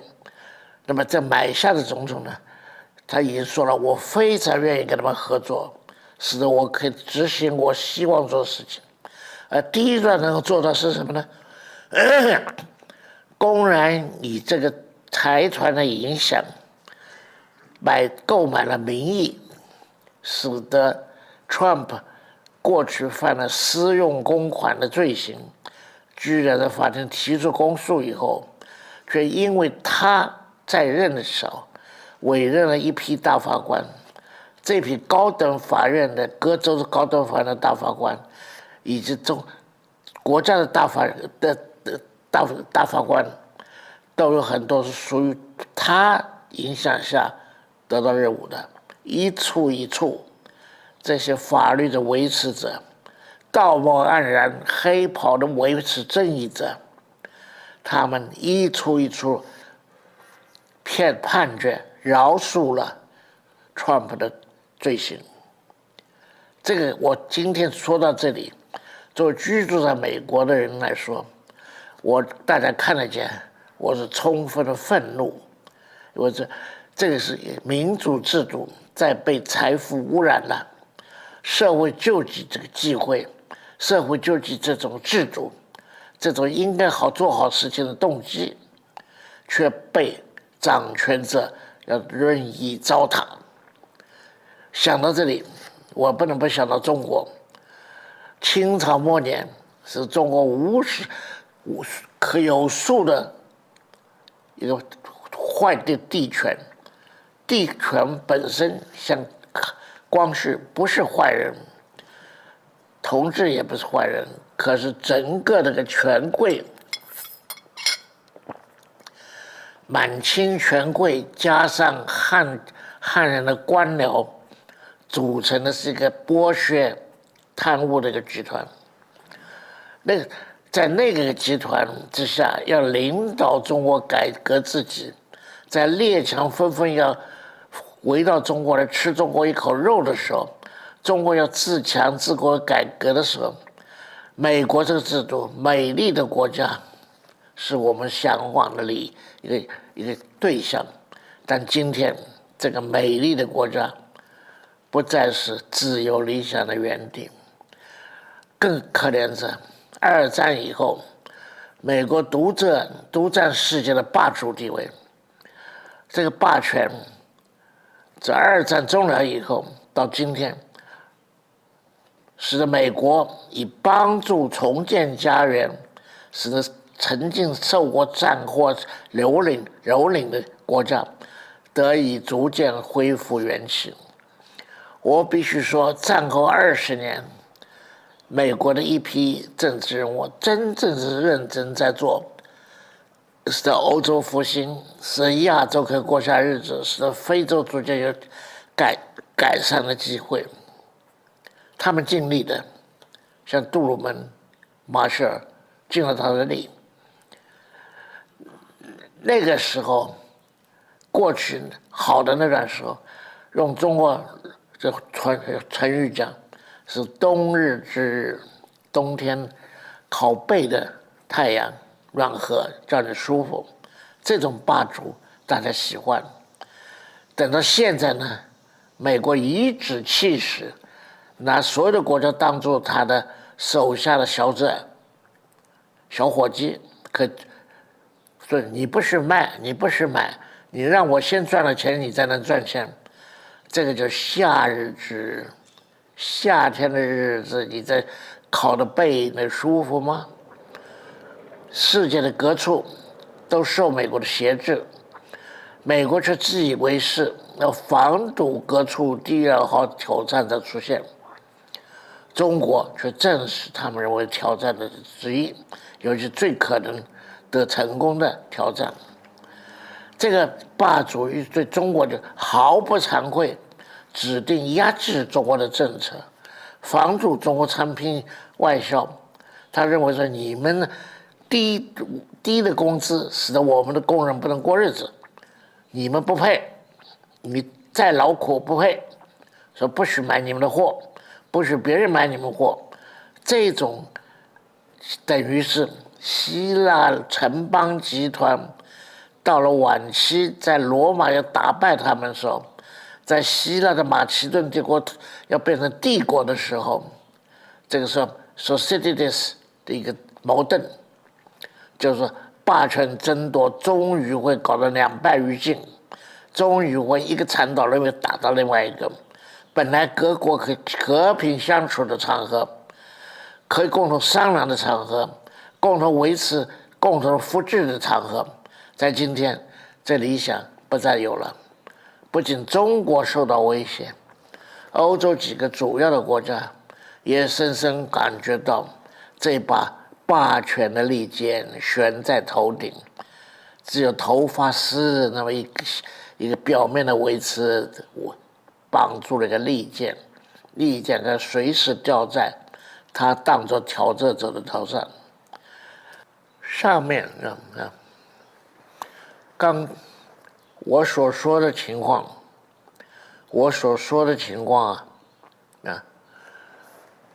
使我谈到的时候，心里不仅气恼，而且是哀伤。如此的世界秩序，在二战以后，大家都曾经期望田园破碎，也许经过重建回到和平安乐，却没有料到这个理想不仅未能实现，而且人人自危。本来以为帮我们的人、提携我们人，变成压制我们的人，变成剥削我们人。这种状况，连美国的一般的选民也惊慌失措，认为说怎么会到了这个情况呢？这个跟我们当年立国的理想有多大的距离啊！跟我们二战以后，我们说我们幸亏没有战火在我们美国焚烧，我们说尽我们力使世界的别处破碎的家园都能得到重建的机会。那种的惶恐是在美国今天其他的人，不仅我们这种人，像我还住着这外籍人士，在他们本地的人一样，觉得惶恐，觉得迷惑，觉得我们错了吗？我们错在哪里呢？我在美国居住已经一家之多了，这种美国人的惶恐不安，用今天我在报纸上看见的一句话，今天报纸上说许多的飞机场、许多的火车站、许多的邮轮的码头都在乱之中。他得到的结论说，我们的公共设施在融化，我们过去是钢铁造成的，现在是一套蜡烛的蜡在做成，它在融化，它是惶恐到这个地步，我们的制度的惶恐在融化。所以今天对于下一次大选，我自己还常常问，跟曼妮一起想，我们值不值得出去投下这一票？这个理想的失落，我认为是今天处处不安的世界处处不安、美国处处不安的主要的理由。面对如此局面，不但居住在美国的老百姓会思考如何自救，在海那边的中国同胞，我想陷入的惶恐不安，不管台湾海峡这边或者台湾海峡那边，造成惶恐不安的局面，一定不会比我住在美国的感觉的少。记住，川普已经讲了，台湾要我们保卫台湾的话，拿钱来，讲明了拿钱来。这三个字让我想起当年上海租界里边流氓的话，他一脚踩在你地上皮包上，拿钱来，才能一脚踩在你的皮鞋上，踩在那里，拿钱来。这个状态使我得重新思考，作为中国人，作为中华民族子孙的一员，我常常需要中国文化、西洋文化的对比，作为下手之处。简单说话，西方在中国以后逐渐脱离了教会的约束，却一步一步走向自由开放以及理性。自由跟理性这两个多美丽的名词，这种制度说直接民主多好啊！但真正往里一看，其实多么世俗，多么的卑鄙，也是因为这种表面光明正大、表面上自由民主，实际上最伟大的责任，苏格拉底就因为他批评这种制度，他的批评其实跟我讲的说法相差不远，他就不能够得到同人的许可，不能到城邦的容许的存在，要封了他的口，叫他服药致敬。苏格拉底在服那瓶药以前，他的谈话叫费勒。今天是读那个评论还是非常感人。临死前，他是口口声声叮嘱：为善是一个要紧的事情，理性是另外一个要紧的事情。一个伟人，这个最伟大的一个哲学家之一，最早的西方哲学家，他视死如归，而他所批评的种种的当年城邦的问题、丑恶的部分，今天在城邦制度改头换面，成为合众国，成为两党政治，成为推举贤人的事情，也就变成了一个叫我们抓头，叫我们问疑问，叫我们招手问天，说怎么回事啊？苏格兰体他的学生说，找来找去，世界上最好的制度是责任政治。有一个责任的思想家，他以严密的思想，这个自修的德行，为众人服务。除此以外，富人政治、军人专政以及建筑都是不足为训的。可是，在希腊城邦此起彼伏，同样在今天的美国是领导的西方世界此起彼伏。这个2号、3号结合起来打到第1号，等到第1号，他又下面的2号、3号又来打到他。他昨天的朋友，今天下面不是他的敌人。我回过头来说中国问题。我一生在中国历史文化中的学徒，学了一辈子，深深感觉中国文化发展的过程是在没有秦汉没有统一之前，而在农业发展之后，我们对天地之间的秩序是人所观察而来的，是个天人之间调和和互动。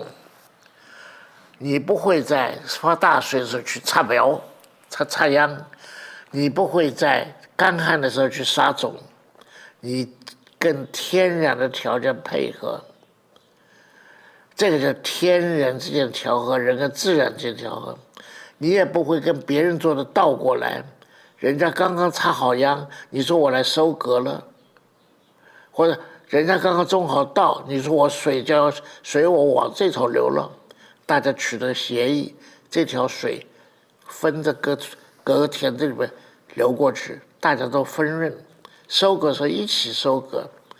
在人和天之间，人和自然之间，人和人之间，人不是被动，拥有充分主动的参与，也改造着宇宙，也在将就着宇宙，适应着宇宙。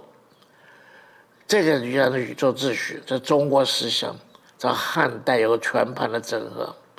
董仲舒说天人感应，他说我们臆想抬头一看天，满天星辰，每个星辰象征大自然的一种责任，象征地球上的种种的山川河流的位置。这个天跟人在我们心里，在我们看大自然的得到的误解，这种人和天之间既有自主权，又有实应的义务，这自主权的寄托就在我们自己的意志里边，也就是心这个字。大家注意，心这个字就是心脏破下来之后，从外面这一个完整的心脏的形状。孟子讨论心的作用，最重要的启示是中国思想的主流，就天心跟人心之间有互动。我们种种的情绪和思考，在中国的方怀字上都带个心字。凡是思考的部分都带个心，下面就思考思，不是个心字吗？对不对？爱情的爱不是一个思吗？也不是个心字吗？中心的中不是个思吗？所以这些都是心里边发动的。任何个人的大变局之下，在平衡的板上面，每个人都有充分机会参与平衡。参与平衡是充分的权利，用掌握自己的心，约束自己的心，来向天心配合。这是中国思想体系中最重要的课题。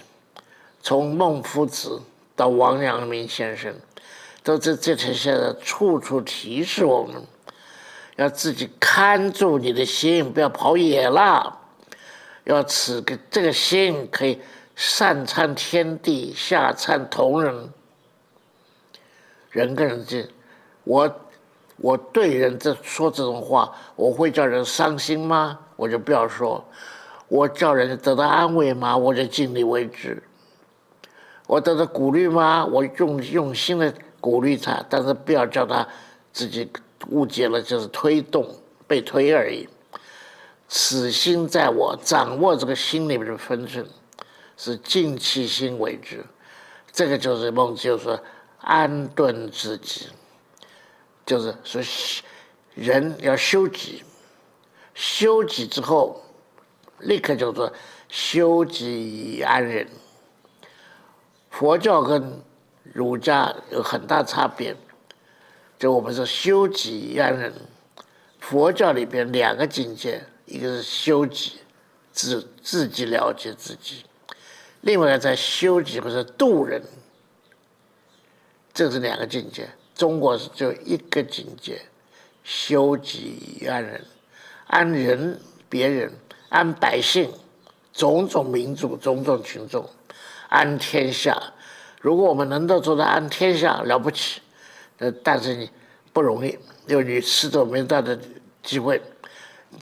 但你有充分的机会安顿你身边的人，使这个身边的你我他之外的其他人，哥哥弟弟、同学朋友，儿子女儿、爸爸妈妈、邻居等等等等，使这个小世界大家扶一把，大家推一把，大家共享一个心机，大家共患快乐，大家彼此安慰，这个心意推而广之，可以得到全世界。退一步说，我到午夜梦醒，我温馨之问，我说我有没有得罪别人，使人家的心不安？我有没有得罪别人，使人家心难过？如果做了，我对不起他们。所以回到目前的实质情况，前面我们说过，我们整个世界都是疑惑不安，惶惶恐恐。在大的环境如此艰难之际，我们不能够不盼望，要尽力做到修己两个字，要从今天自己拔出困局。自己从困局中拔出来，就少一个困惑人；帮助多个人拔出来，就帮助他少个迷惑人。这个就是西方政治没有的，西方文化没有的。基督教做得好，他在你彼此辅助，彼此拿你的心弄干净，但是一般的欲望里面没有，就是 What I can do for me， 不是 What I can do for you。今天环顾全世界，世界上真够能够刚刚所讲的中华体系这个大概大的文化体系，就是我们中华一个了。伊斯兰体系里面独神教的独断也是相当的可怕。3个教派的基督教也有这个很可怕的问题。当年波斯显教是不一样的，但波斯显教已经不见了。佛教有可能做到，但佛教之外的印度教做不到。今天世界无论是西方文化作为主流，这个堂堂的形式200多年了，似乎已真正是世界上的主导的力量。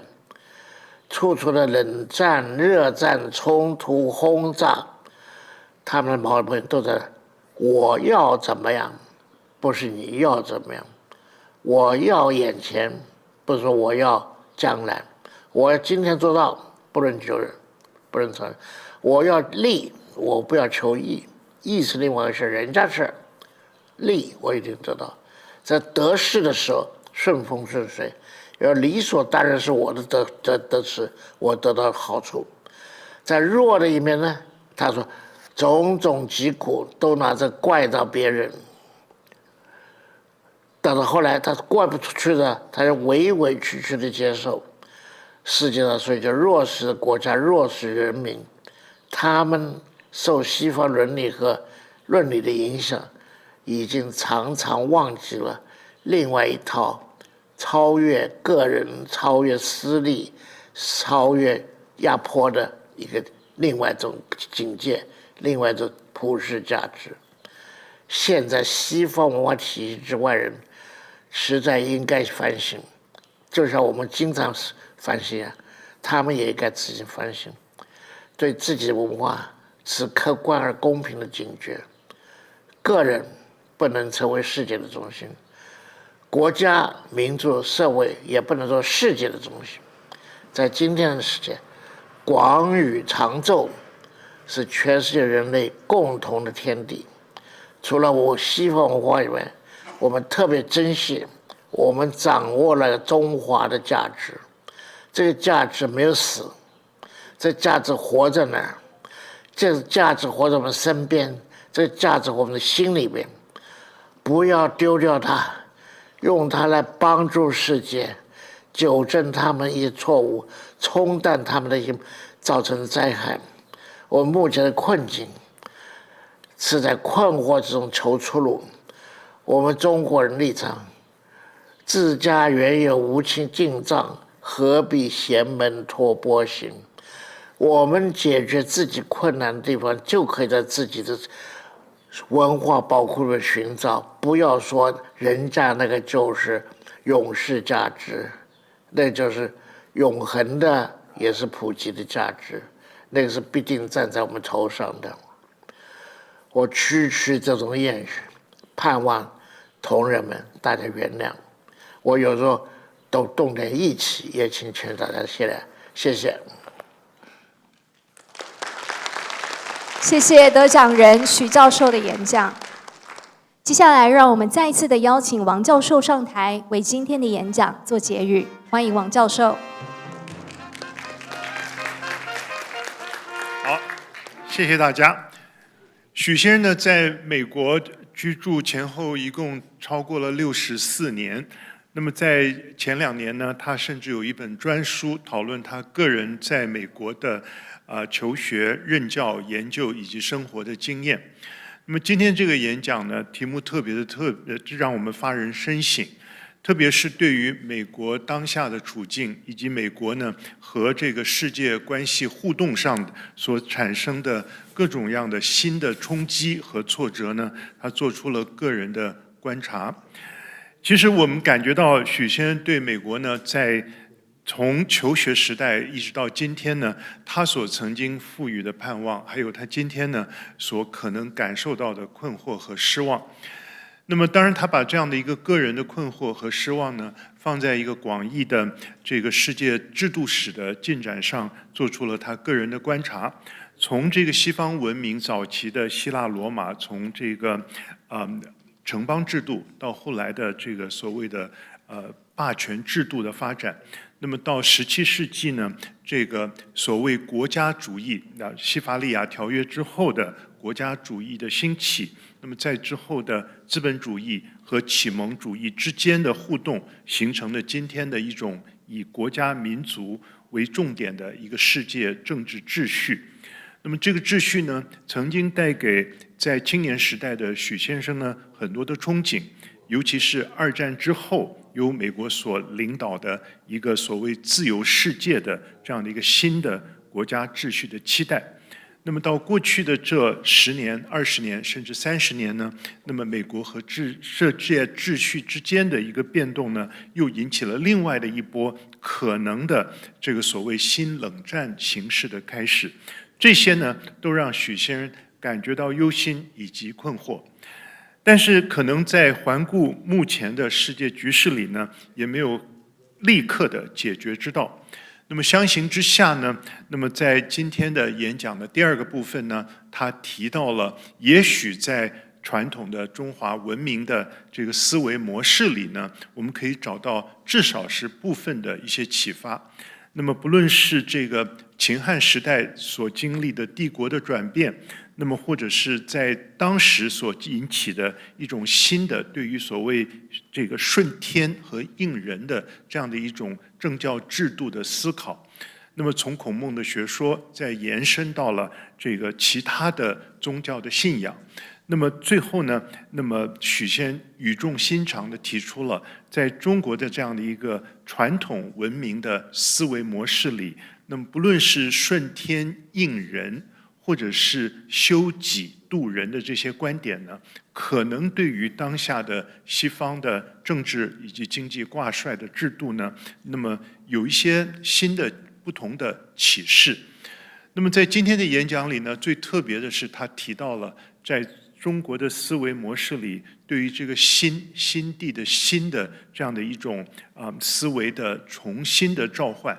那么听起来呢，也许是很空疏，但是呢，如果我们任何时间，那么再一次思考这个从心为单位的这么一种返本归元的那么一种思维模式呢，或者是面对着今天世界的我们所面临的各种样的迷惑，还有世界的各种混乱呢，那么不失为是一种另外来参照、来思考的一种模式。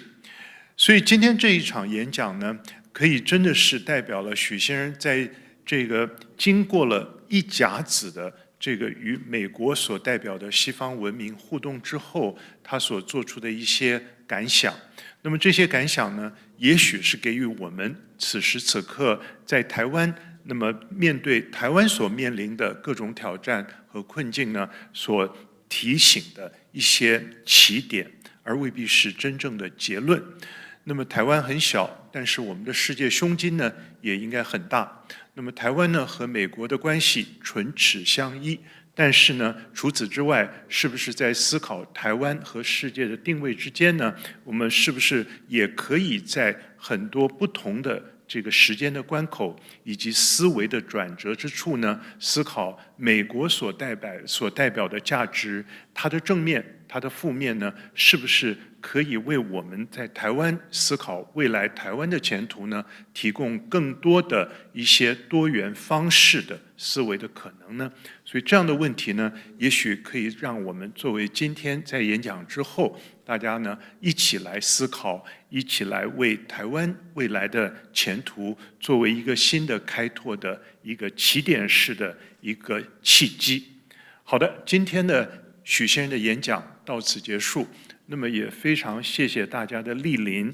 那么如果大家对许倬云先生的著作有兴趣的话呢，我想在台湾呢有许多的著作都是很容易能够买到。那么也许这是我们对许先生这些年的学术贡献以及他对社会历史的关怀呢，我们可以进一步再从中学习的一个机会。那么在此呢，再一次恭喜许先生获得了这一次唐奖、汉学奖的得主的殊荣。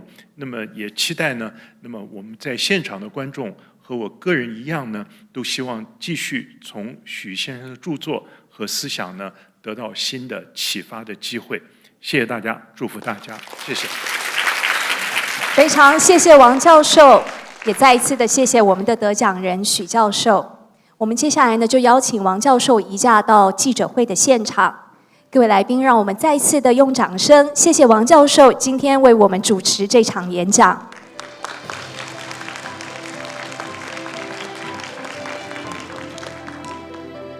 各位来宾，第6届唐奖得奖人演讲汉学场进行到这边圆满的告一个段落，非常感谢大家今天热情的参与，也希望大家都有满满的收获。离场的时候，请记得您随身携带的物品。再一次谢谢各位的参与。Ladies and gentlemen, this concludes the Laureate Lecture for Sinology. Thank you for your participation. Please don't forget your personal belongings as you leave and return the interpretation headsets on your way out. We wish you a good day. Thank you.